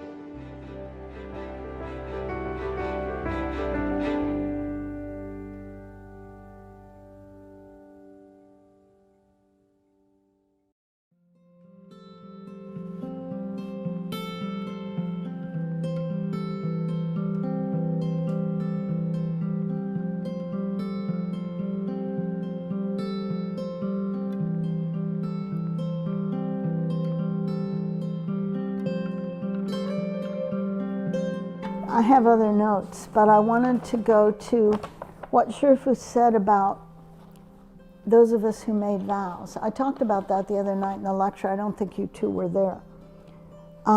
So again, I'm going to read, but I will also talk. So the Master said, people have forgotten their original face. They have forgotten what they're supposed to be doing. In previous lifetimes, they made vows, saying, Master, in the future, when you go to America to propagate the Buddha Dharma, we will protect your Dharma. We will do such and such things, end quote. Everybody made vows. Some people vowed that they would come and help lecture on the sutras, and others vowed that they would come and help recite sutras. Others vowed that they would come and help eat. Isn't he wonderful? Others vowed that they would come and help cultivate ascetic practices, which just means eating. Still others vowed that they would cultivate and become patriarchs. Others vowed that they would come here and take a look. And then he quotes, even bodhisattvas become confused when they are between bodies, and arhats become muddled when they dwell in the womb. Now that you've come to America, you've forgotten the vows you made.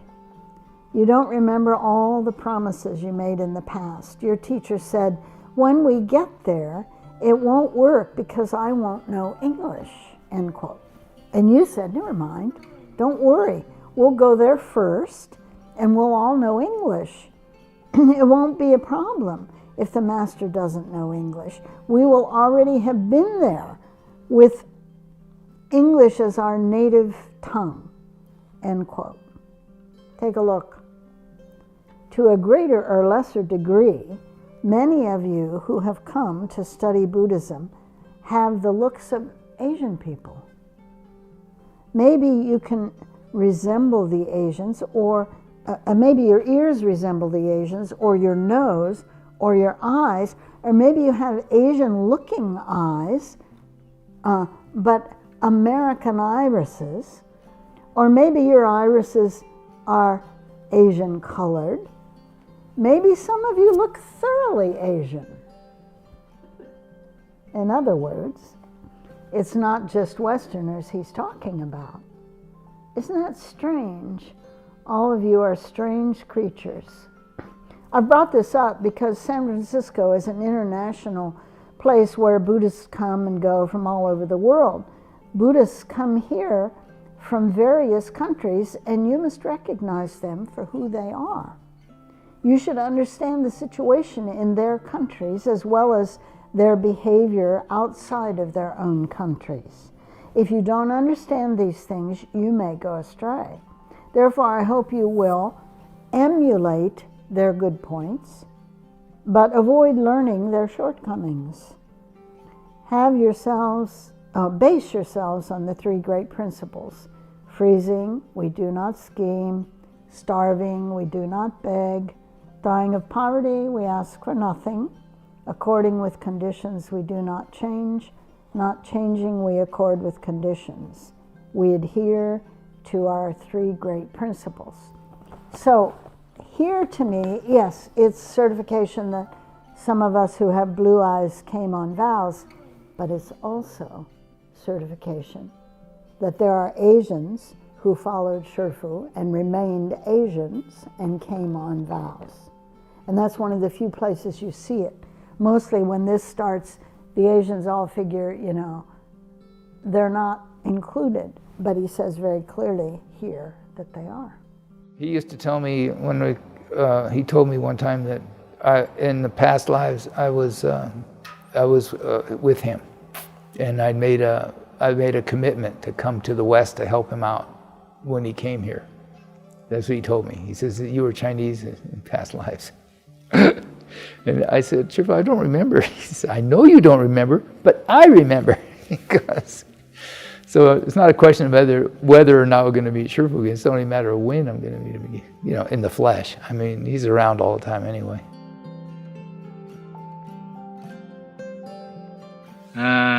就因为人把自己的本来面目都忘了，人把自己应该做的事也都忘了。在先生往昔所发的愿，说是师父，咱们将来到美国去弘扬佛法，我做护法，我做什么，个人发个人的愿有的发愿说我来帮着讲经，有的发愿说我帮着来念经，有的发愿说我帮着吃饭，有的发愿呢说我帮着行苦行，行苦行也就吃饭，有的发愿说我到那儿要修行成一个祖师，有的又发愿说我到那地方看看。所以现在菩萨就有隔音之谜，罗汉就有助胎之婚。咱们现在到了这个美国了把自己所发的这个愿力都忘了，所有的诺言呢就是那时候答应了师父说我也不懂英文，到那儿去不行的他说那不要紧，咱们先去到那地方就咱们都懂英文，师父不懂英文没有问题因为我们已经都是这个英文的这个出生的人了，所以现在你们看你们这些个来学佛法，多多少少都有一点亚洲人的样子，或者耳朵像亚洲人，或者鼻子像亚洲人，或者眼睛像亚洲人，但是那个眼珠子不像亚洲人眼珠子是另外一个颜色，或者完全像亚洲人，这样你说奇怪不奇怪？这也是个怪物因为这是三藩市是一个国际间的佛教来往的一个地方，那么这一个国家的佛教徒也来，那一个国家的佛教徒也来，那么你必须要认识所有国家的这个佛教徒，你也应该知道他们的这种情形，在本国里头是怎么样的情形，到国外他们又有什么样的行为，都应该知道的。你如果不知道，就会误入歧途，那么走错了路。所以我希望你们各位这好的可以效法他，不好的就不要照着他那样去做去本照我们这个三大宗旨：冻死不攀缘，饿死不化缘，穷死不求缘要随缘不变，不变还随缘，抱定我们这个三大宗旨。这是我们的宗旨，你不要看呢，这是很简单。现在佛教就犯这个毛病，通通都犯这个毛病，每一个国家都是所有国家的佛教徒都犯这个毛病你说本来这化缘呢，出家人是可以的，但是因为太过了，俺们就要对治这个毛病。化缘是佛所许可的，化斋化缘也可以，但是你要专门的为了化缘而出家不修行，那这就是错误。所以我们现在就要专为修行而出家，不是为化缘，不是为求缘，不是为攀缘而出家，你们这要特别注意的这一点。所以今天我们共同来研究，这个是很重要的一个问题。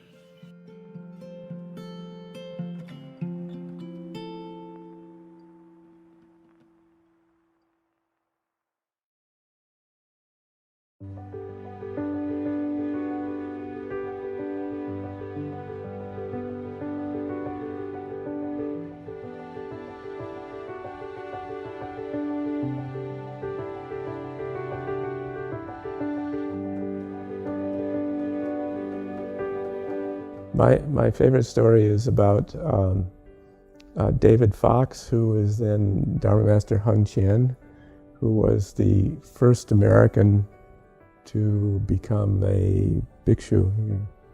And he was this great big guy, who was very good-natured and very strong and always liked to have a good time. And he was very young. He must have been around 20 when he decided to leave home. And he loved to joke around. And it was very nice to be around him. He was a very happy guy and very relaxed.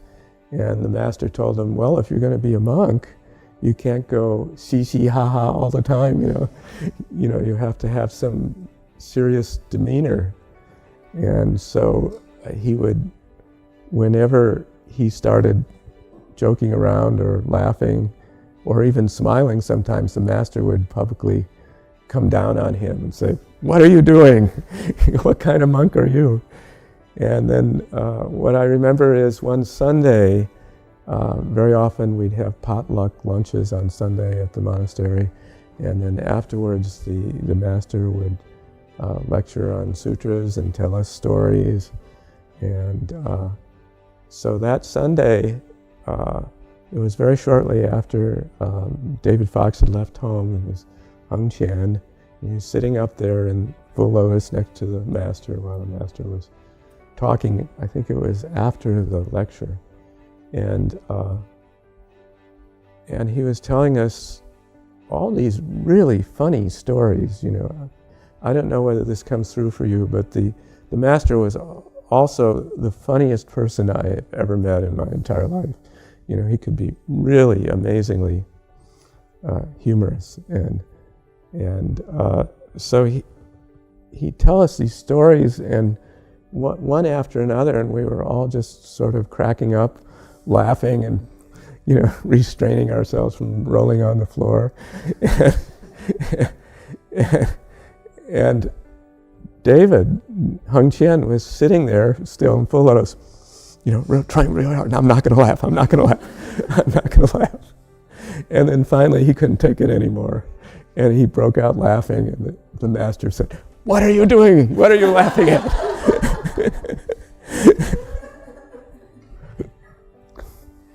So this is an example of helping somebody change their habits.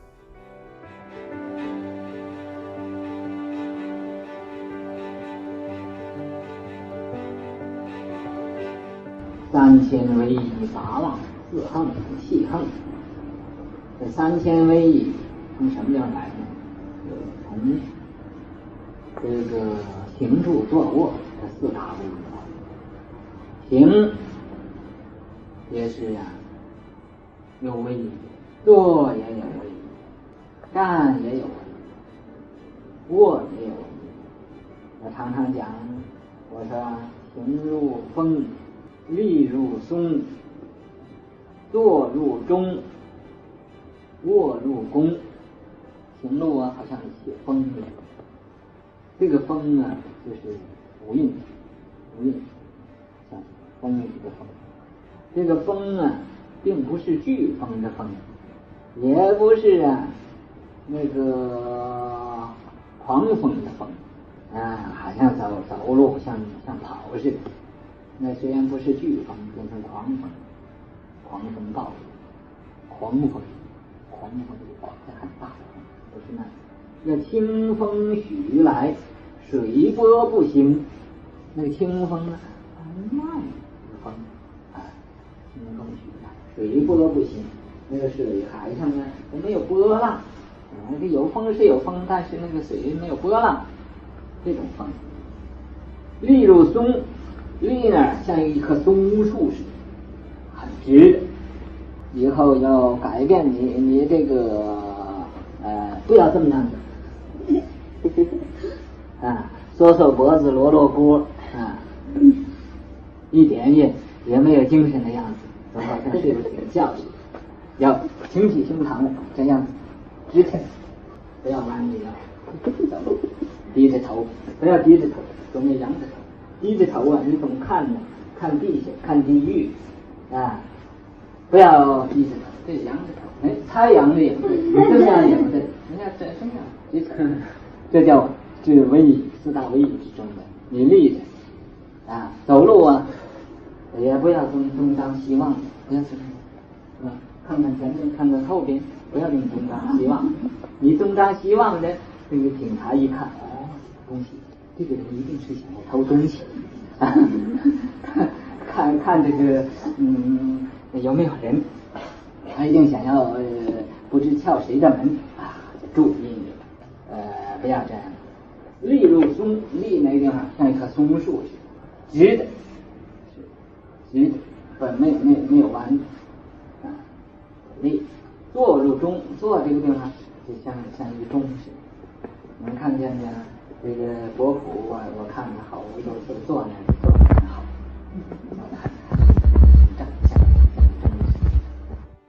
像弓似的，这叫托腮搭胯，这叫吉祥卧。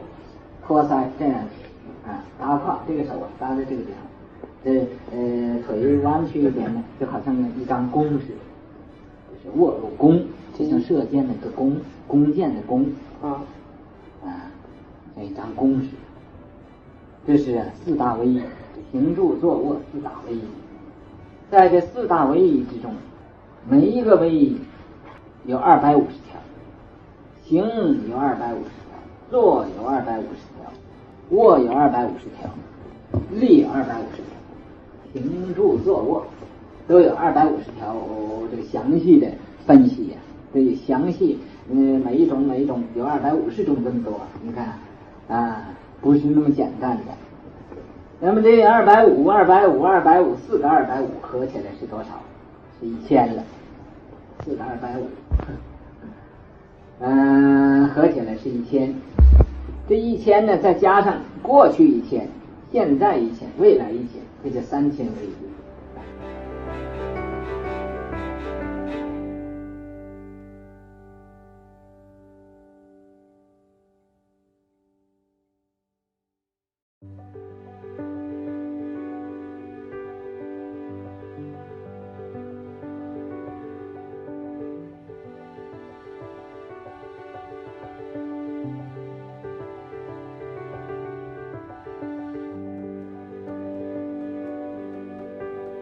my husband, who was a summa cum laude from Harvard and a writer and an intellectual, had put up an altar in one of the rooms of our apartment, and he was bowing and reading sutras. And I thought, wait, who is this person? And he was doing this because his friend Ron Epstein had been writing him, who he knew in college, had been writing to him from California about this amazing teacher that he had met. And David, who had never been religious at all in his, during his childhood, was suddenly very taken with Buddhism. So here was David doing these Buddhist things, and he told me one day that he wanted to move to California so he could study with Master Hua. So we moved to California, and I went to Gold Mountain Monastery with David. And I have to say that unlike many people who you will hear in these interviews, it still seemed really strange to me. I felt uncomfortable. I remember there was a meditation session there, and I remember sitting for the first time in my life, pulling my legs up, and after about 10 minutes in, it was like, ow, what is it? What are people doing here? I was in tears. I went up in Gold Mountain. You could go up and hide in the bedroom. And I did that. I would do a little sit, and then I would go and hide in the bedroom, and it was very hard.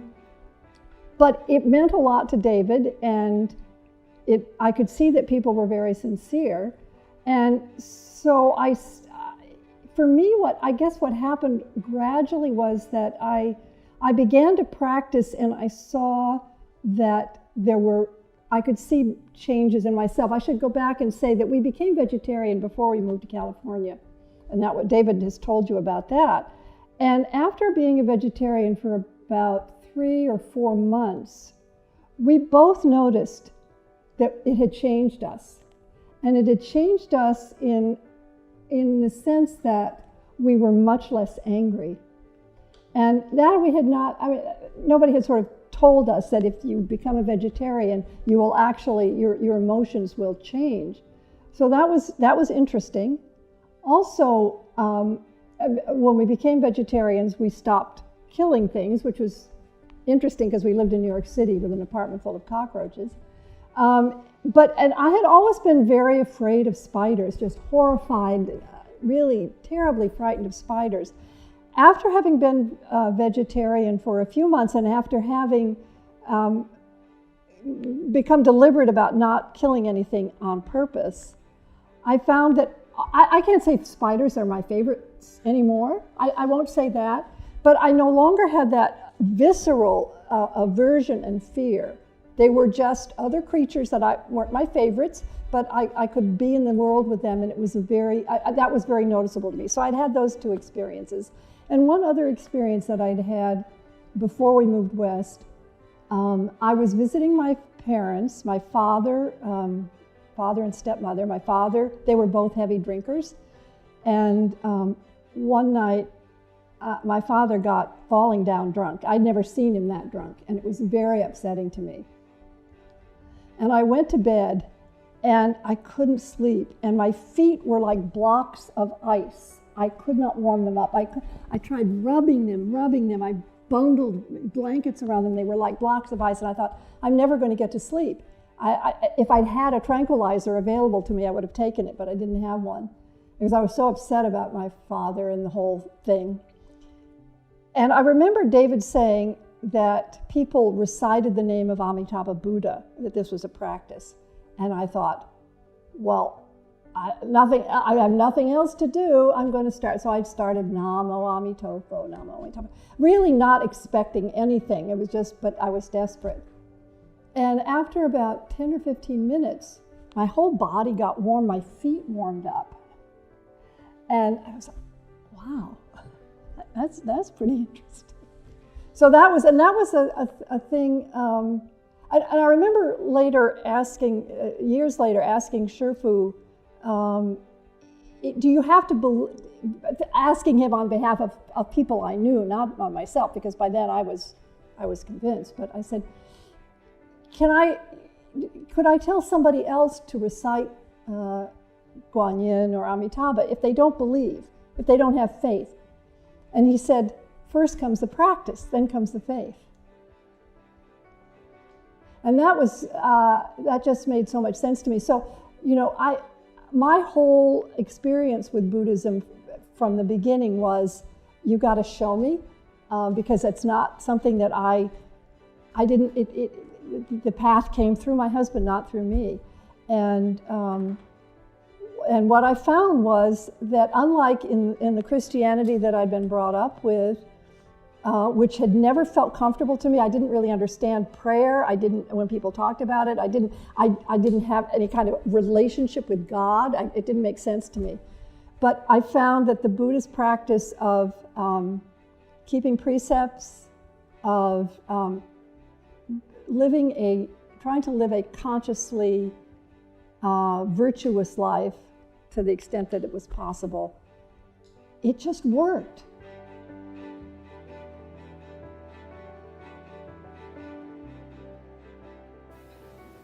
念佛的法门呢，也可以令人往生，又可以令人长生。不但可以令人长生，又可以令一切的畜生长生。好像国中那个狗，前几天呢，被车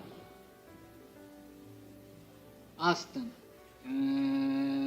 中国叫撞车，被车压的都不会动弹，也不会喘气。我前去看，回来告诉我，是那一定死了，不会好了，没有法子可以再活的了。我中国魁就问我怎么样，和国义问我是不是可以给他看看医生去，我说不要看医生喽，死就死了，你和看医生，他那样子你看医生也没有法子。你就念南无阿弥陀佛，他要会好就会好了，要不会好啊就往生去就好了。你这时候他要果中和果魁啊，还有其他的人在那个阿飞寺里就给念佛，念了有30个钟头，居然间就把这个狗给念好了，当堂就可以会跑了。所以你说念佛的感应是不可思议。还有这个果许的这个妈妈，今天她也来了她以前是中过毒，中过一种不知什么毒，然后她也就念南无阿弥陀佛就好了，这都很奇怪的事情。所以这个念佛的法门呢是不可思议的。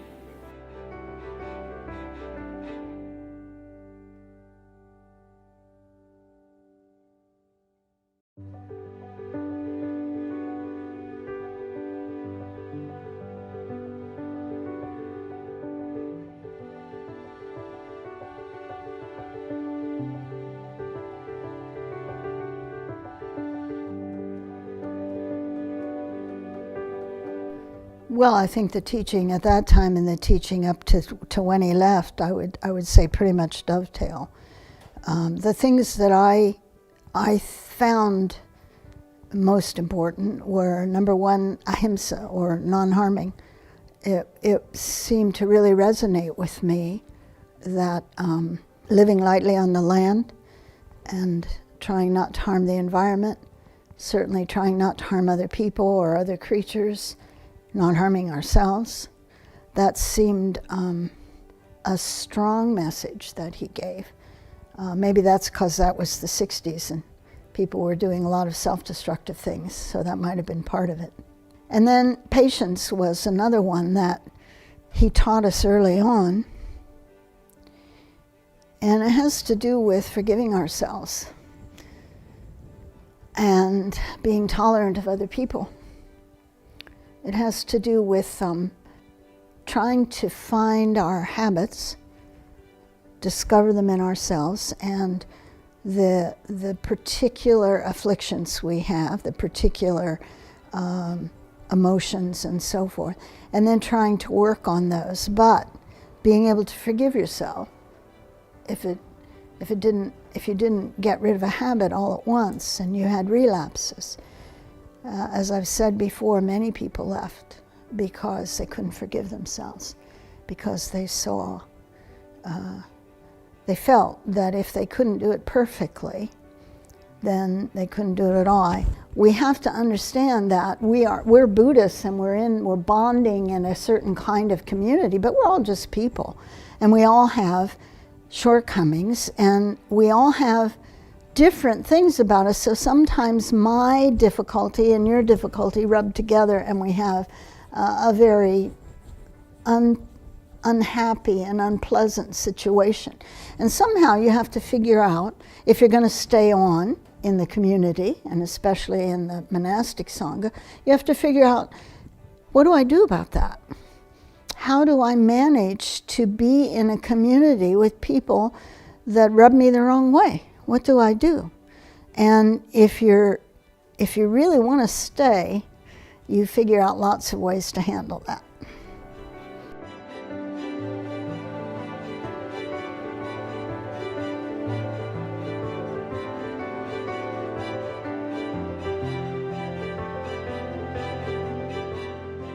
So if I were to try to think, to boil down what his teachings were that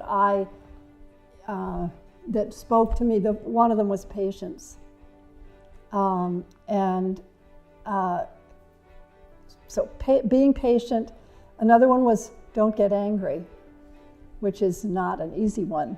And I'm still, what is this, 50 years later or something, still working on that one. But it all came, what I saw as I practiced, what it all came down to was the ego is always there. Always there. Whenever I would get angry at somebody, I would just see, I should say, I didn't just see, but over the course of years, you begin to see how your own ego, your own selfishness, your own eagerness for praise, your fear of blame is just always right there when you get angry. That's where, it's always there. And so that's always an opportunity every time it happens to take a step back and say, oh, that's not going to happen. That's not good. So not getting angry, being patient, and then the other thing you probably heard that Shifu would say to us was, everything's okay, no problem, don't worry. Now, if you take that in the context of the 60s and the 70s, it'd be easy to misinterpret that as, everything's fine, just lay back, no, and it wasn't that at all. We were still exhorted to work hard and to do our best, but it was the ultimate paramita of giving fearlessness. Don't be afraid, because everything really is okay fundamentally. And even if you were going to worry about it, that's not going to help. That's not going to change anything.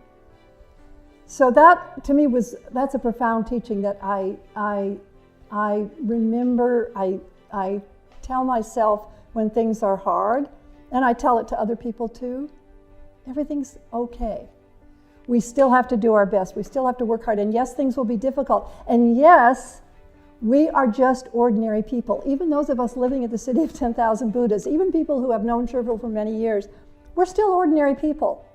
And that means that we still make mistakes, we hurt each other, we quarrel, we get jealous, we do all of those things. But we know that we have a path forward. And so, Shifu always said, well, I can't remember how I would phrase this exactly, but this idea that when you turn the page, when you repent, when you're truly sorry for your offense, everything starts over again. All right, so don't go back. Don't play the bad tapes. Don't go back in your mind. I wish I had. If only I had. I should have. I could have. If only. That's just wasted energy. We have this precious gift of this time that's given to us, and so this is the time. I made that mistake. I'm going to move forward. I'm not going to make that, hopefully, make that mistake again. And if I do, I remember, I'm an ordinary person. I'm in an extraordinary place, and I'm capable of extraordinary things, but I'm still an ordinary person, and the people that are working with me and that are living with me are ordinary people too. And they have the same faults that I do.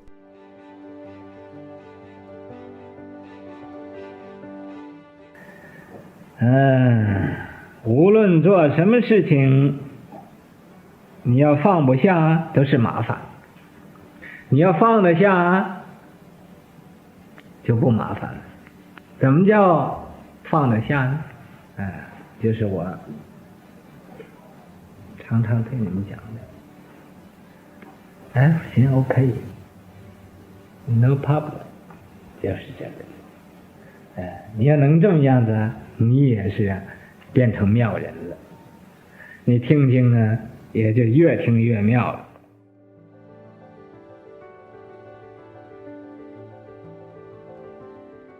你这样能改过自新，以前你无论犯什么罪业，都我愿意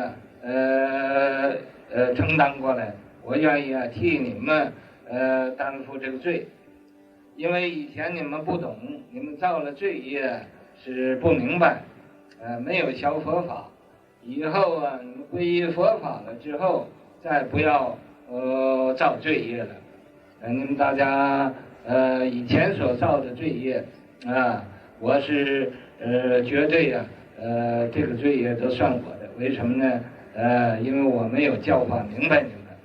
那么你皈依之后，不可以再造罪业了，要做种种的善事，不要做种种的恶事。你听得懂吗？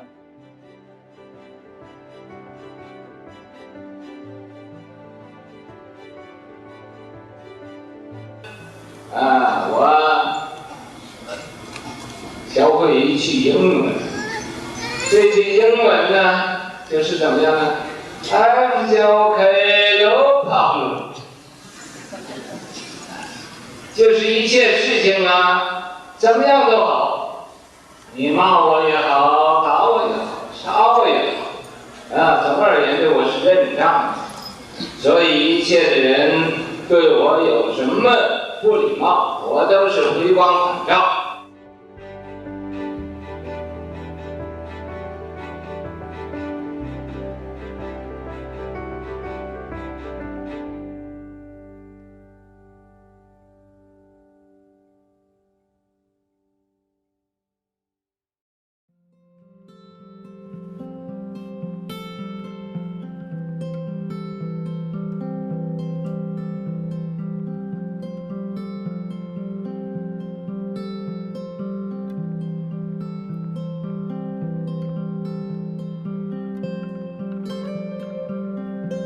Now we were in the hippie era, so people took drugs and got stoned with a D. But Shifu said this was a stone man, and we all laughed. We thought, because we thought he was a homeless guy, and he would come in and he was very, very stiff and kind of gray skin, and he walked very stiff. And Shifu said, he's a stone man. And we thought he meant he was on drugs. But Shifu explained more. The guy hung around. We didn't let him stay, the men wouldn't let him stay inside the monastery, so he just sort of hung around the outside of the monastery, and whenever Shifu would ask him to come in or ask us to go get him and let him come in, he would come in, and it lasted for a week or two, probably.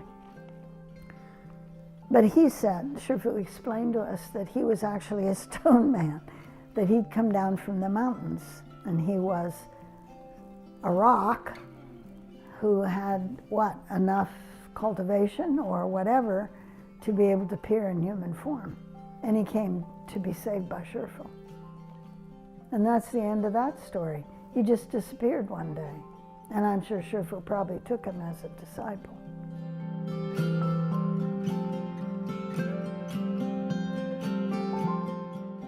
Ah, 前几年我们这金山寺来那个石头人，你们记得不记得？他也不讲话，哈哈，到这儿来外边下雨，他也在外面坐着，也不进来。和谁也不讲话。那么最后这个谁，国靖和他讲话，他大要说了一两句话，大要看他是个女孩子，生得很漂亮，这个石头人也会说话了，你看妙不妙？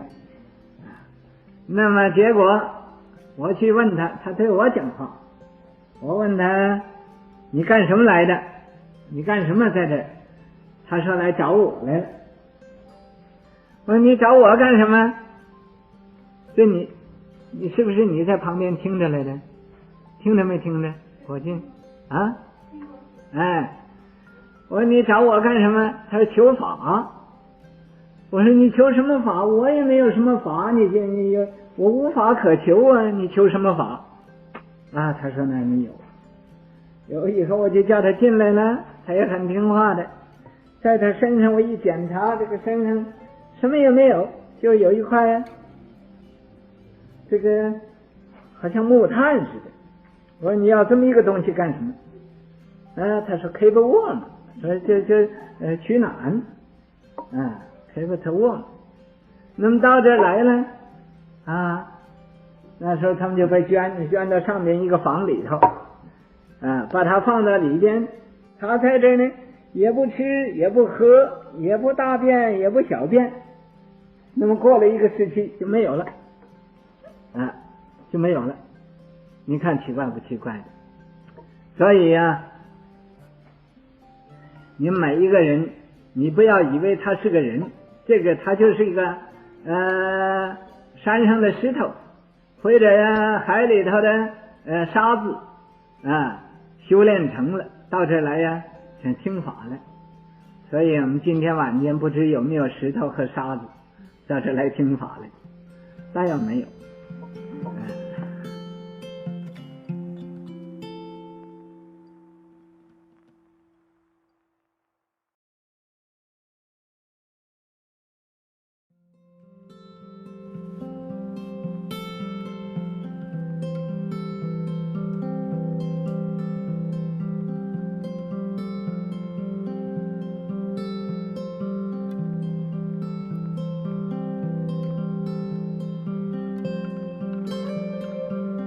You have to remember that the master was always talking to a particular audience in a particular time and particular circumstances. So please keep in mind that when I tell you what the master said to me about a particular topic, this is not a universal statement with universal validity regardless of who's there and where it is and so on and so forth. All these statements, all have to do with particular people, particular situations, okay? I always tell people it's the same as when you read the Agamas or when you read the stories of people who were with the Buddha and how he taught. It's the same thing as the Shifu. You can look at it's almost parallel. You see how he taught us and how the Buddha taught his disciples. It was like, wow, it's the same jingje, same way. Not the same exact things. He used different expedient devices in this day and age, but it's the same principle. He teaches all his disciples just like the Buddha did. The Buddha taught all his disciples according to conditions. Each one. Like they had one really stupid one who the monks wouldn't even let him leave home. And then he felt so bad, and the Buddha said, well, I can't remember anything. I'm sorry, Master, I can't. I just haven't the ability to remember things, and I don't know how to recite and this and that. And the Buddha said, well, can you sweep with a broom? And he says, yeah, I can do that. He says, okay, when you sweep with the broom, just recite, I can sweep it and sweep clean my mind. Every time I sweep with the broom, I'm sweeping the dust off my mind. He says, that's all you got to do. So each disciple, Shifu did the same kind of thing. It's the same as the Buddha. So if you want to know how the Shifu taught us, that's how he taught us. You could read the Agama stories, the stories of his disciples, all the different things that happened to him with their teacher. Because the Buddha lived for many years, for several decades, and they were with him all the time. It was the same kind of thing. He'd teach you according to conditions, of your conditions, not somebody else's conditions. But he'd always, it's funny to, like when Shifu would give a lecture, somebody who has wisdom like that gives a lecture in the Buddha hall, then he'll bring up, even during the lecture, Shifu will bring, oh, there was this person I know who did this and that, but then they did it wrong, and da-da-da-da. He'd bring up things like that sometimes. You can even hear it on the tapes sometimes. And everybody in the Buddha hall said, oh, Shifu was talking about me. But we talked to everybody after the lecture. They said, no, it's me. No, it's me. No, it's me. Shifu was multitasking.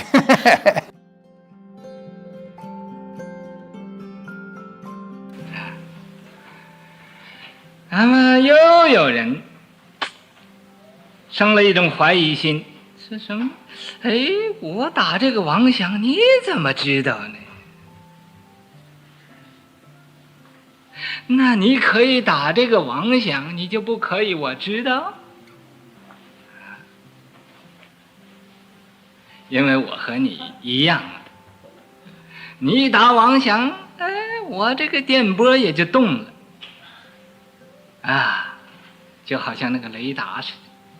那每一个人的脑和脑都有雷达，你要会看这个雷达，你打什么妄想啊，都现出来了。要打了妄想的时候，这位法师他也是读心理学的吧？怎么我打妄想他就知道呢？不错，我就是读心理学的。 你们谁要有心理学的毛病，就来看这个，到这儿来就会没有了。That's me. Yeah, we all do the same thing. Oh, she was talking about me. Really?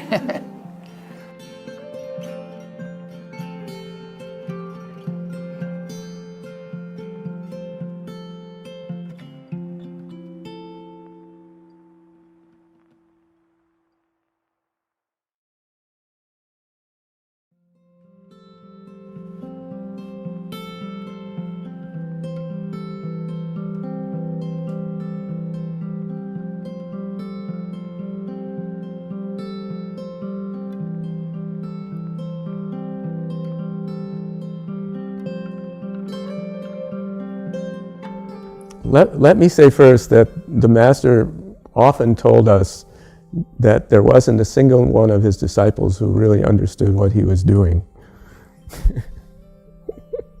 So I think we always have to keep this in mind when we are confident in the rightness of our own views, whether it be about education or the Sangha or whatever. You know, one of his main teachings was not to make yourself the standard of correctness. You know, that in the Sutra in 42 sections, I think it is, it says, you shouldn't trust your own mind until you're a 4-stage arhat. So, not trusting in my own mind, I can tell you I was working on education from very early on, and I think in 1976, the Master told me and Gary Linebarger to start working, who was later Dharma Master Hangzhuo, to start working on Dharma Realm Buddhist University. And it was really a good example of his not telling us what to do and telling us, you know, I've taught you the basic principles, you apply them, you figure it out, and if you get it wrong, I'll definitely let you know. So it was a very frustrating process over the years, and sometimes it was so frustrating I would go to the Master and practically beg him to tell me what we should be doing, and he almost never did. So he would tell us when we, you know, got something wrong. But he didn't give us the details of what we should be doing. He would always explain to us, you know, why we got things wrong. There were some things that he made very, very clear. One was that he talked on two different levels about, I'm going to talk about DRBU now, not about the schools. One is what's happening right here on the ground now and in the near future, and the other one was the large vision. And the large vision is very easy to talk about because we're not, it's just kind of a reference point for what's going on now. The large vision, I think you could say, he always praised the Catholic educational system, not in its content, but in its organization, that they had schools from kindergarten through graduate school all over the world, and that they were well regarded, and that they influenced an incredible number of people. And he wanted to have a more or less equivalent network of Buddhist schools and colleges and universities all over the world. Since it was so hard in the United States to get an institution accredited, one of the things that we asked him repeatedly early on was, do you want a Foshuyen, a Buddhist academy or institute for a kind of seminary for monks and nuns? And he always said no.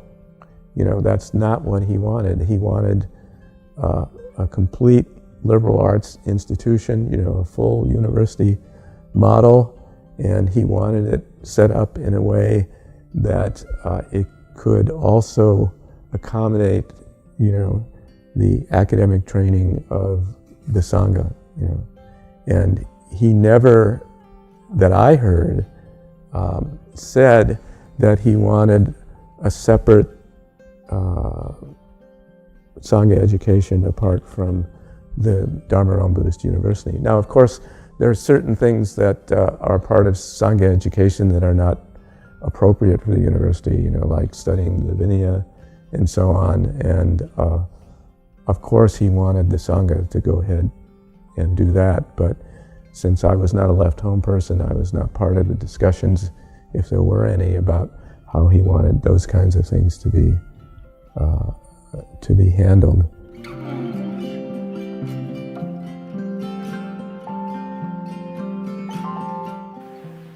在这个国家，这个佛教是个开始，开始啊，一定要有一个基础，要没有基础呢，这佛教啊是不会发扬光大的。基础在什么地方呢？基础就要从教育上着手，教育先要办小小的学校，然后又要办中学，办大学，办教育。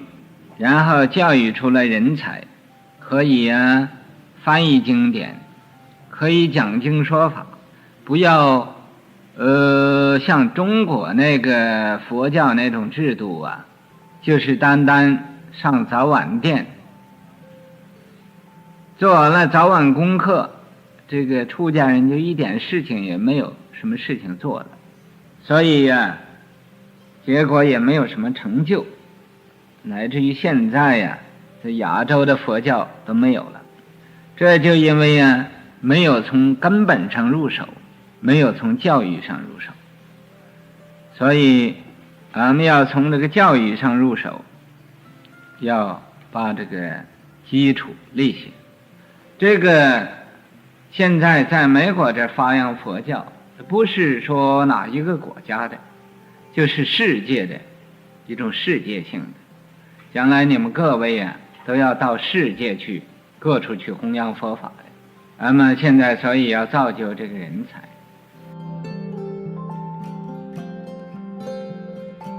Now, one of the things that the Master said was that we should influence the development of Buddhism in the West. And I feel that very much ashamed, and I think a lot of the older Western disciples feel the same way, that we have not done a better job of this. And the Master said, given Western culture, if you don't have a PhD, nobody is going to listen to you. Because we Westerners have really fallen down on the job, we haven't done a good job of getting the Master's teachings about a reformed Buddhism and explaining the fundamentals of that to Buddhists in the Western world. So this is something that we have to work on, and so he said, those of you who have academic affinities, particularly in the Sangha, if you go and get a PhD, then you can have the kind of influence in the development of Buddhism in the West that I was unable to have. You know? And so he very much encouraged people who had, he didn't say everyone, but if you're one of those people who have that background in affinity, he encouraged people to do that, so that, particularly so that they'd have more influence, you know, in having the right Buddha Dharma develop in the West, and not, you know, deviant Dharma or Dharma ending age Dharma. So if we're going to attract educated people into the Sangha, the Master made it clear that the Sangha, and particularly the Bhikshu Sangha, is to have a strong and vibrant Sangha, and including a strong and vibrant Bhikshu Sangha, which is well educated, is absolutely essential for spreading the Master's teaching, not only in the West, because it's no longer East-West, it's the modern educated world all over the world versus, you know, the uneducated world, you know. So we really have to work on this, and the Master set up DRBU as the best way of moving education into the community of the 4 assemblies that are doing right cultivation, and that there is a reciprocal relationship of need, you know, in this way. And these are not two different objectives, you know, that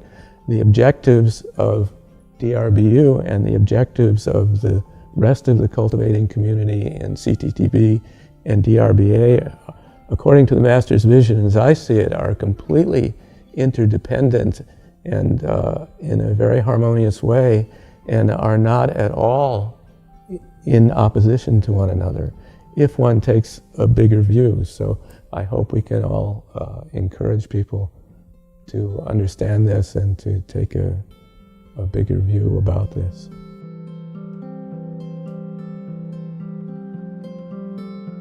那么法界大学，将来全世界各国的这些个真正研究学问的学者，真正想要发扬光大这个每一个国家的这个文化的学者，都会聚集到万佛城来。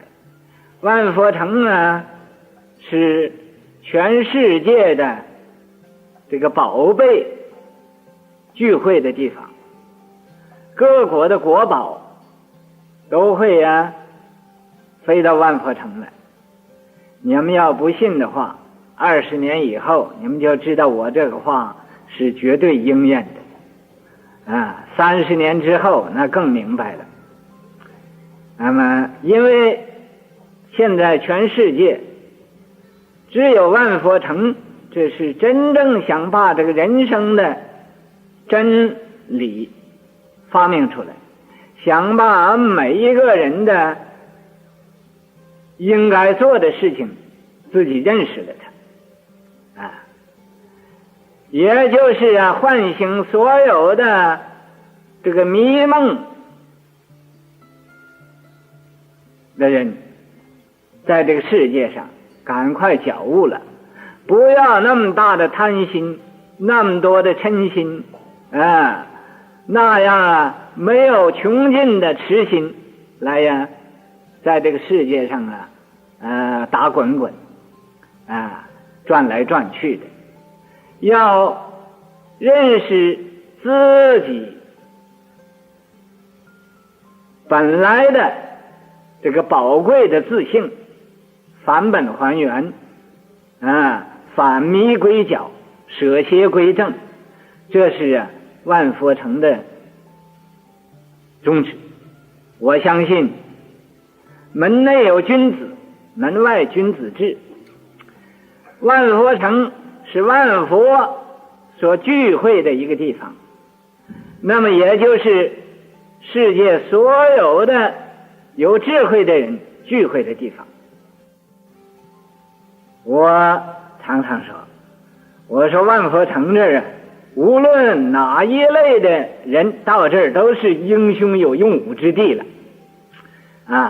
尽量发展你的抱负，只怕你没有抱负。你要有抱负，可以到这儿把它发扬光大，来呀，共同给这个世界人类谋幸福。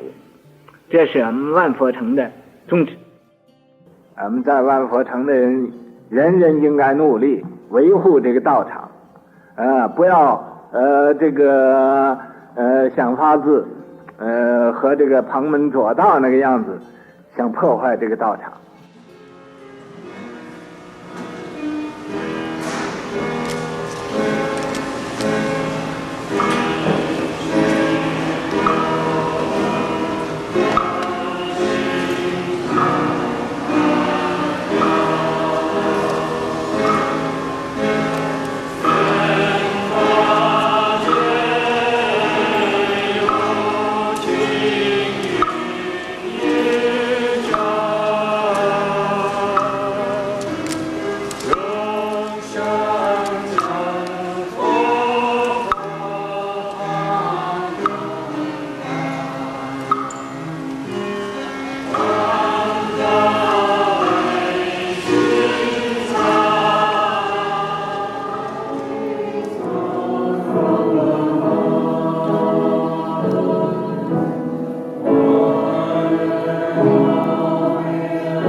So this time, a very devout Christian woman came out, and he points to me, and she comes up to me, click, click, click. What are you doing?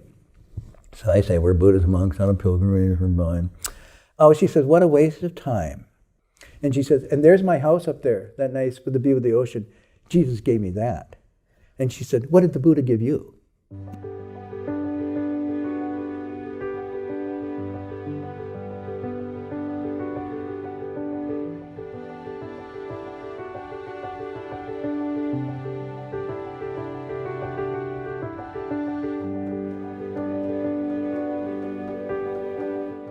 Question, if I may. Many of us, like yourself, come from families that are not Buddhist, and sometimes we deeply go into the practice. How do we explain to the families and loved ones that are practicing in other traditions what we're doing? How can we be filial and respectful of the traditions that we came from, and help kind of build a bridge of understanding to family members and loved ones who may not have the same practices? If you present Buddhism as an other alternative, something different from another tradition, another culture, another religion, then you've set up an irreconcilable problem. And there's no way, because you'd have to say mine's better than yours.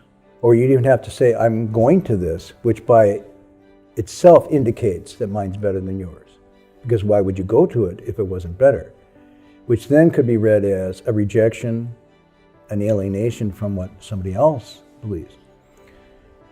If you see them as equal, in the sense that these are just tools of self-discovery, and whatever is appropriate for one may not be appropriate for another at a different time, but not better or worse, then you can at least begin a conversation that honors and saying, wow, that seems to be really working for you.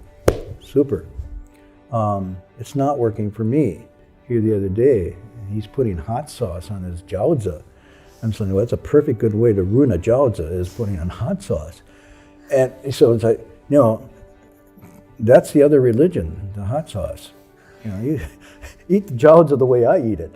That's the right way. And you're going, oh, that doesn't work for me. I don't say, oh, okay, well, this guy, kick him away from the table. He's a heretic. It's like, de gustibus nanis disputantum, the Latin. In taste, there's no disputing.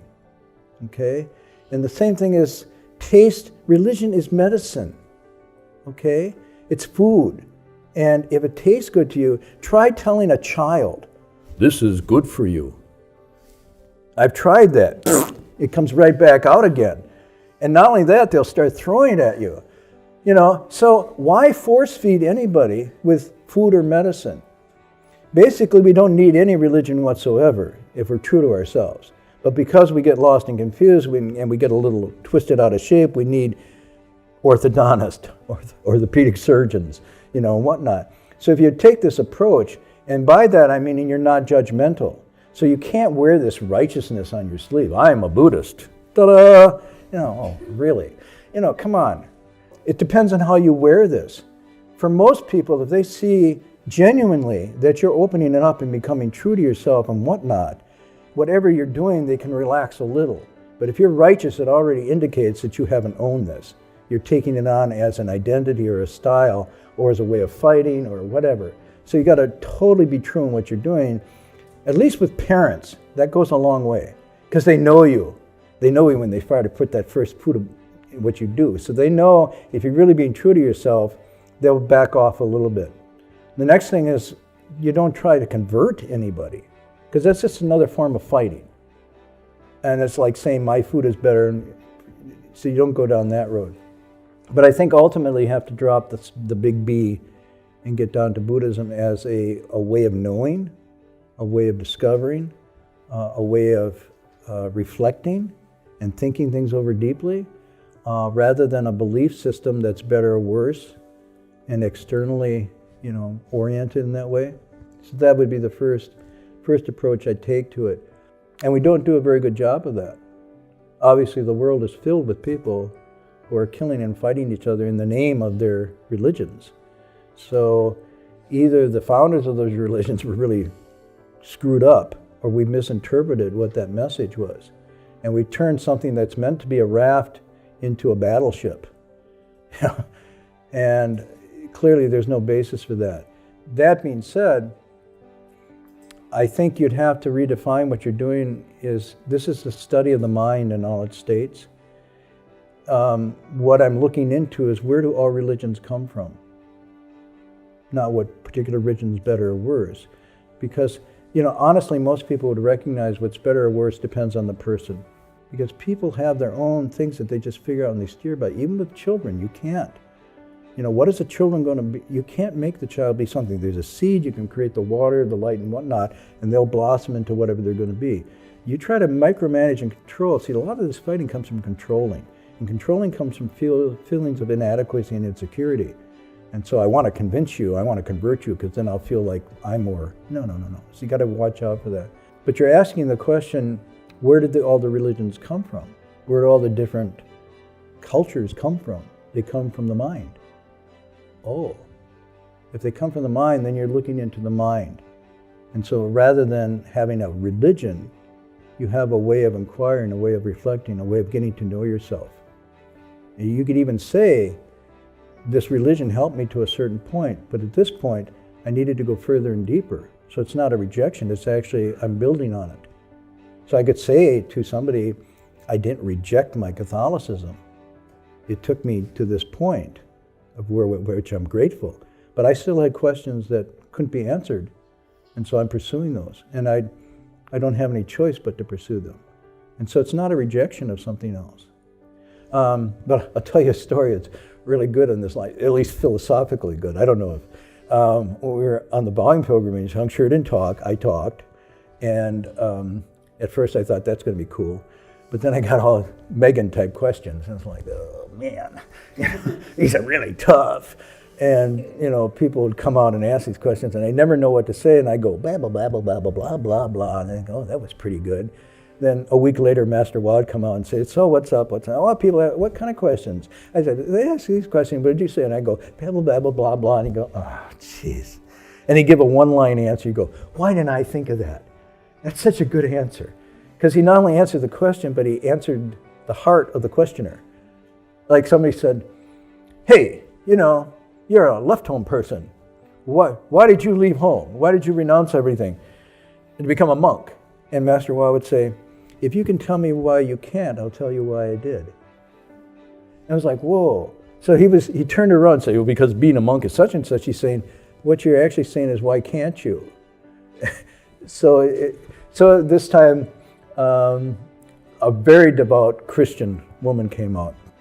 And we were in the Big Sur area, and this big pink car pulls up. I think it was a pink Cadillac, right? And you smell this fragrance, this really heavy perfume. And then you're click, click, click, click, click. This woman walking down the highway, and these two little dogs, these lap dogs on her leash. And she's walking up, and there she is, and Hung Sure is. And I'm going, okay. And he points to me, and she comes up to me, click, click, click. What are you doing? So I say, we're Buddhist monks on a pilgrimage from mine. Oh, she says, what a waste of time. I said, okay. She said, do you see these two dogs, Fufu and Fifi here? Jesus gave me those. Oh, okay. And you see my nice pink Cadillac? Jesus gave me that. And she says, and there's my house up there, that nice with the view of the ocean. Jesus gave me that. And she said, what did the Buddha give you? And so there we are in our robes, bowing and whatnot. And I go, blah, blah, blah, blah, blah, blah, blah, blah. And so I think, and she says, and she walks away. And I think, oh, I didn't do it. So the next week, Master Hua comes out. So what's going on? And Hung Sure, now Hung Sure can talk when Sherpa was there. So usually what Hung Sure does, tell him what you did, tell him what you said. So I said, well, she came on, she said, da-da-da. And Sherpa said, what'd you say? I went, blah, blah, blah, blah. Oh, I said, nah. I said, well, what would you say? I was really getting frustrated. And she said, well, what'd she say? Well, he gave me this, he gave me the dogs, he gave me the car, he gave me this. And, Jesus gave me all that. What did Buddha give me? And I said, sure, what did she say? He says, oh, the Buddha gave me Jesus. And I'm going, whoa. And at first I thought, that's kind of glib. And then I thought, no, that's really profound. Because what he was saying is that all beings, the whole spectrum of the Dharma realm is made from the mind alone. The heavens, the hells, everything in between. And so what he's saying is the Buddha, the mind gave me Jesus. He wasn't putting Jesus down. He's just saying going to the root and the source. And the mind also gave me the Buddha. Right, because Buddha is the mind. And so like the answer was totally, first of all, would have stopped her. Because it's like, yeah, where did Jesus come from? But secondly, it would put her back onto a fundamental mind ground teaching. It's like, wow. And even, it's like so fast. I thought, I want to get that skill. And I think the reason he had that skill was because there was nothing in between. He wasn't fighting. He wasn't trying to convert her. He was just right there, and I've seen this so many times. Without that in between, actually you can be very, very skillful. But as soon as you have a wish to do something, it spoils it. It's the thief within the virtue. 今天咱们共同研究的是这个佛教与世界的和平。佛教就是和平。 和平就是佛教，这个没有冲突。你要是学佛的人，就是学和平；不学佛的人，就是不和平。为什么这么说呢？学佛的人都要学这个无争三昧，无争。 是没有任何的真实，这个真就是人，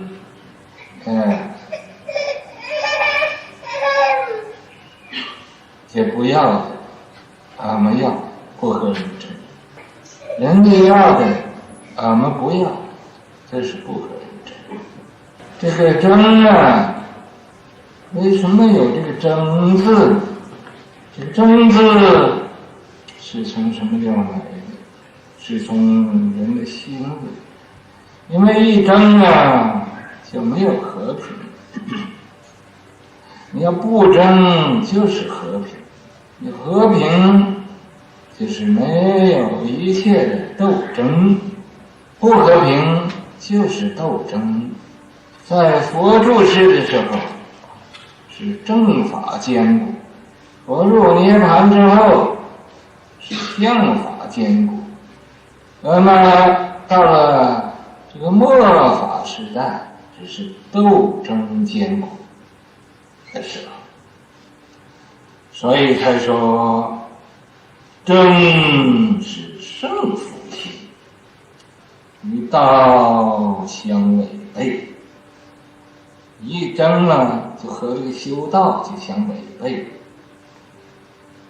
变成四相心。一争了，就有我相，有我相就有了人相。有了人相，就有了众生相；有了众生相，就有寿者相。所以说，变成四相心，由何得三昧？你生了四相心，从什么地方会得这个正定正受呢？你学佛法，学其他的宗教，学任何的法门，你有了真心，争强论胜的心，这就是不和平了，这就是在那儿斗争了，生斗争心。所以才说争是胜负心，与道相违背。变成四相心，由何得三昧？你有这个真心，你怎么会得到这各宗教的利益？所以没有利益就是害处，就是对人有一种危害性，对人的生命有威胁。这就是不和平。所以俺们想要世界和平，先要从这个不争而做起。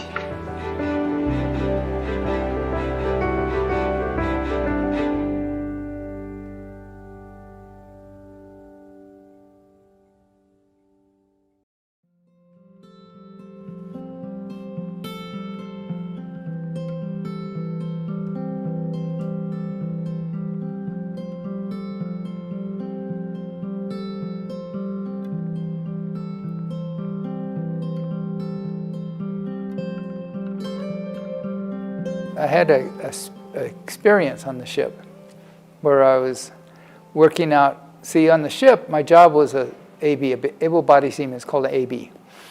It's basically a sailor. And what you do is you go on, you have these watches, they call them watches, where you have to look out for other ships. So usually a ship, while it's traveling on the ocean, has at least 3 people on watch, to watch out for other ships, or maybe derelicts or things in the ocean you don't want to crash into. So you have an officer. It's usually one of the mates. So you have a first mate, second mate, third mate, and then the captain, typically on merchant ships. So this was an oceanographic ship, so we had those people. I was with the second mate at that time. And we have these different watches. They're usually 4 hours on at a time. So you have 4 hours on, 4 hours off, 4 hours on, 8 hours off, 4 hours on, day after day, day after day. I didn't know it at the time, but that was basically a Chan session. Only it's a standing Chan. You don't sit in lotus.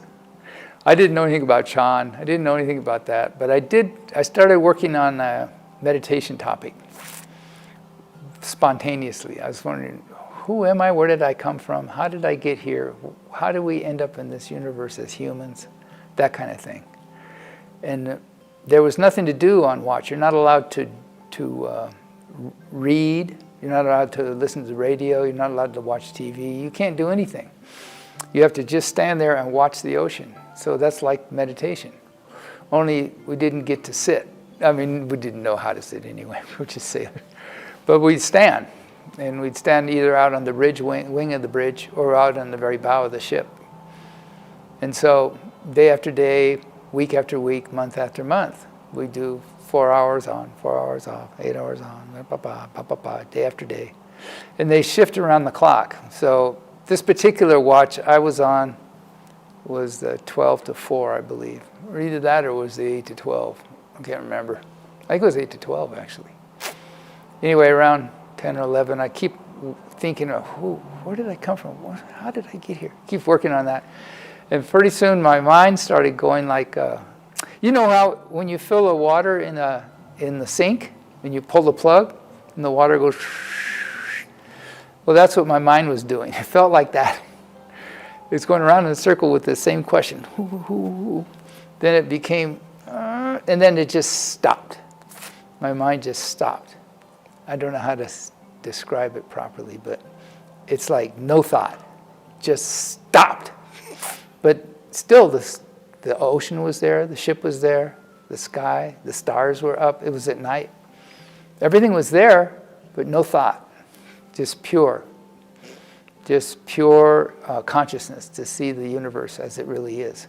No thought in between. And it only went like less than a second, just really fast. It was just like no thought, and then thought came back right away. But that was enough. It was like somebody lifted a huge weight off like all our lives we have this huge weight we're carrying. It's like somebody just lifted it right off. And I felt so free. It was so joyful. It was incredibly joyful to have that burden of thought take away for even one split second. And later on, I learned that that's the first stage is like that. I didn't achieve the first stage of arhatship, but I have the sense of it. That's like that. They say it's the joy of leaving filth. What is the joy of leaving filth? It's the joy of leaving thought. It's the joy of thought stopping. All thought, good and bad, ugly, beautiful, all thought, stop. And you're able to purely see things as they truly are in your intrinsic nature. And we all have this deep wisdom that's already there. It just needs to be released. And I said, I wanted to go grab the officer, the mate, the second mate. I wanted to shake him. Look at the stars. But I realized I better not do that. But my whole body was tingling all over. And I went to bed that night after watch. And I felt light and easy. What do you call it? Zitzai? When you're light and easy? Almost floating. I felt so happy. Even though my thought was back, I still felt very light. And so I went to sleep that night. And then when I went to sleep, I found that I was still not, part of my brain went to sleep that's tired, but another part stayed open. It's like stayed conscious. And it's like you can control your body and even your mind, your physical mind, this part. You can rest the parts that need it and use the parts that don't need rest. So I was able to leave my body. And I never had that experience before, but I was able to leave my body. And but it felt very natural. And I went through the whole ship. You can go through walls. It doesn't matter.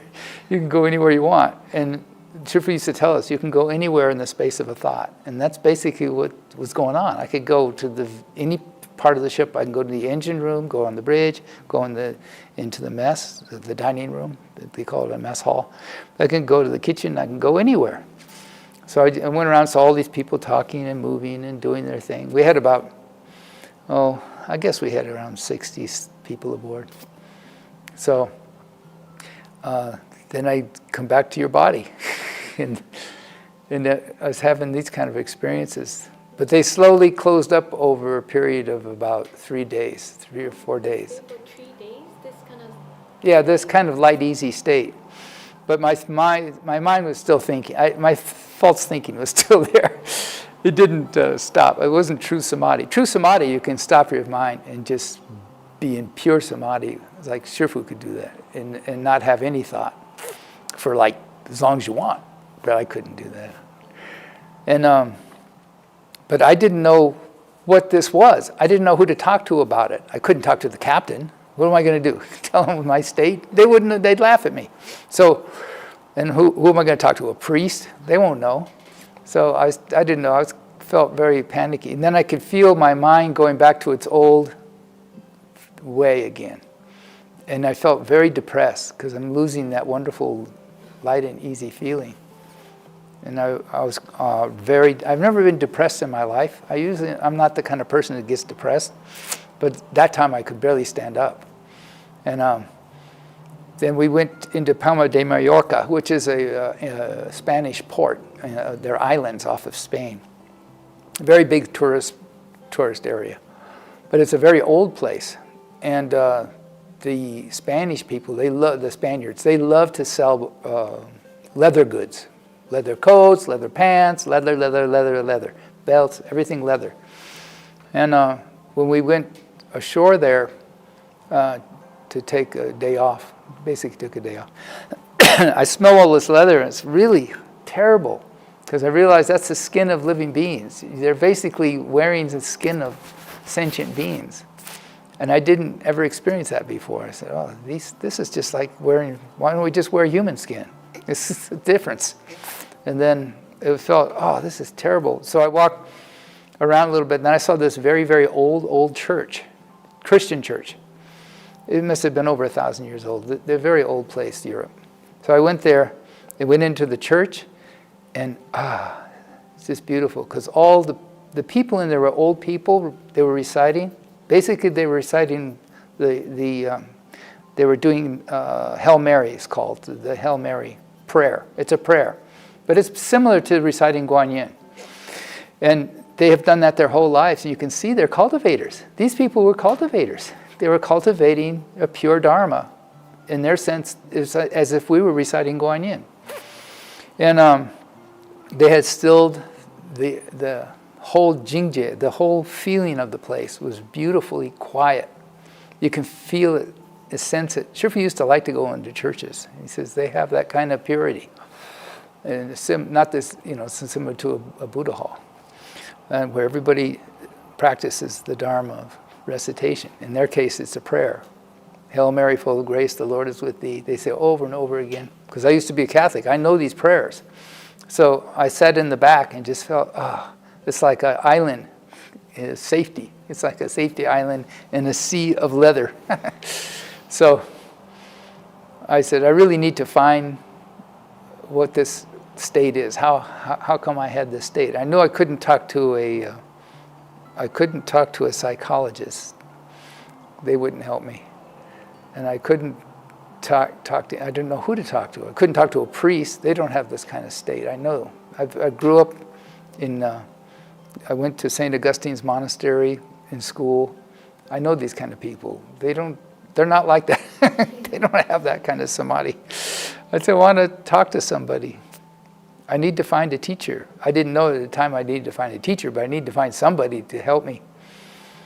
Then I found a book in the library of our ship, had a little library on it, and I found a yoga book. And in the back it was a description of what enlightenment is by an old Swami from the 1920s. You can tell he had some way. He had something special. He had Shintong. He spoke of enlightenment, and it felt so real the way he described it. They had translated what he said. He said basically, enlightenment is our true natures, and everybody has it, and it's like a beautiful river, pure, clean river. And there are many streams that go to that river, so people find different ways to get to that river. There's no best way, no worst way. But he says, once you get to the river, if you're not pure, when you step into the river, you yourself will step out. You cannot take it. It's too beautiful. Nobody throws you out of this beautiful, beautiful river except you. And that's what happened to me. I realized, oh, that's why I can't have that state, because I'm not pure. You have to have a grounding in the precepts. That's what the precepts are all about. You have to prepare you for this beautiful, clear stream to set into, the stream of enlightenment. You can't step into it. Nobody's going to throw you out of it. You yourself will. You say, I can't take it. It's too pure for me. And I realized this person really, I want to talk to a person like that. But I know he'd already passed away, so it couldn't be him. So I had to find somebody, a guru or a teacher. So when we got back to the U.S., after 6 months, I still have different kinds of states during all this time. But we finally got back. And when we came in, I started looking around. I started reading. At that time, this is 1969. So very popular back then were the hippies. This is the time where people were exploring Eastern religion. So they really liked the Maharishi Mahesh Yoga. And then there was the Hare Krishnas. And there was a bunch of other people. There was a Tibetan Lama. All these people, very popular. And the Beatles, the rock and roll Beatles, they had gone over to India, and they've had this experience, la la la. So everybody's and so I'm well, maybe I'll find somebody there. So I went over to the Maharishi place, and they had these little places all over the U.S. for meditation, like for meditation. They call it transcendental meditation. And they said, all you have to do is sit for 20 minutes a day and you'll become enlightened. So, really good. So I went in there, and there was a young girl about my age, and she said, all you got to do is recite this mantra. And she gave me a mantra to recite, some crazy sound. She probably just made it up, I don't know. So, and then you try to sit, you can sit in the half lotus or just cross-legged. And if you can sit in the full lotus, that's okay. That'd be good too. And that's all you have to do. And I said, this doesn't sound, this is kind of cheap. I don't think this is, no, I need to find a teacher. So it took me a long time to eventually find a real teacher. And by then it was over a year, I think. Well, not quite a year. We came back in 69. Yeah, that's when we came back. So I had met Shifu December, late 69, where I finally got around to being able to meet the master. And then I realized I could just sense that this person, he has the way. I just knew. So that was my experience. Other people have different kind of experience, but that was my.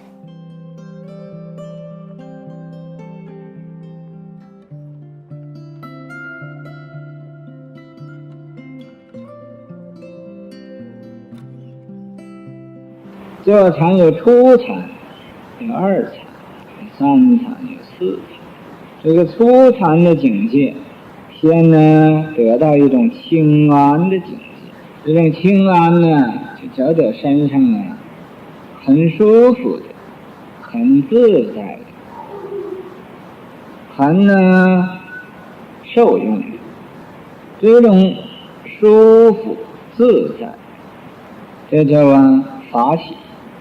得到一种法喜，你法喜充满，得到法喜充满的境界，甚至于你不吃也不饿，不睡也不困，甚至于你不穿衣服也不冷了，这就是修行开始的一种感觉，很清安，坐着，觉得像没有自己的事，走路也好像没有自己的事，不知自己在什么地方。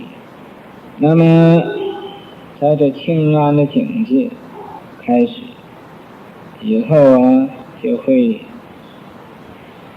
入一种初禅的定。初禅定一入的时候，自己呀空了，所以呀觉得这脉搏也停了。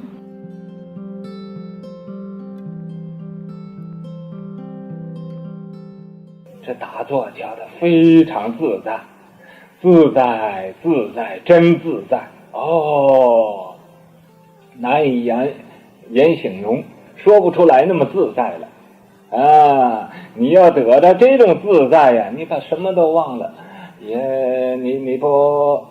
这个美国人现在都吃药，你没得到真正的这个禅定的那个胃禅呢。我不要说那个傻一界叫胃禅呢，那个胃禅呢，那种的滋味呀，比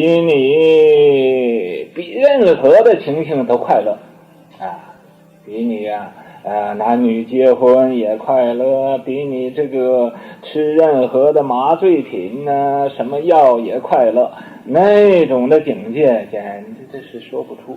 所以说自在自在真自在，难以言形容，说不出来的啊。所以说入人饮水冷暖自知，就好像喝茶似的，这个茶是凉的你自己也知道，这个茶是热的你自己也知道。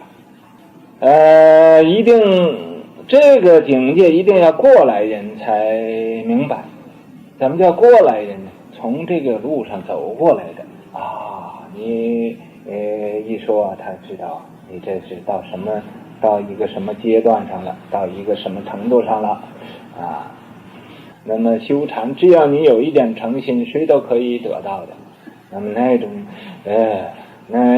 种的快乐法呀没有可以能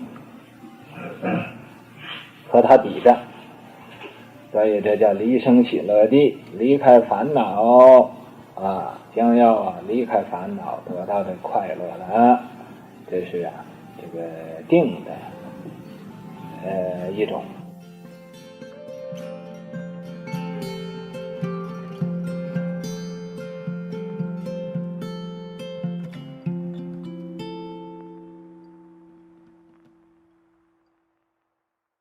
On that trip, 3 people basically came close to death or died and came back. One was Doug Powers, the other one was Alan Nicholson, go away, and then myself, in different circumstances. But this was a very traumatic journey.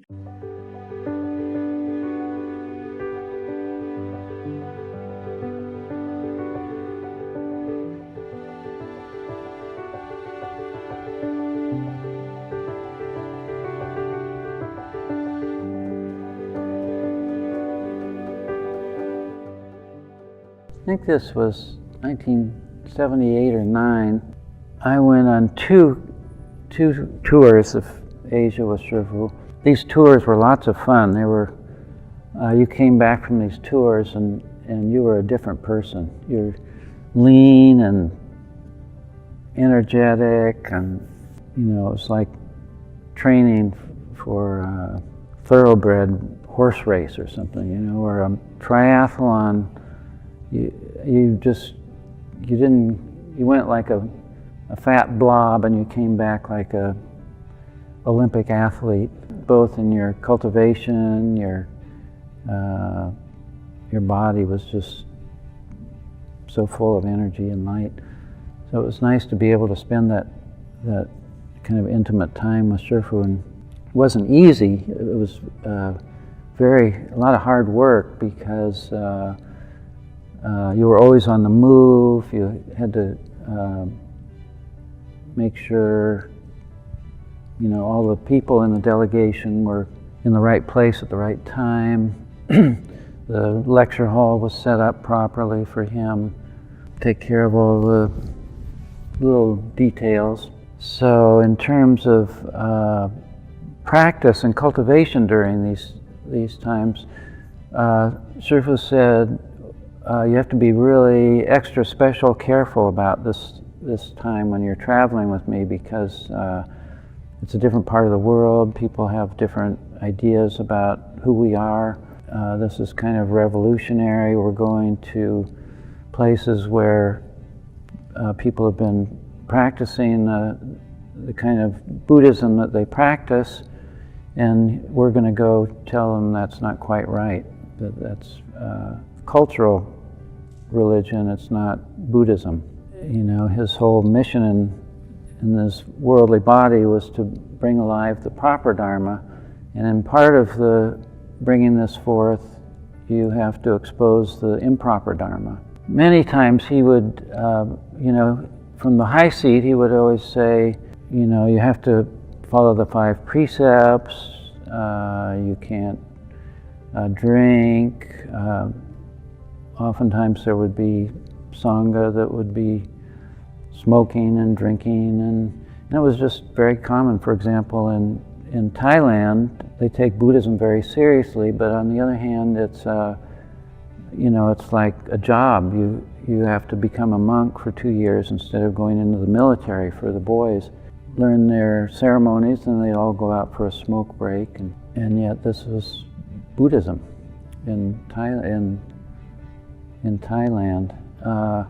So Shifu would never scold people unless it was on the high seat. From the high seat, he could explain proper Dharma, but if somebody was not following the rules when he was not on the high seat, he wouldn't say anything. It was, and I think that's the way he taught us all. There was a time to study the Dharma, and it was always proper Dharma, and then you put it into practice or you didn't. If people didn't follow all the rules, then that was their karma. You know, they're just delaying their own awakening.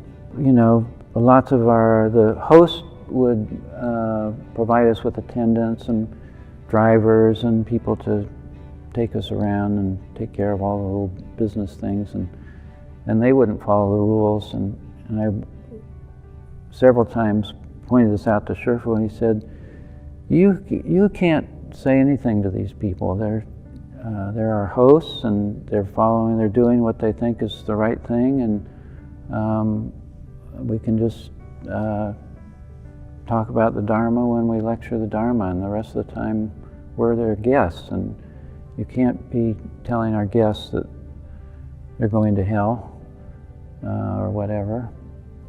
So you have to, there's a time for proper Dharma, and there's a time for learning proper Dharma.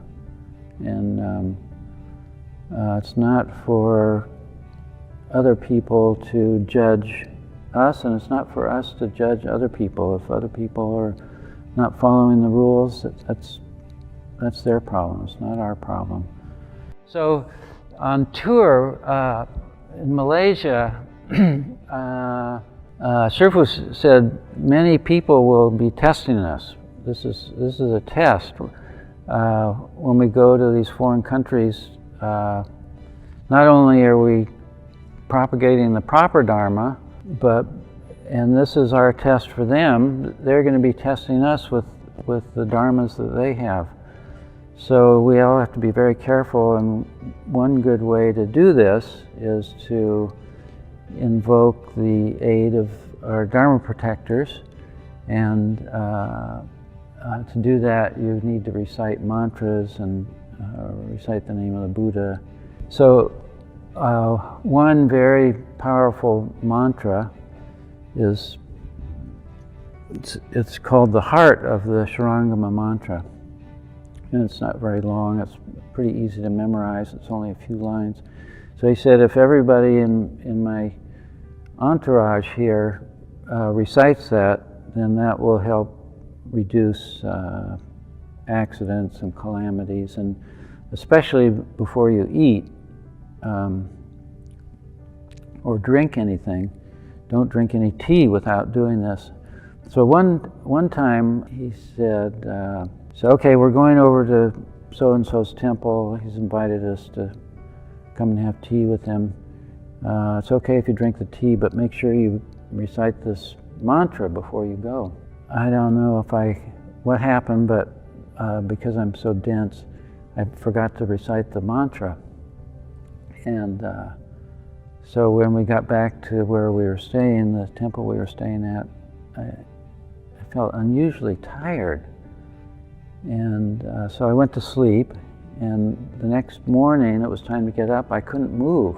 I couldn't wake up. I could hear things. I had awareness, but I couldn't move. And people tried to wake me up. I was just like a dead log. I couldn't move. I couldn't speak. I couldn't open my eyes. And so somebody went and got Master Hua, brought him in. He said, "Oh, he's got the goo poisoning. He didn't do his mantra last night before we drank this tea." And so he recited some mantras, did some dharmas, and he had his cane then. He beat me with his cane, and as he beat me with his cane, I could feel this black, sticky, gooey chi moving out the bottom of my feet. And as soon as he did that, I could open my eyes and talk. And, if he hadn't have been there, I probably would have died. I couldn't eat. It was kind of scary. So that was in Malaysia, and I hear that in a lot of those Southeast Asian countries that there's a black magic is practiced quite a bit. So I hope you'll all be very careful if you're traveling there. And the more light we generate with our practice, the more darkness wants to put out that light. Generating that light, we're practicing the Buddha Dharma, which is just being mindful of the Buddhas and Bodhisattvas in many different ways. So wherever you are traveling in the world, always be mindful of the Buddhas and Bodhisattvas, and not only will that improve your cultivation and understanding and awareness, self-awareness, it will also protect you when strange things happen. So that is a little bit about my trip to Malaysia with Master Hua.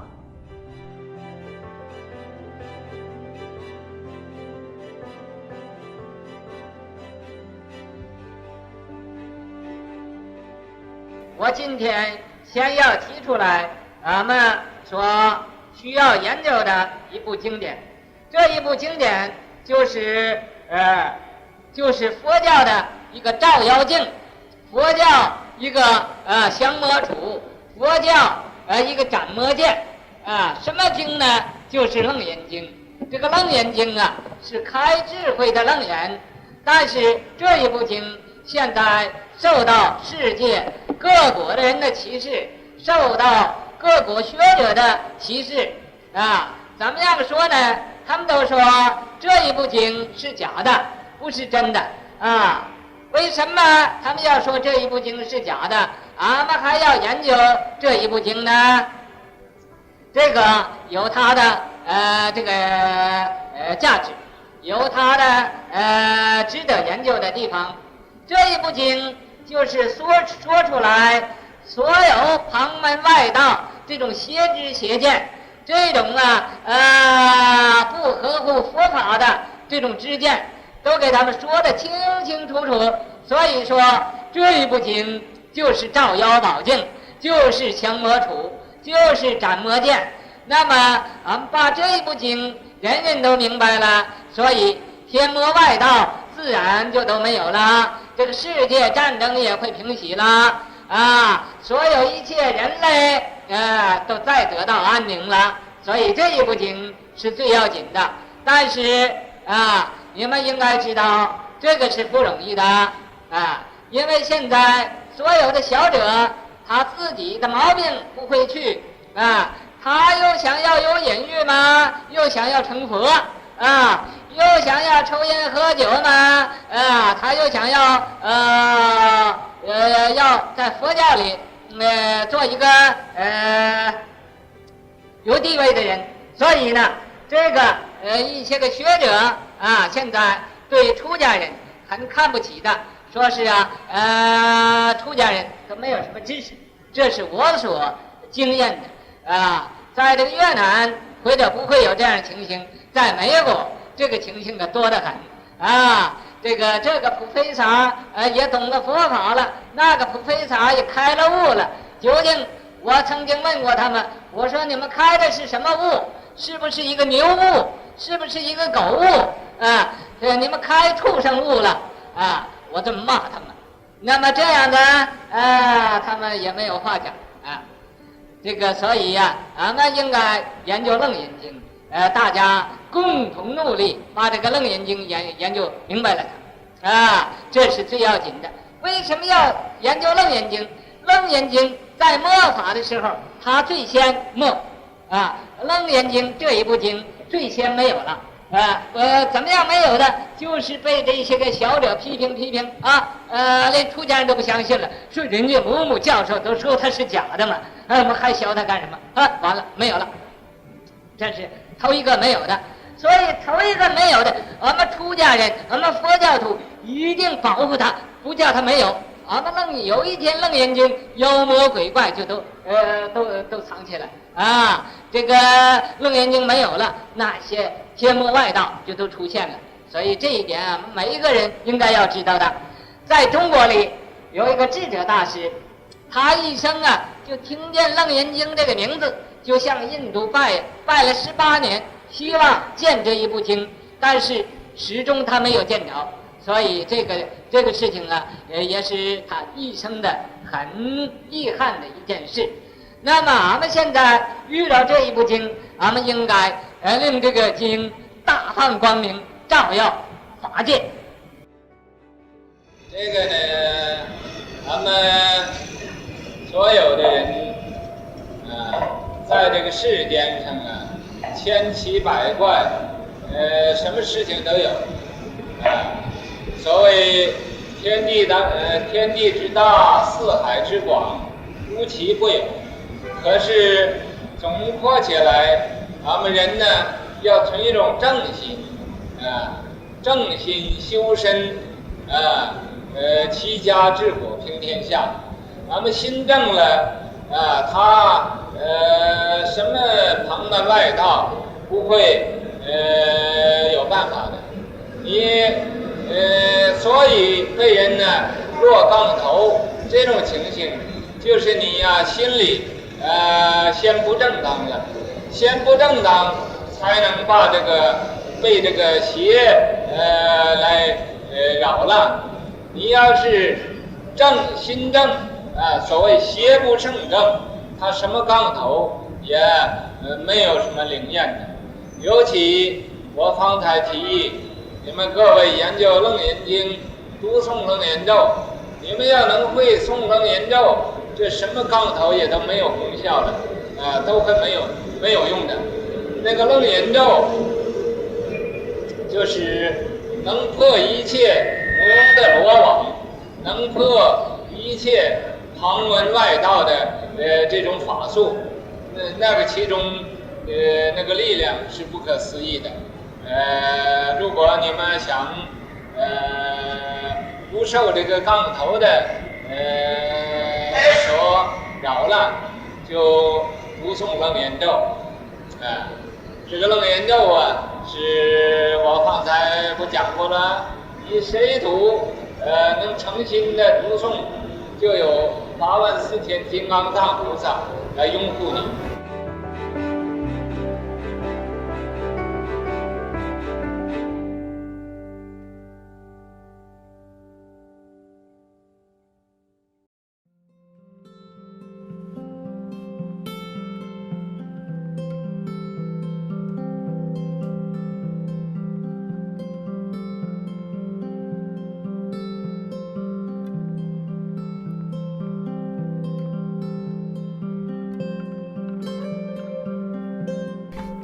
He encouraged us, especially as he grew older, And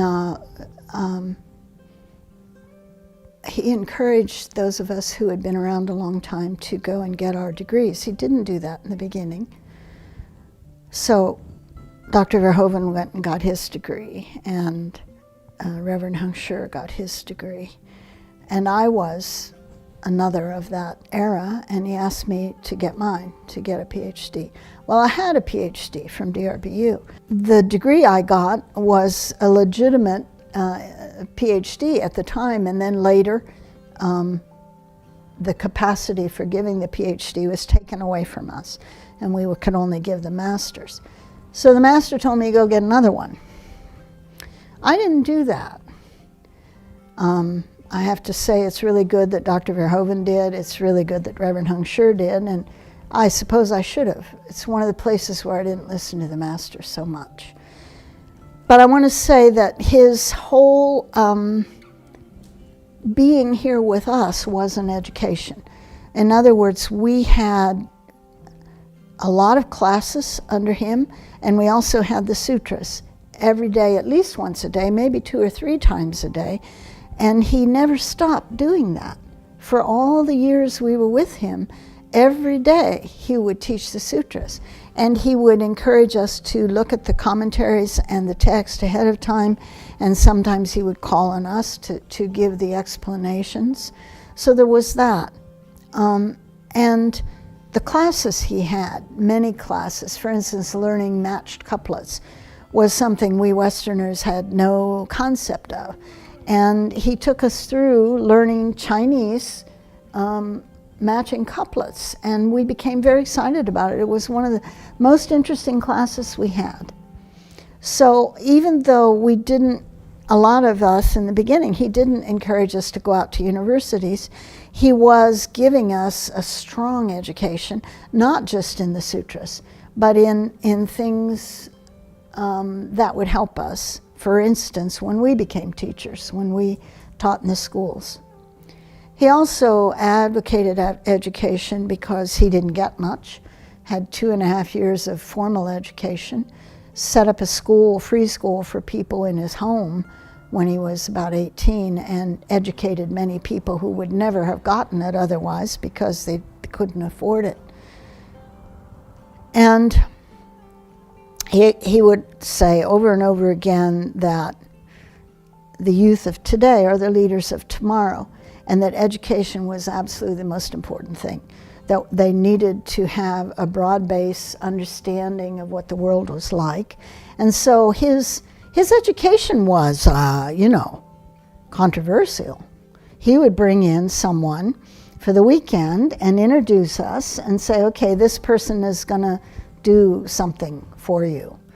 Like the man he came who hypnotized us. We had to all go, we had to all sit in the No Words Hall, and for about 2 hours while this speaker hypnotized us. How did he do it? Well, he read like this. He read and he read and he read and he read, and you couldn't even understand what he was reading, but he just kept reading. And pretty soon, I was sitting in the front row. In the back, all this commotion started. And what had happened was, he'd called on the ghosts and spirits to possess the people in the room through his hypnotism. And the people, our people, like you, got up and danced and yelled and sang. Both monastics and lay people.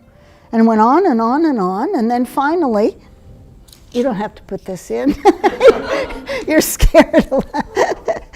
Finally, he wound down with, he kept reading and reading and reading and reading and reading.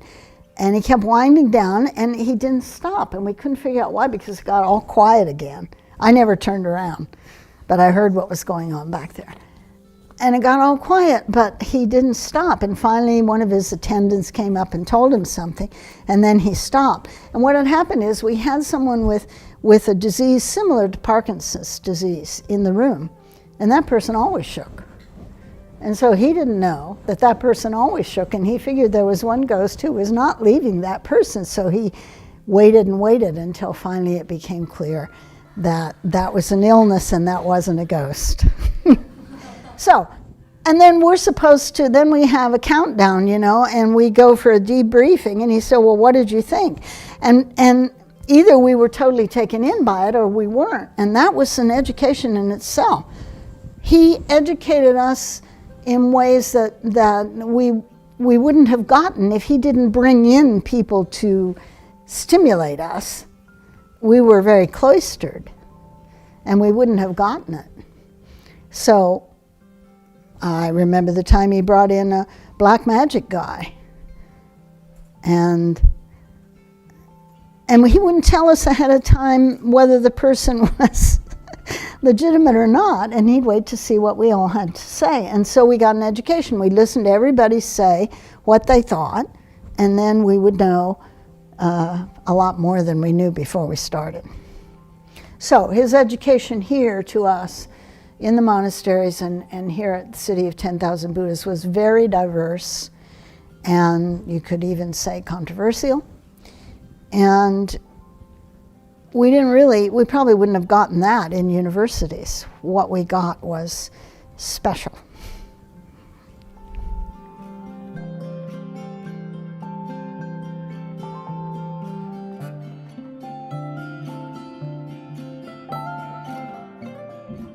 我告诉你们各位，现在在这个末法时代，善知识啊是没有那么多的。这个全世界的善知识啊，真正善知识好像凤毛麟角那么少。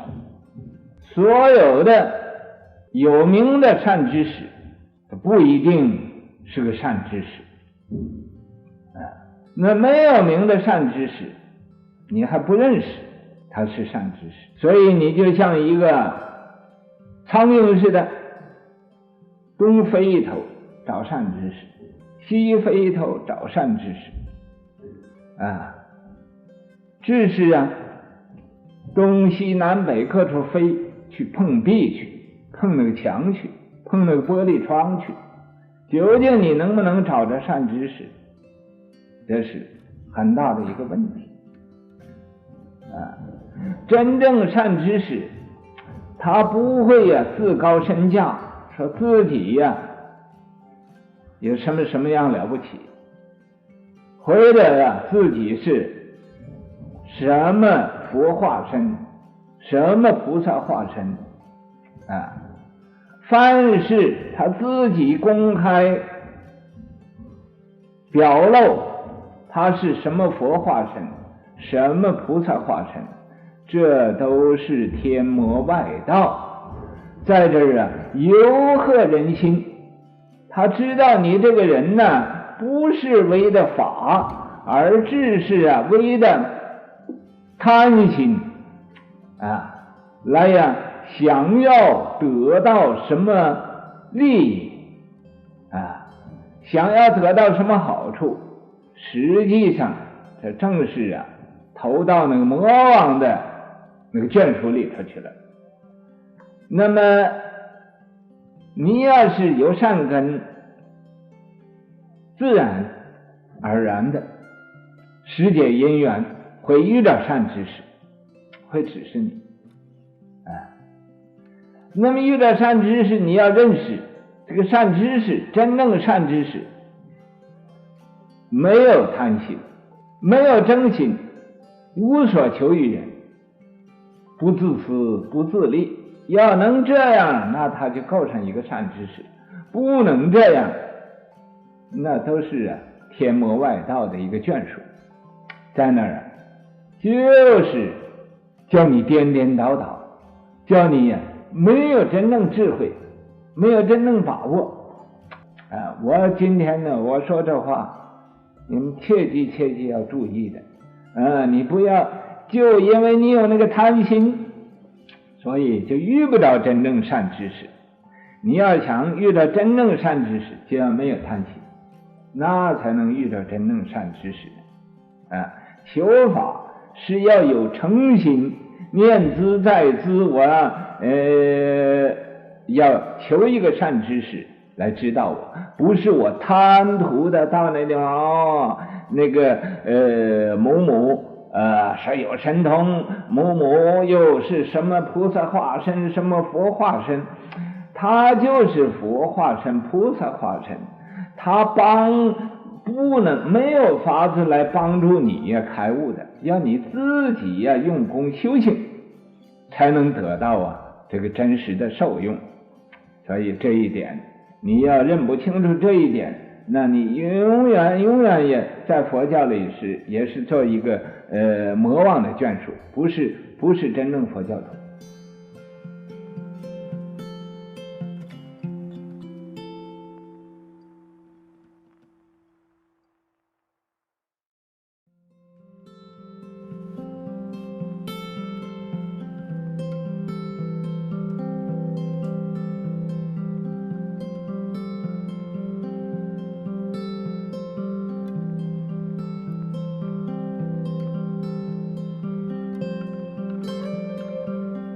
I recite the name of Guanyin Bodhisattva.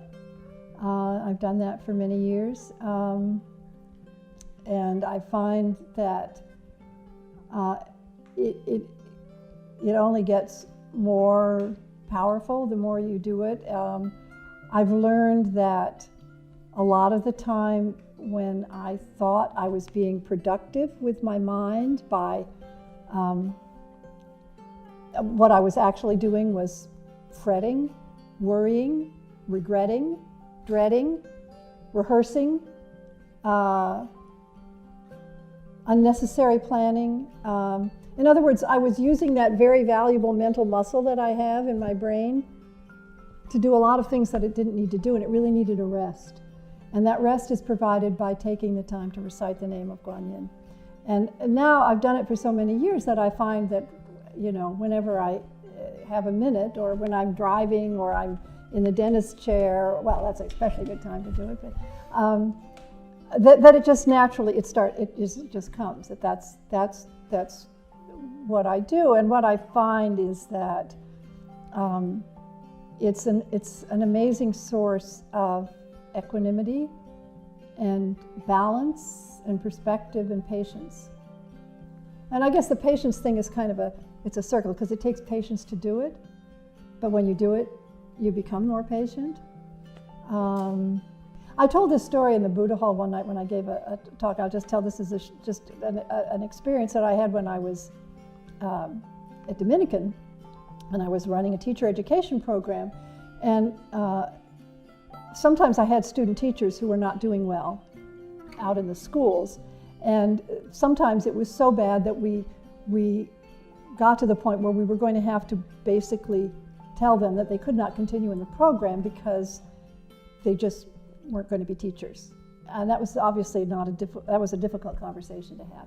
And one of my supervisors called to tell me about a student that we've been worried about. He was teaching in Middletown, which is way over on the other side of Lake County. And the teacher, his supervising teacher in the school, was up to here. She said, I can't, he's going to have to go. This is not working. And so the supervisor wanted me to come over and observe the student. And I knew that the conversation was going to be difficult because probably we were going to have to tell him that he couldn't continue. Now, typically, knowing that I had an hour and a half drive to get to Middletown, my habitual pattern would be to sort of rehearse in my mind all the things I would say to this person, how the meeting would go. Well, if he said this, what would I say? What if the teacher said that, what would I say? And I just realized right from I said, no, wait a minute, that's not gonna work. So I set myself the task of just reciting Guanyin all the way out there. And so I started out, Namo Guan Shu Yin Prasanam, and then the thought comes in, but what if Namo Guan Shu Yin Prasanam. And then you could feel the stomach clench. When you get in a difficult situation, you get that pit in your stomach, and I would just say, well, no, I'm not going there. And I managed to be pretty darn single-minded all the way out to Middletown. And as it turned out, when we sat down with the teacher and the student and we had the conference, they were able to come to a compromise to make some suggestions, and everything worked out. And when I tell this story, I say, I don't want people to take away from this that I think Guanyin Bodhisattva, who has many more important things to do, came down and rescued this situation. That's not what happened. What happened was that I was able, through my practice, to put myself in a situation where I was not broadcasting fear, anger, disappointment, you name it, all those negative things that we can work ourselves up into. And instead I was in a place where I was just able to sort of hold the space for people to come together and talk about the situation, and it worked out. Now it could easily have not gone that way, but in that case it did, and it was just a really good lesson to me that again, as I said at the beginning of this, that it works. This Buddhist practice stuff actually really works. And just to connect to that, Shifu used to say that Guanyin Bodhisattva, or all the Bodhisattvas, they're always broadcasting. They're out there. They're always broadcasting. But we have to be tuned in. Because it doesn't matter how, if they're broadcasting and you're busy fretting, rehearsing, regretting, accusing, playing the bad tapes, planning how you're going to take over the world, whatever it is, you're not on their wavelength. And I really have found that to be true in my life, that the fundamental energy of the universe is good and full of light, and it's just a matter of opening yourself to that, and then everything will be okay.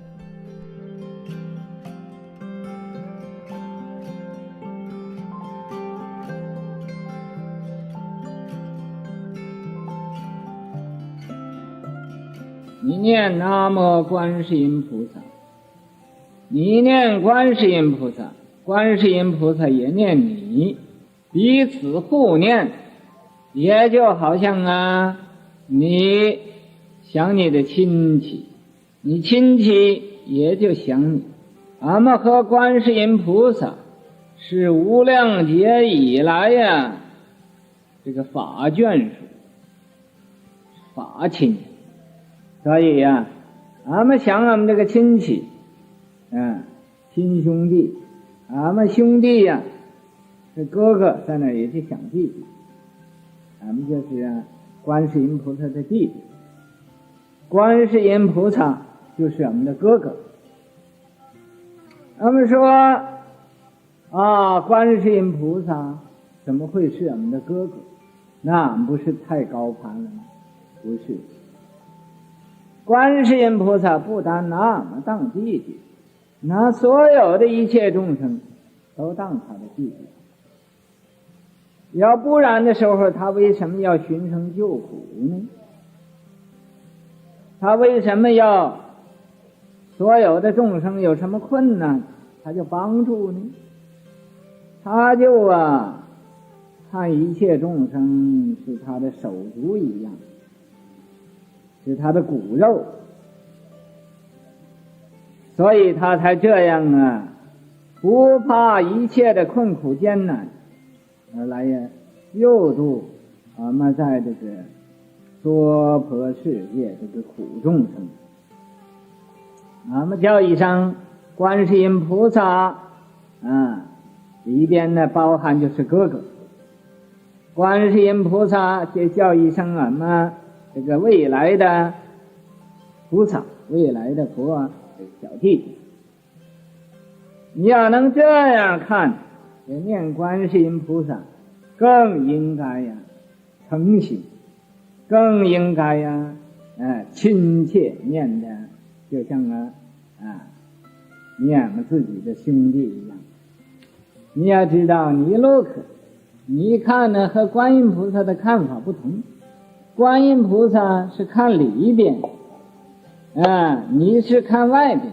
观音菩萨他看他自己的自性，他自性和每一个众生都有个电波，都有个瑞达，那么他看他自己这个电波和瑞达，就知道一切众生的要干众心，这个众生打什么妄想他都知道，他往里边看他那个电波和你看的不同。因为众生啊，有的离他很远，如果要是啊，虽然千手千眼，但是看这个无量无边的众生啊，也不够用，也看不过来。那么他回光返照，反闻自性，那么看自己的自性的众生，那么哪一个受什么苦了，他就去救度这个众生。你看你是向外看把自己根本的智慧就忘了所以你这个看和他那个看不同的所以各位不要忘了自己这个法兄弟。咱们这儿一念观世音菩萨，观世音菩萨也就念我们了。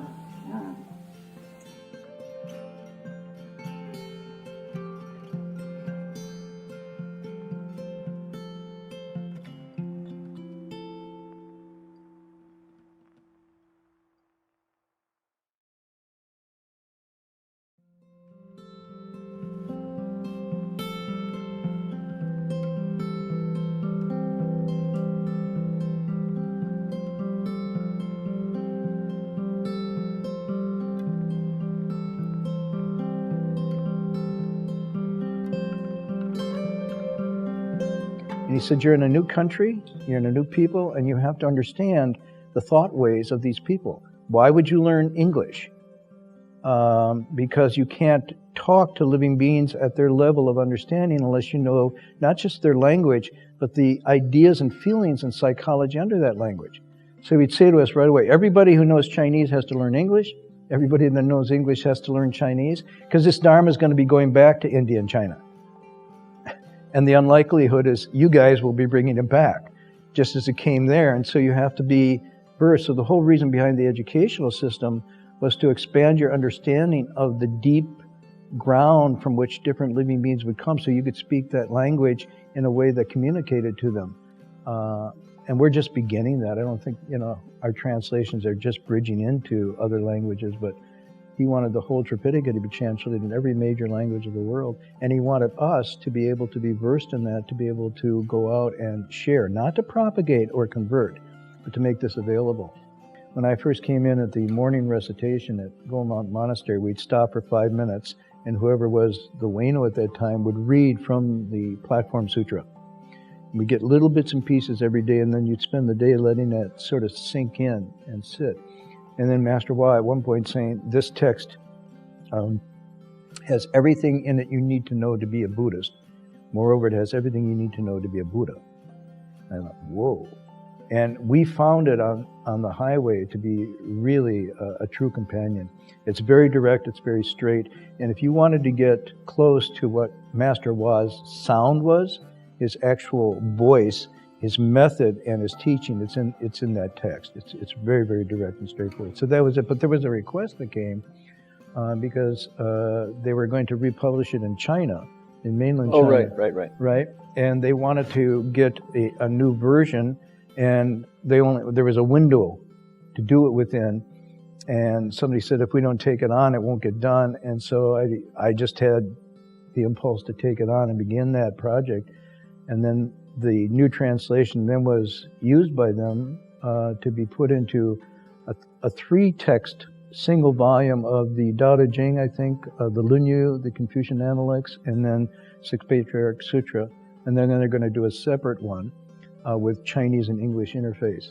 So that was the first impulse. But in the doing of this, it was almost comparable to doing a pilgrimage again. It was so intense, the concentration that had to be brought. Because what happened was, to do a good translation, Master Hua says, you have to also do a good transformation. You cannot translate without transforming yourself. And so every little niche and cranny of my covered over stuff got under pressure there, because I couldn't get at the translation without bringing my mind to a sort of purity and focus in order to get into it. And while that was happening, again, there were dreams back and forth. So I'd get to a passage, I couldn't figure it out. I'd have a dream and interpret, oh, that means this and this. And I go back the next day to work on this and get it to English. And then Hung Sure and I would work on it together bless technology. He's in Australia, I'm here, and so we start to Skype at different times. And again, we're together across continents, united by this text, working on it. We both enter this state, and we forget about everything else to get this translation going. So it's quite a story in terms of that. But the point I'm making was, Master Hua really believed there was no translation without cultivation. That no matter what language or scholarly ability you had, you could get the letter, but you couldn't get the spirit. And it's the spirit that has to be conveyed through a different medium, and that can only come about through cultivation. And so I think over time, as we all cultivate, our translations are getting, I would say, better, because as we transform, we're able to enter. These are spiritual documents, and only the spirit can fathom them. So unless you're cultivating the spirit, you can't get at it. They're just a string of words, and sometimes meaningless words. But once you get the spirit of that, the intent, then it can come alive.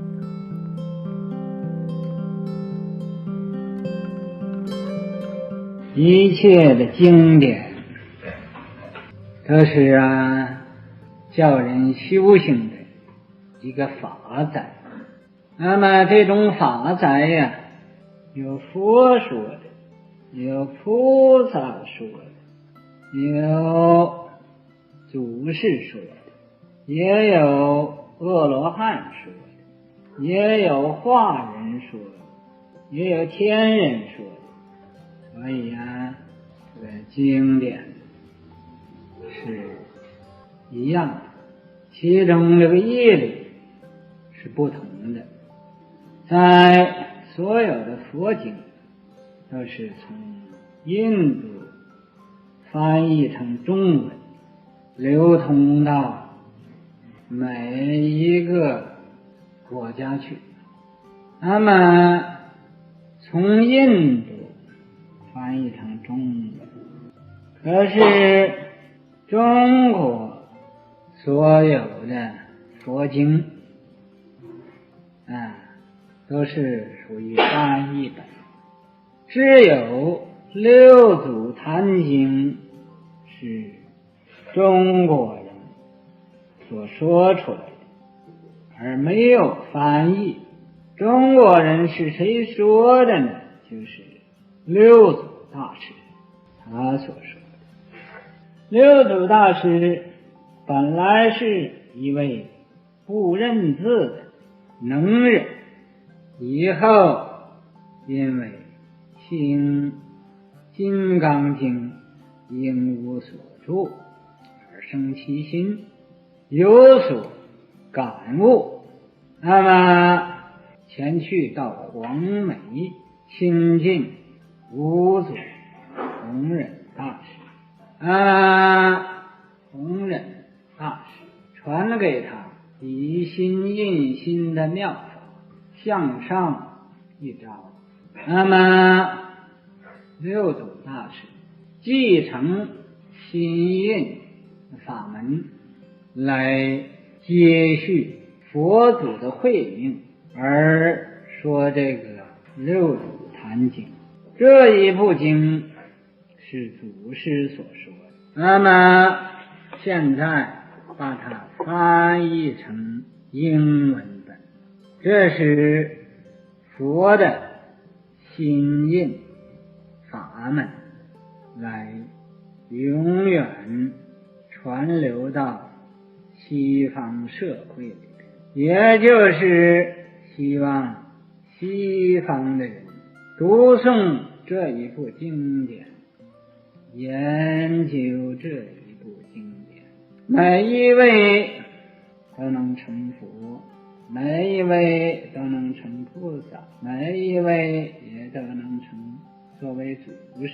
这是翻译这一部经典最重要的一个目的，希望见到这一部经的和闻到这一部经的都能结共成佛道。希望这一部六祖坛经流通到什么地方，什么地方就是正法注释，令一切的众生都造成佛道。那么这就是这个六祖坛经的翻译本一点的重要性。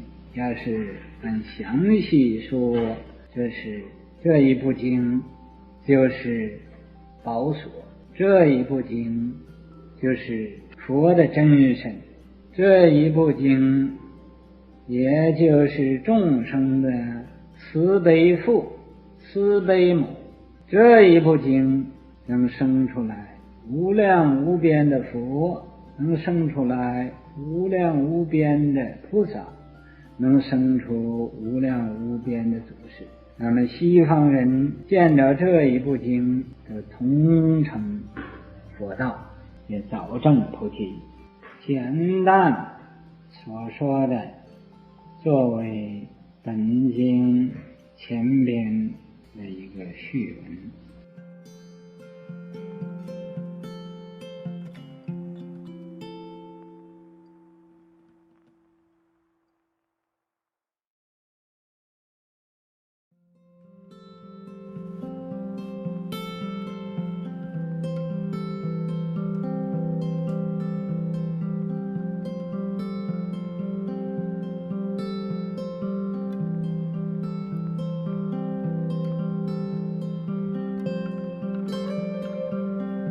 In 1980, with the fall of Vietnam, which was the end of 79, I think, there were many, many refugees from Southeast Asia, starting originally from Vietnam, but then Cambodia and Laos.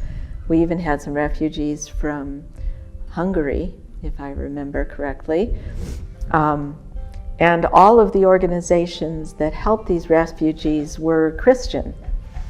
And so Shifu encouraged us to start the Buddhist Refugee Rescue and Resettlement Program at the City of 10,000 Buddhas. And it had programs for both the children and the adults. So the children came to our schools, and that was the point at which we sort of gave us enough students, so we then divided into a boys' school and a girls' school. Before that, we just had one school, boys and girls together. For the most part in elementary school, I think we had a high school for 2 or 3 years with boys and girls together. But when the refugee program started, then we divided it into a boys' school and girls' school, and the Sangha got much more involved. And then for the adults, there were several different training programs. So they learned English, and then they learned either, I think it was landscape design, or not design, but more like landscaping, how to do landscape and yard work, or they learned how to do custodial work. So, and then we found them jobs and places to live. At that point, California was considered impacted to have too many refugees, and so part of our agreement was, unless they stayed at the City of 10,000 Buddhas, and there weren't very many who did that, that we would find jobs and housing for them in other states. So we did resettle them all over the country. So Sherpa, purely out of compassion, I remember him talking about, we need to do something about these refugees. We have to, help them. And at that time, it would the refugees couldn't come unless they had somebody to sponsor them. And there was only so much sponsorship. So anyone when we first started, every refugee we sponsored was somebody that got out of the camps that wouldn't have otherwise. So it was a really great service that Sherpa wanted to do. But, then I had to come explain to Sherpa, okay, yeah, well, that's all great, but, it's like this really complicated thing. Okay, well, fine, go do it. It's complicated, fine. So he'd always say, go, oh, yeah, oh, you meet with Washington, go, White House, good, go, do it. But it's complicated. So basically, and another thing I want to get across is his basic approach to us all the time was, you're supposed to do a really good job, and it's supposed to actually have a real impact, but you're not supposed to get attached at all to anything about it. So you can't get attached, but you have to do a really good job, and you got to actually do it in a way that actually is how whatever. If you're doing refugees, then you got to do it through the State Department. You got to do it right through the whole. So anyway, we said it. So eventually, after a lot of now the reason the State Department wanted us was actually a very good reason, because I don't know if anybody knows it, but all refugees in the United States are resettled through private agencies, not through the government. And there's, I think at that time, 9 private agencies that resettle refugees. They were all Christian or secular. And there was no Buddhist or even Asian organization. And the issue was, one of the issues was monks, especially monks from Laos or Thailand that are monks for a week or a month. And I don't know if you know it, but in the refugee settlement programs and in immigration, monks are in a different category than the rest of the people. So distinguishing between monks that were 1 week monks and a monk that would come under the actual, laws of what they were trying to do with immigration was impossible for them to make any.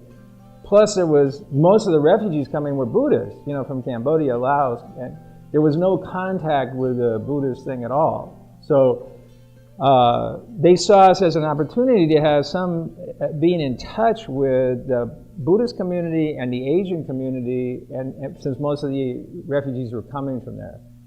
And then we were supposed to have an office in Washington, D.C. and in New York, but because the refugee programs meet in New York and the Washington, D.C., you're always doing stuff in the State Department stuff. So what I did was I just put a phone in my office with 202 and 212 numbers, so I knew whether it was coming from Washington or New York, and then pretended I was there. And then I just had open ticket. I just goes, 1 week I went 3 times, went back and forth. If there was a meeting, I just had an open ticket. I just went back and forth from San Francisco. So I would fly one day and come back the next. So I always, for the meeting, every week I fly to New York or Washington for 5 or 6 hours and then fly back. Just fly there and then fly back. But I always pretended like in these phones in the back of the Geary Hotel that I actually was at an office in Washington and New York, and they called the number and oh yeah, what's going on? We have a meeting, and said, oh, fine, I'll be there. So the refugee program, we resettled lots of refugees. I think Shifu was very compassionate, and we brought a lot of them up here. That's what that big building over there was full of refugees.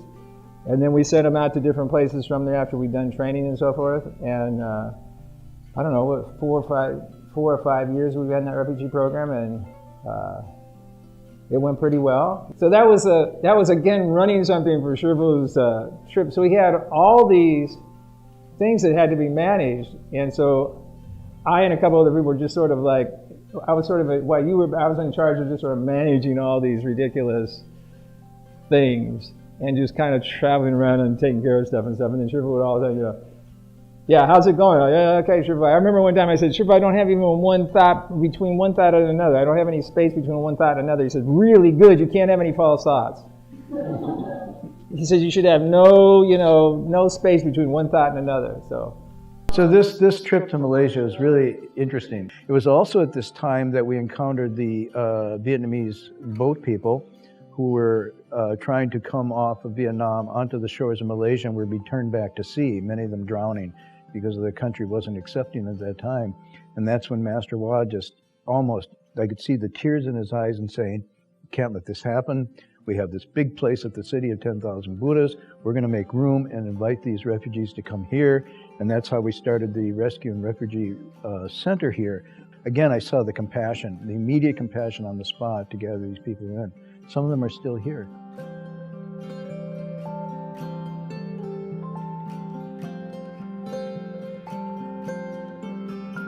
咱们早也不在这个世界上来，晚也不在这个世界来，偏偏等这个世界有大战的时候，倒是这个世界来看热闹。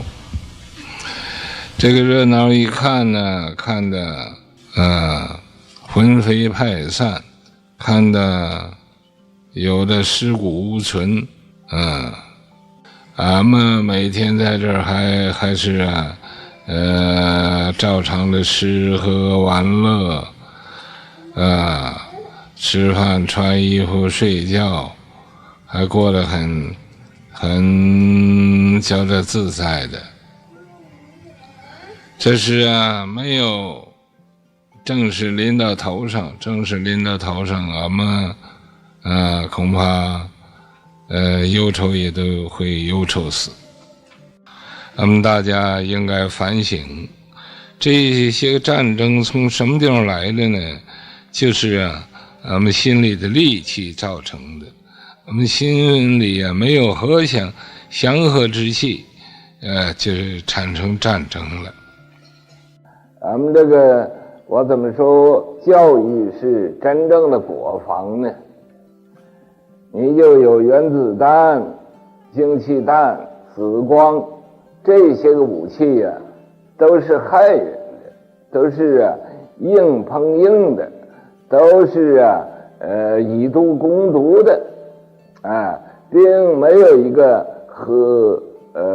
祥和之气在这里边。这里边都是预备杀伤人类的最残忍的一种行为。所以不叫这个，我们叫人尽忠为国。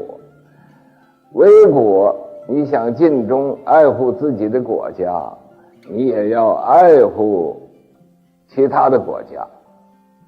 你不能以你强国的这种地位去侵略那个弱小的国家你要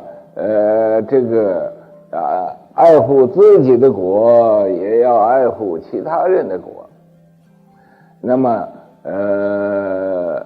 不用这个武器、刀兵这种去伤人去那么自己你国防，你把人类都教导明白了，这是真正强国的一个根本道理。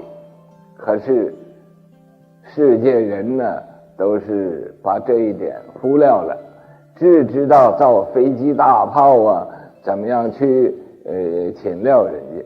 你对其他的国家你要侵略，你要去想夺人家国家的这个财产这个布白和子女去把旁的国家的人都给抢来，这个就是对自己的国家自己的国不忠什么叫不忠呢？你侵略人家，你一定要损失很多的财产生命财产牺牲了之后，你才能得到旁人的国家的财产。但是这已经有所损失了，你就有那个其他国家的这个财产也得不偿失。将来其他的国家要强大了，也来侵略你。所以这个你侵略旁人的国家，就是对自己的国家不重视不尽忠。这要爱国爱家爱生爱这个生命所以我们这个宗旨教育的宗旨是这样子。我今天呢，借着这个过时间的这个机会，来和你们大家讲一讲。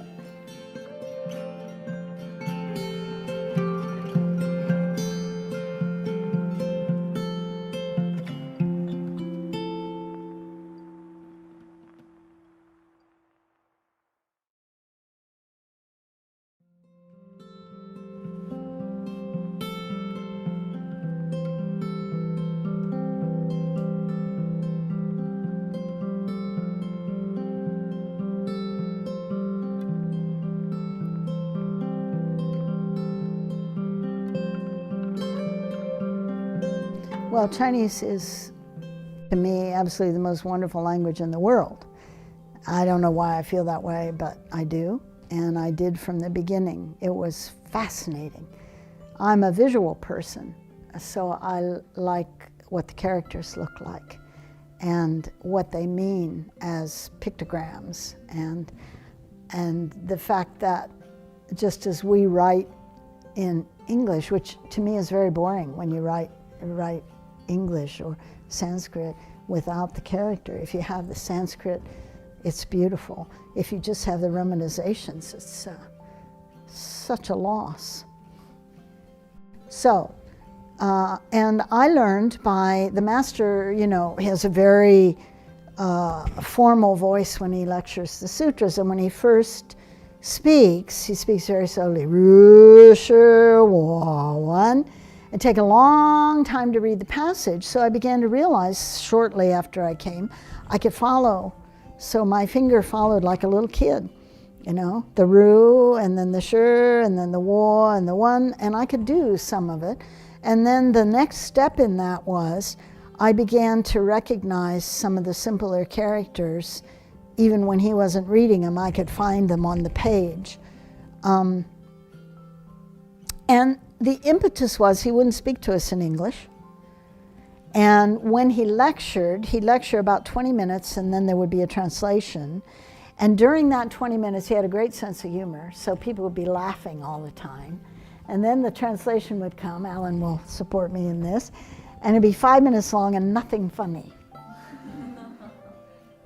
So I realized I was missing things, and that's exactly what he wanted us to realize.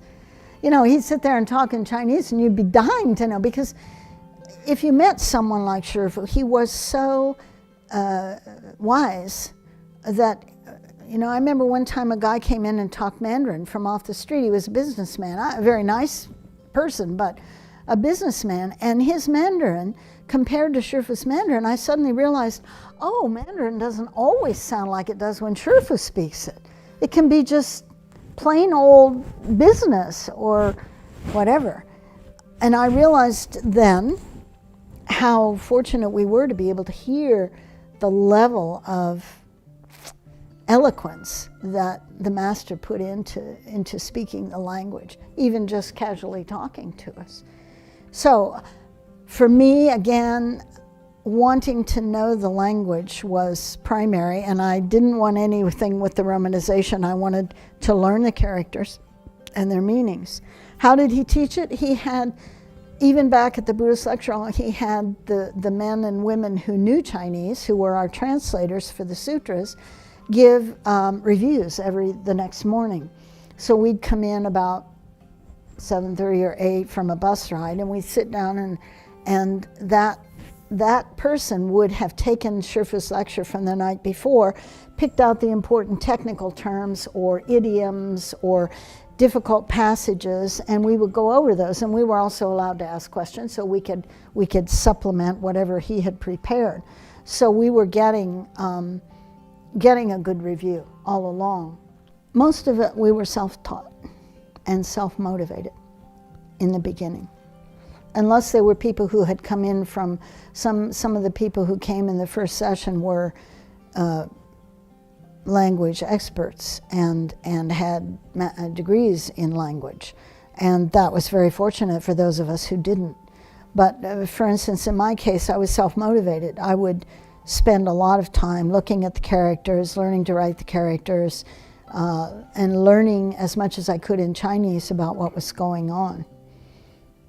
I remember the master giving us Great Master Oi's entire, it isn't in this room, his entire works, Great Master Oi's entire works is a bunch of volumes about like that. I suppose now they're all digital and it's, you know, this much, but it was books with words.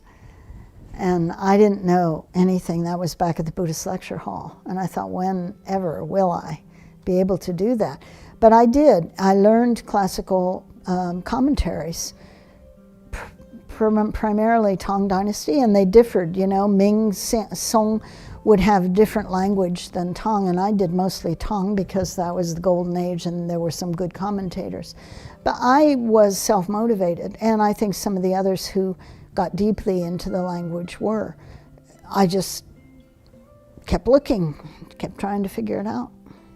In the old days, we translated together to begin with, much as they're doing now. So there's sort of a revival of team translation that's happened in the last, say, 6-7 years. Before that, for many decades, 2 or 3 decades, we were mostly following a sequential pattern. You translate it, I review it, she edits it, he certifies it. And what's happening now is more a simultaneous process where the team works together and talks over the words that might be the translated words, and you come up with a translation that's pretty close to being then just edited and certified. In the beginning, we tried that. The master, I think, preferred if we would have done it as a team. And we were new Sangha. There were 5 of us, 3 men and 2 women. And our day was supposed to be come to the monastery and translate 8 to 5. And we couldn't do it. We couldn't get along. We argued. We were stubborn about our own opinion. We had looked up the terms and decided what it ought to be, and didn't want to compromise, didn't want to listen to other people. And we all sat in the Buddhist lecture hall, that was early, around a big table. And one day, and the master was down the hall in his room, I'm sure he could hear us arguing. But one day the picture of Venerable Master Hsu Yun fell off the wall, whoomp, and broke. The glass broke and it scattered all over. And of course the master walked out when he heard the big crash and told us that we could change now and we could translate sequentially instead of simultaneously because we couldn't do it. And I guess the Venerable Hsu Yun had enough. So then we each picked our sutra we wanted, and we began to translate sequentially. And there's some faults there too. When you translate sequentially, then you're going to be, say I'm the rough draft translator translating from Chinese to English. Then I am in a sequential process. You give over your translation to the person who's going to do a bilingual review. They're going to look at the Chinese and the English again and fix the places they think need fixed. And then that manuscript is going to go on to an editor of the target language, in this case English. So an English editor covers it. And then finally the person who's certified in those days was the master. He had certain secretaries, if you will, mostly among the lay people, who would help him certify a translation. We kind of fudged it a little because we would get the translation back. For instance, if I was a translator, then I would get it back after the reviewer was finished and I get to take a look at, which was good education, but also I have been the reviewer before and handed back the manuscript to the translator, and I reviewed in pencil and watched the translator go through and erase all my corrections. So that is to an extreme. You shouldn't totally reject what people are offering. On the other hand, I translated something and it was given to, we used to have professors live here, professors from Taiwan. And this one was well known for his translation skills. So the master gave him the option to review, and I kept everything he did. And that didn't work either, trust me, because he didn't get it all.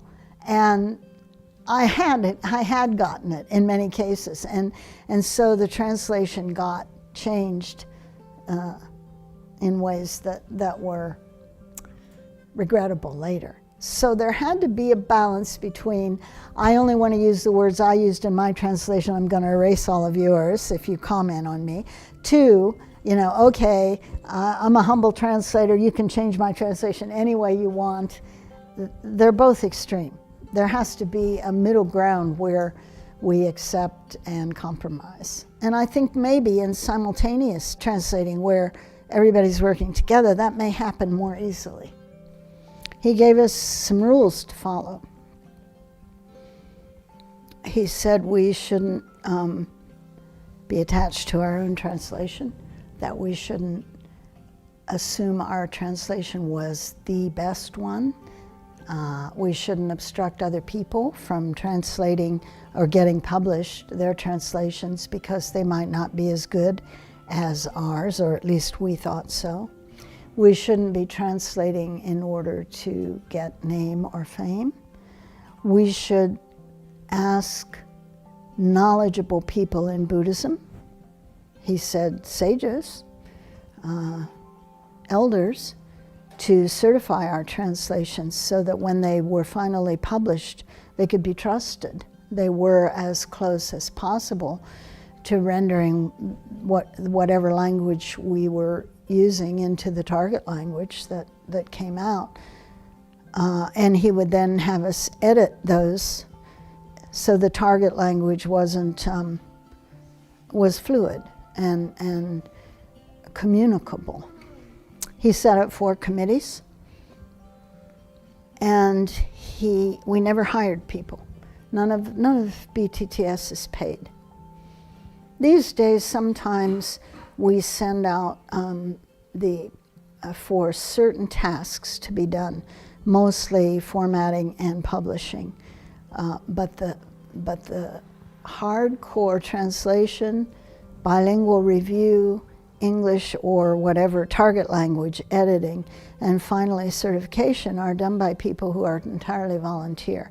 You probably won't find that, I'm sure you don't find that anywhere in the world. And we've maintained it at least this much, up to this time. So that means the people that are working really care.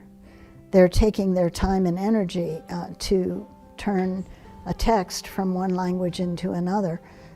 And so their motive and their impetus isn't fame, isn't money, isn't satisfying their own ego, if we follow those rules that he set up.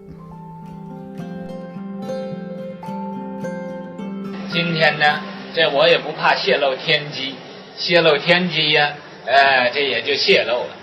我到美国去弘扬佛法，那么为什么有这么多美国人来出家？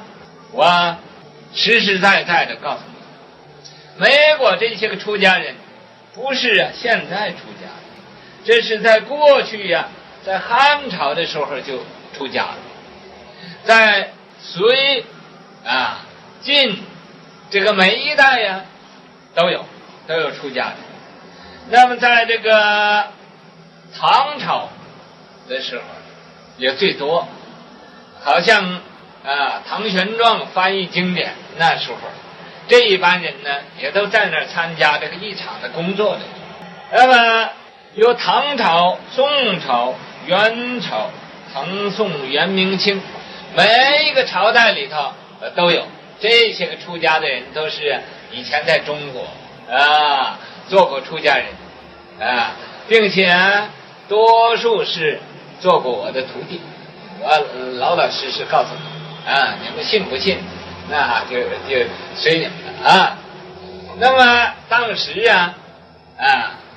就觉得这个经典呢，应该把它翻译成英文。那么翻译成英文呢，必须要懂得外国的文字。那么当时也就大家来研究，共同研究这个问题怎么办呢？那么有的这个弟子就是当时我曾经发一个这么不自量的一个愿我说将来我要到外国去弘法，弘扬佛法。那么就有一些个徒弟也都发愿了，这个说我先到升到那国家去所以对外国的语言一定会很这个流利了那么等师父到那地方弘扬佛法，我们大家这个都可以来这个拥护这个道场。因为这样子，所以把我这个不认字的人呢也就相信呢这些个徒弟的话，所以呢就也不自量力，自己不会英文，现在跑到美国去讲经说法讲经说法。那么果然这些个人呢，以前发愿要到这个外国去来帮着弘扬佛法，那么现在都源源而来。你不信，你如果不信，你看看呢这些个出家人的面孔都有多少中国的样子都有多少中国的这个气在里头，这个血在里头如果人呢自己没有得到许命通，不知道这个前因后果的事情。那么现在我是告诉你们这个大概的情形，所以有这么多的这个外国人来出家，就是这个因缘。他们为什么现在翻译英文呢？什么？不过比一个时代此一个时代不同，在唐朝翻译经典有800多，有的3000多在一起翻译。现在呢，科学时代，机器做工都用机器，机械化，所以那个翻译经典也不需要那么多人，但是人多也不是不好，将来一天比一天就会人多了。现在是一个开始，那么开始，俺们这个愿力就是要把这个所有的佛经都翻译成英文这么多年西方没有真正的出家人，为什么呢？